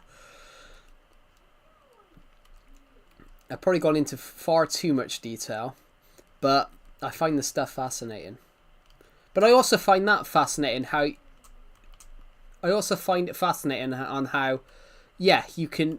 Two countries that are allies can believe two different things.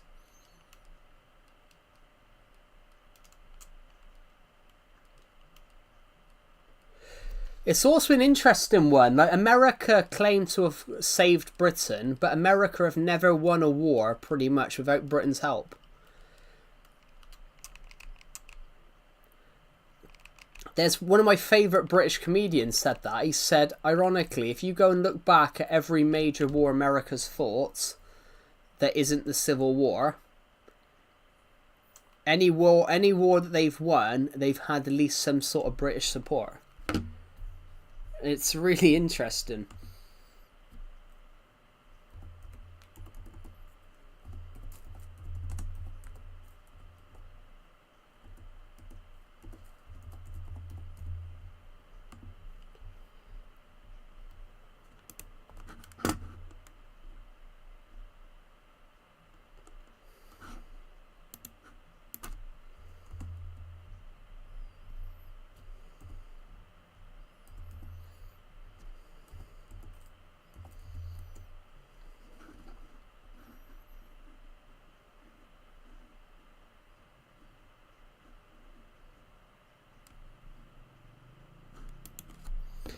It is actually really interesting. Yeah, the American-Spanish War, Britain favoured America. While officially neutral, they supported American expansion. Yeah, it is interesting. There is actually a thing. One of my favourite comedians said it. He said America has never won a war without British support. Vietnam. Great Britain never got involved in Vietnam.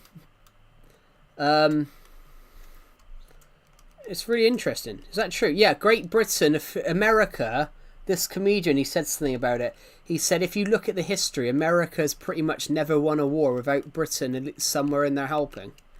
Like Vietnam obviously was never, was a basically like, you know, was American loss. And ironically, Britain never took part in Vietnam. That's one of the only wars in the last century, in the last few hundred years, in the last few decades that Britain had no involvement in. Yeah, every other war there's been in the last 30 years, Great Britain's been in there. And yeah, it's a really interesting perspective. Yeah, if you go and look at any war America's fought recently, it's Britain's always been there supporting them. And the fact. What this comedian said is interesting.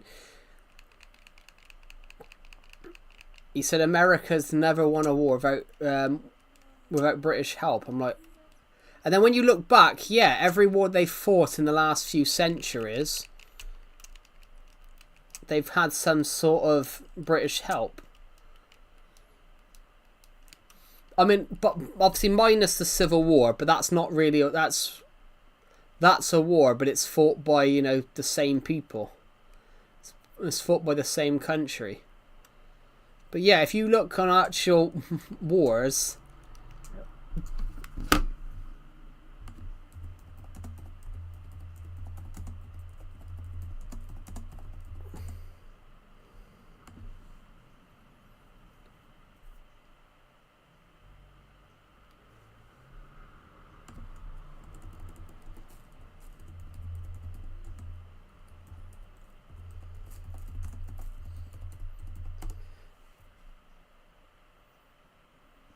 Here it is.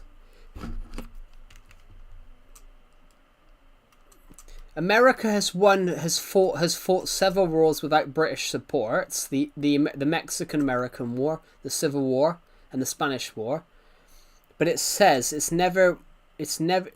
America has always been supported by allies. It's a really interesting perspective from what this comedian said, because this comedian I really like. He's a massive historian, and ironically, he's always pissed and just knows the history. And yeah, that I found that one interesting. He said, whenever there's a war, Great Britain, the first thing they're on the phone to is Britain, and I will admit that is kind of true. Actually, it is kind of true, guys. Whenever there's a war, get Britain on the phone. And the reason we're called Great Britain is because where there's a war, you look down your allies list. When you see Great Britain, you know you're on the winning side. Oh, Great Britain. I love that. One of my favourite comedians, he said that. He goes, the reason it's called Great Britain is because when there's a war, if they see Britain on the sheets on their allies, they know they're on the winning side. He goes, and so it's who's are my allies? Oh, Great Britain. I like that one. That was just really funny.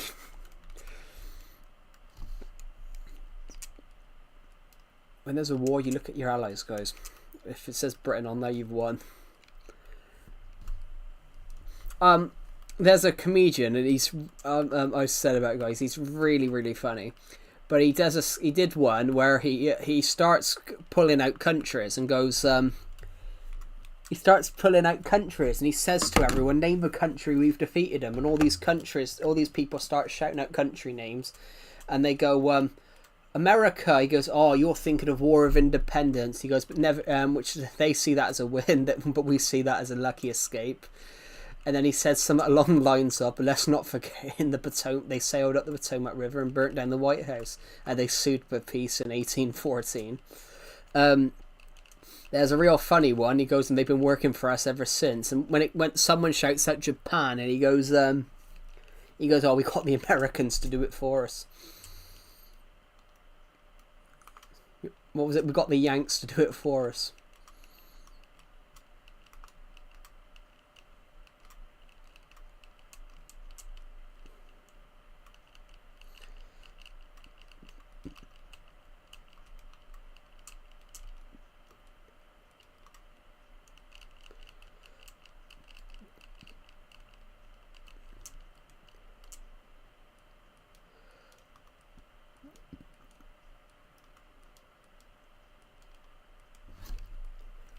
Oh, sorry, I got a really itchy nose. Well, technically as well, if you actually look in the history, guys, Great Britain has never lost a war.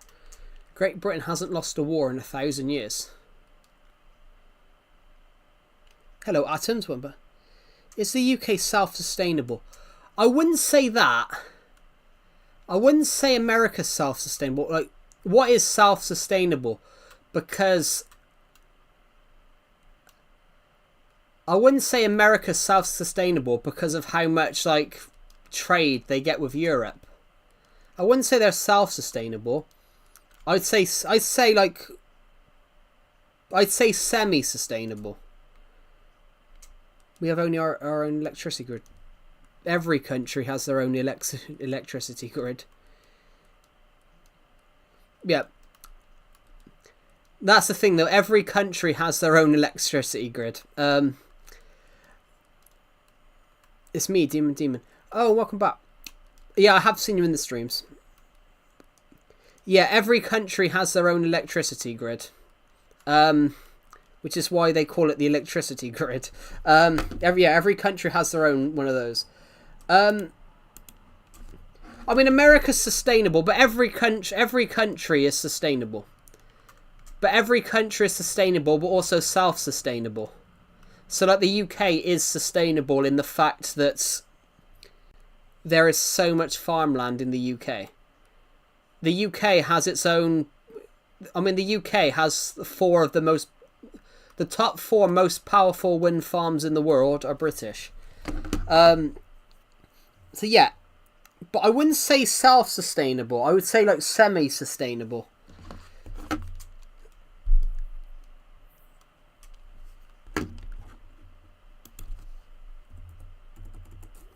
Which countries have their own?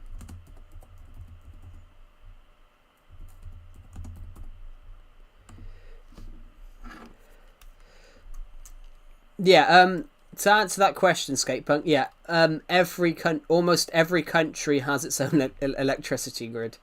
Yeah,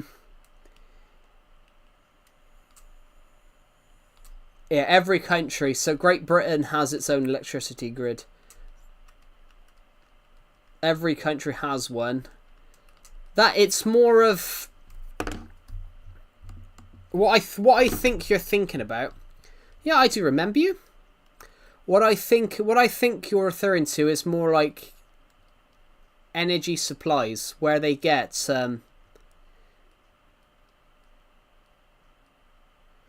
because the entire world couldn't.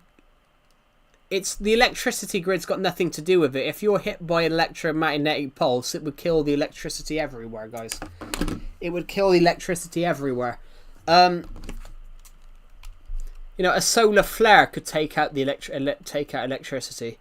Yeah, it's more of, I wouldn't say America's like 100% self-sustainable. It's more, I'd say semi. Like Great Britain is very self-sustainable, but semi-self-sustainable. Actually, I want to Google that. I want to know that most self-sufficient country in the world. Guyana. The only country that is fully self-sustainable in the whole world is Guyana. Across all essential food groups, fruits, vegetables, dairy, fish, meat, plant proteins, and starchy staples, the country produces enough food for all its citizens without relying on imports. Yeah, that's... I wouldn't have thought that. Yeah, on that sort of point... I wouldn't have thought America was 100% self-sustainable because they still have to import stuff. It's kind of like the UK. The UK is very self-sustainable but has to import some stuff that can't grow in the UK. Like some fruits, for example. Like apples, for example. Apples can grow in the UK. But things like bananas can't really grow in the UK.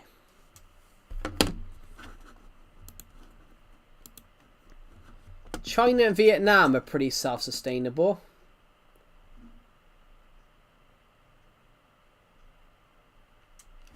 Here it is. America are very self-reliant, but import a lot of goods as well. Yeah.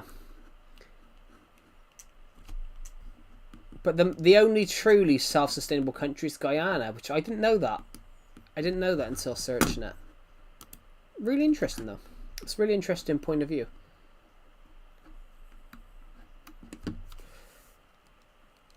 A country that was very self-sustainable was the UK during the war. Like literally, every garden, even football pitches were turned into vegetable patches.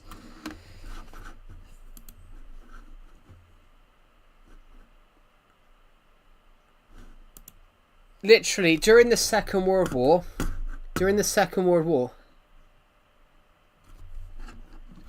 No. They're very self-reliant, but they're not truly self-sustainable because they still have to import stuff. But the only truly self-sufficient country is Guyana because they produce enough food and supplies to cover food for the whole of Guyana. The UK is very self-reliant. The UK is very self-reliant. The UK and America are very self-reliant countries. The UK and America produce a lot of energy from electricity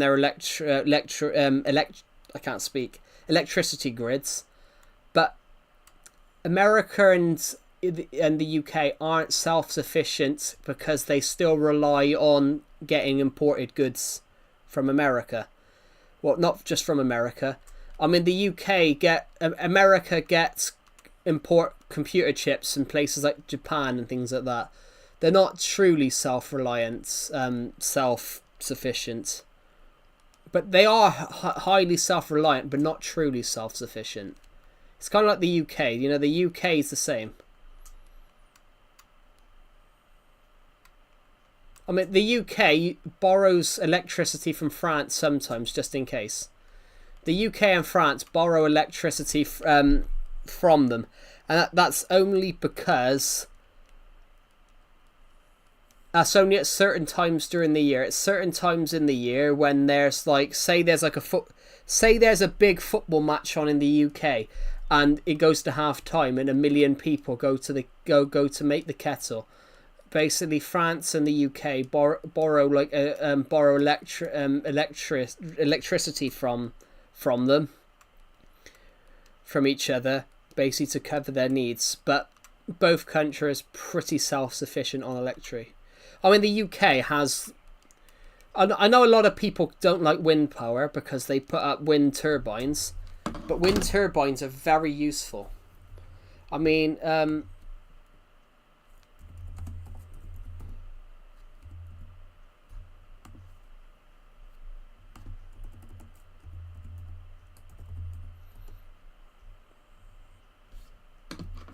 30%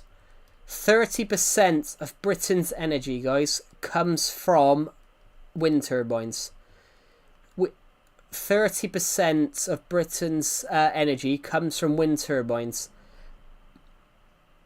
Literally, because they do it because the North Sea and the Irish coast and the Irish Sea it's very, very windy. Like, you could have winds like 200 miles an hour on there.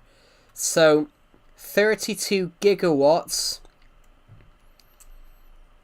The UK receives 32 gigawatts of energy from its wind turbines. That's a lot of energy. And because they're expanding, because the UK are expanding their wind turbines and adding more, it'll be in the next 5 years that'll expand to 60 gigawatts, which is just ridiculous. It's also quite cost effective.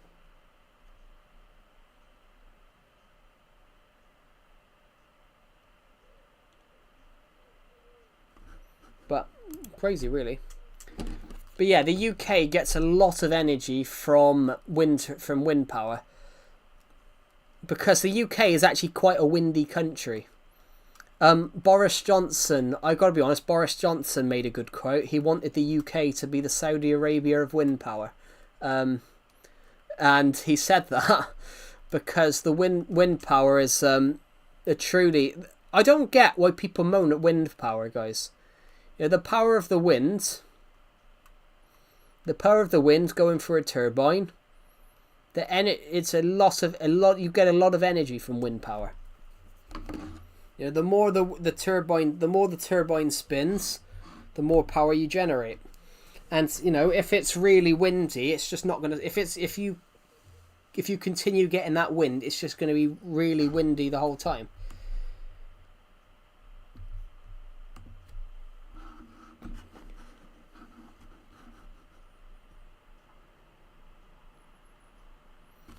In fact, guys, this is what makes up the British energy thing.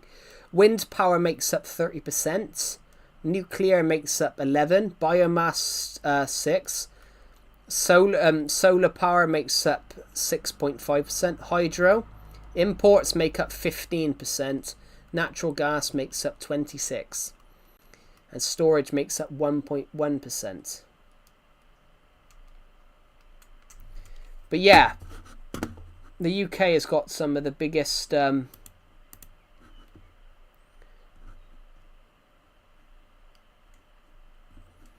UK has a lot of wind powers. There's a lot of wind power. It's cool, really.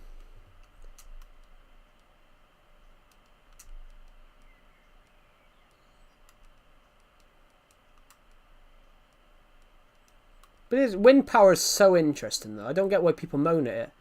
It might make... I know it might make it look ugly when you see a big wind turbine. But you got to think, coal mining, guys. Coal mining back in the day left a stink. Like, London, because of all the smoke from the burning factories, London, you used to not be able to see for about 5 feet ahead of you because of all the smog. Because of all the thick smoke and the fog, London, you used to not be able to see about 5 feet ahead of you, because that's why Jack the Ripper got away with all his crimes, because you couldn't see 5 feet ahead of you. It's really interesting. It's really interesting stuff, actually. Oh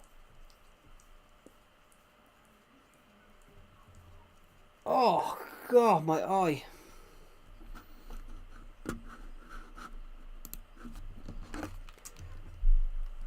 Oh, I'm going to walk around a moment. Oh, my eye. I don't know how long we'll continue streaming for, guys. I've been streaming for just over 4 hours, I think. Just about 4.5 hours. So, yeah. It is interesting. Maybe we should make a self-sufficient Minecraft world. Technically, my Minecraft world is self-sufficient. When you make a Minecraft world, you do make a self-sufficient world. Why don't they do that? Why don't they use Minecraft to teach people about what self-sufficient means and things like that? Pardon me. They should do that, really. Talk about what makes self-sufficient. Your Minecraft world is a self-sufficient world. It's self-sufficient in survival in Minecraft Legacy. Well, it's self-sufficient in all Minecraft, really. I mean, let's go to the farmlands. We got the farmlands over here. Yeah, it's really interesting. But yeah, on that point, yeah, the UK is pretty self-sufficient when it comes to energy. I mean, the UK is currently trying to work on building more nuclear power plants. Obviously, I know a lot of people hate it, but you know, wind turbines. They just want to keep building wind turbines. They are quite useful, though. Wind power is so useful because it's never going to stop. It's never going to stop being windy. Tell you what they should do, guys. They should build a floating wind turbine on Jupiter because they have 400 miles an hour winds. Imagine how just build a load of them and send them there. Build a load of them. That would be just a. I know that's a daft idea, but you know, 400 miles an hour winds.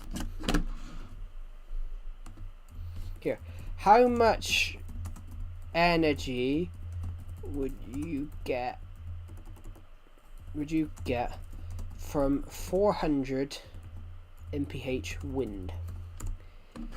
From 400 mile an hour winds,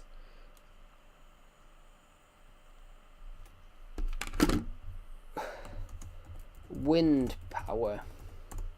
There we go.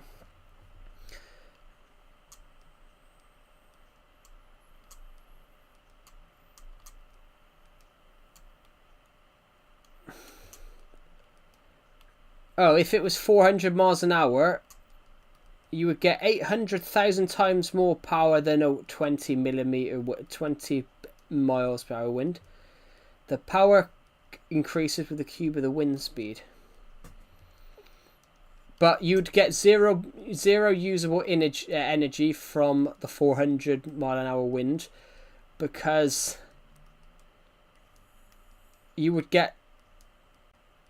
because the conventional wind turbine would be destroyed before it reached the speed to match it. It's quite interesting. That's a good idea, though. Good idea.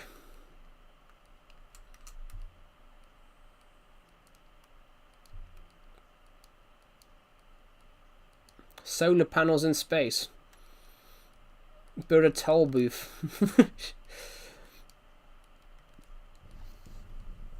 I'm probably going to end this stream soon, guys. I've been streaming for about 4.5 hours. And plus, guys, I'm working on a novel. I'm not working on a novel, guys. I'm not writing a novel. I'm going through and making my last edits to Dawn of Planets 1's War. Dawn of Planets 1's War, guys, which comes out, it's going to actually be a long book. I didn't realize how long until I looked it up yesterday. Dawn of Planets 1's War, as it stands at the moment, is 373 pages long. I'm just going through making the edits. It's scheduled to come out in November, and it will do. It's I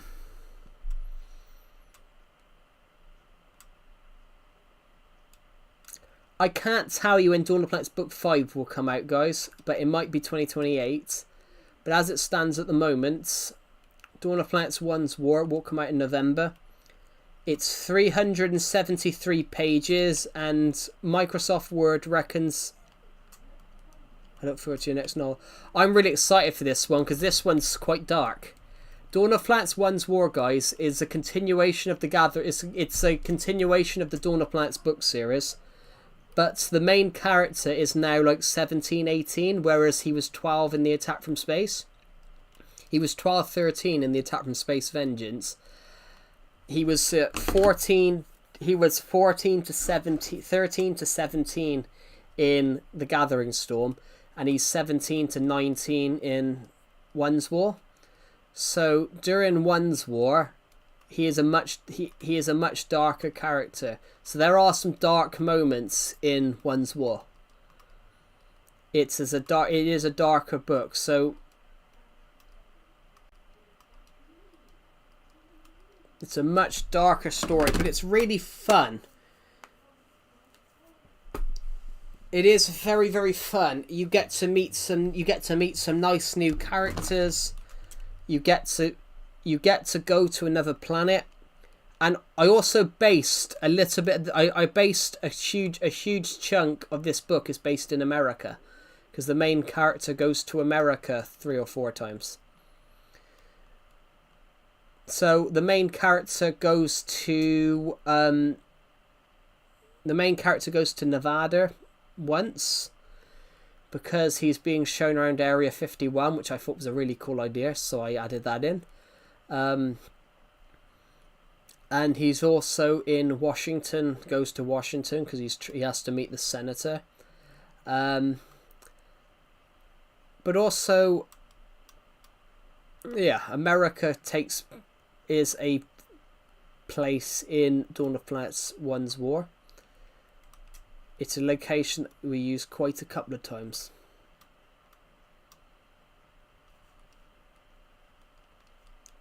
So yeah, the Area 51, Washington, and New York is a vital one. So yeah, thank you everybody for watching, and I will end this stream because I've been streaming for 4.5 hours. We will continue to build the Doctor Who murder mystery game over the next couple of weeks. Thank you for watching, guys, and I will see you all in the next one.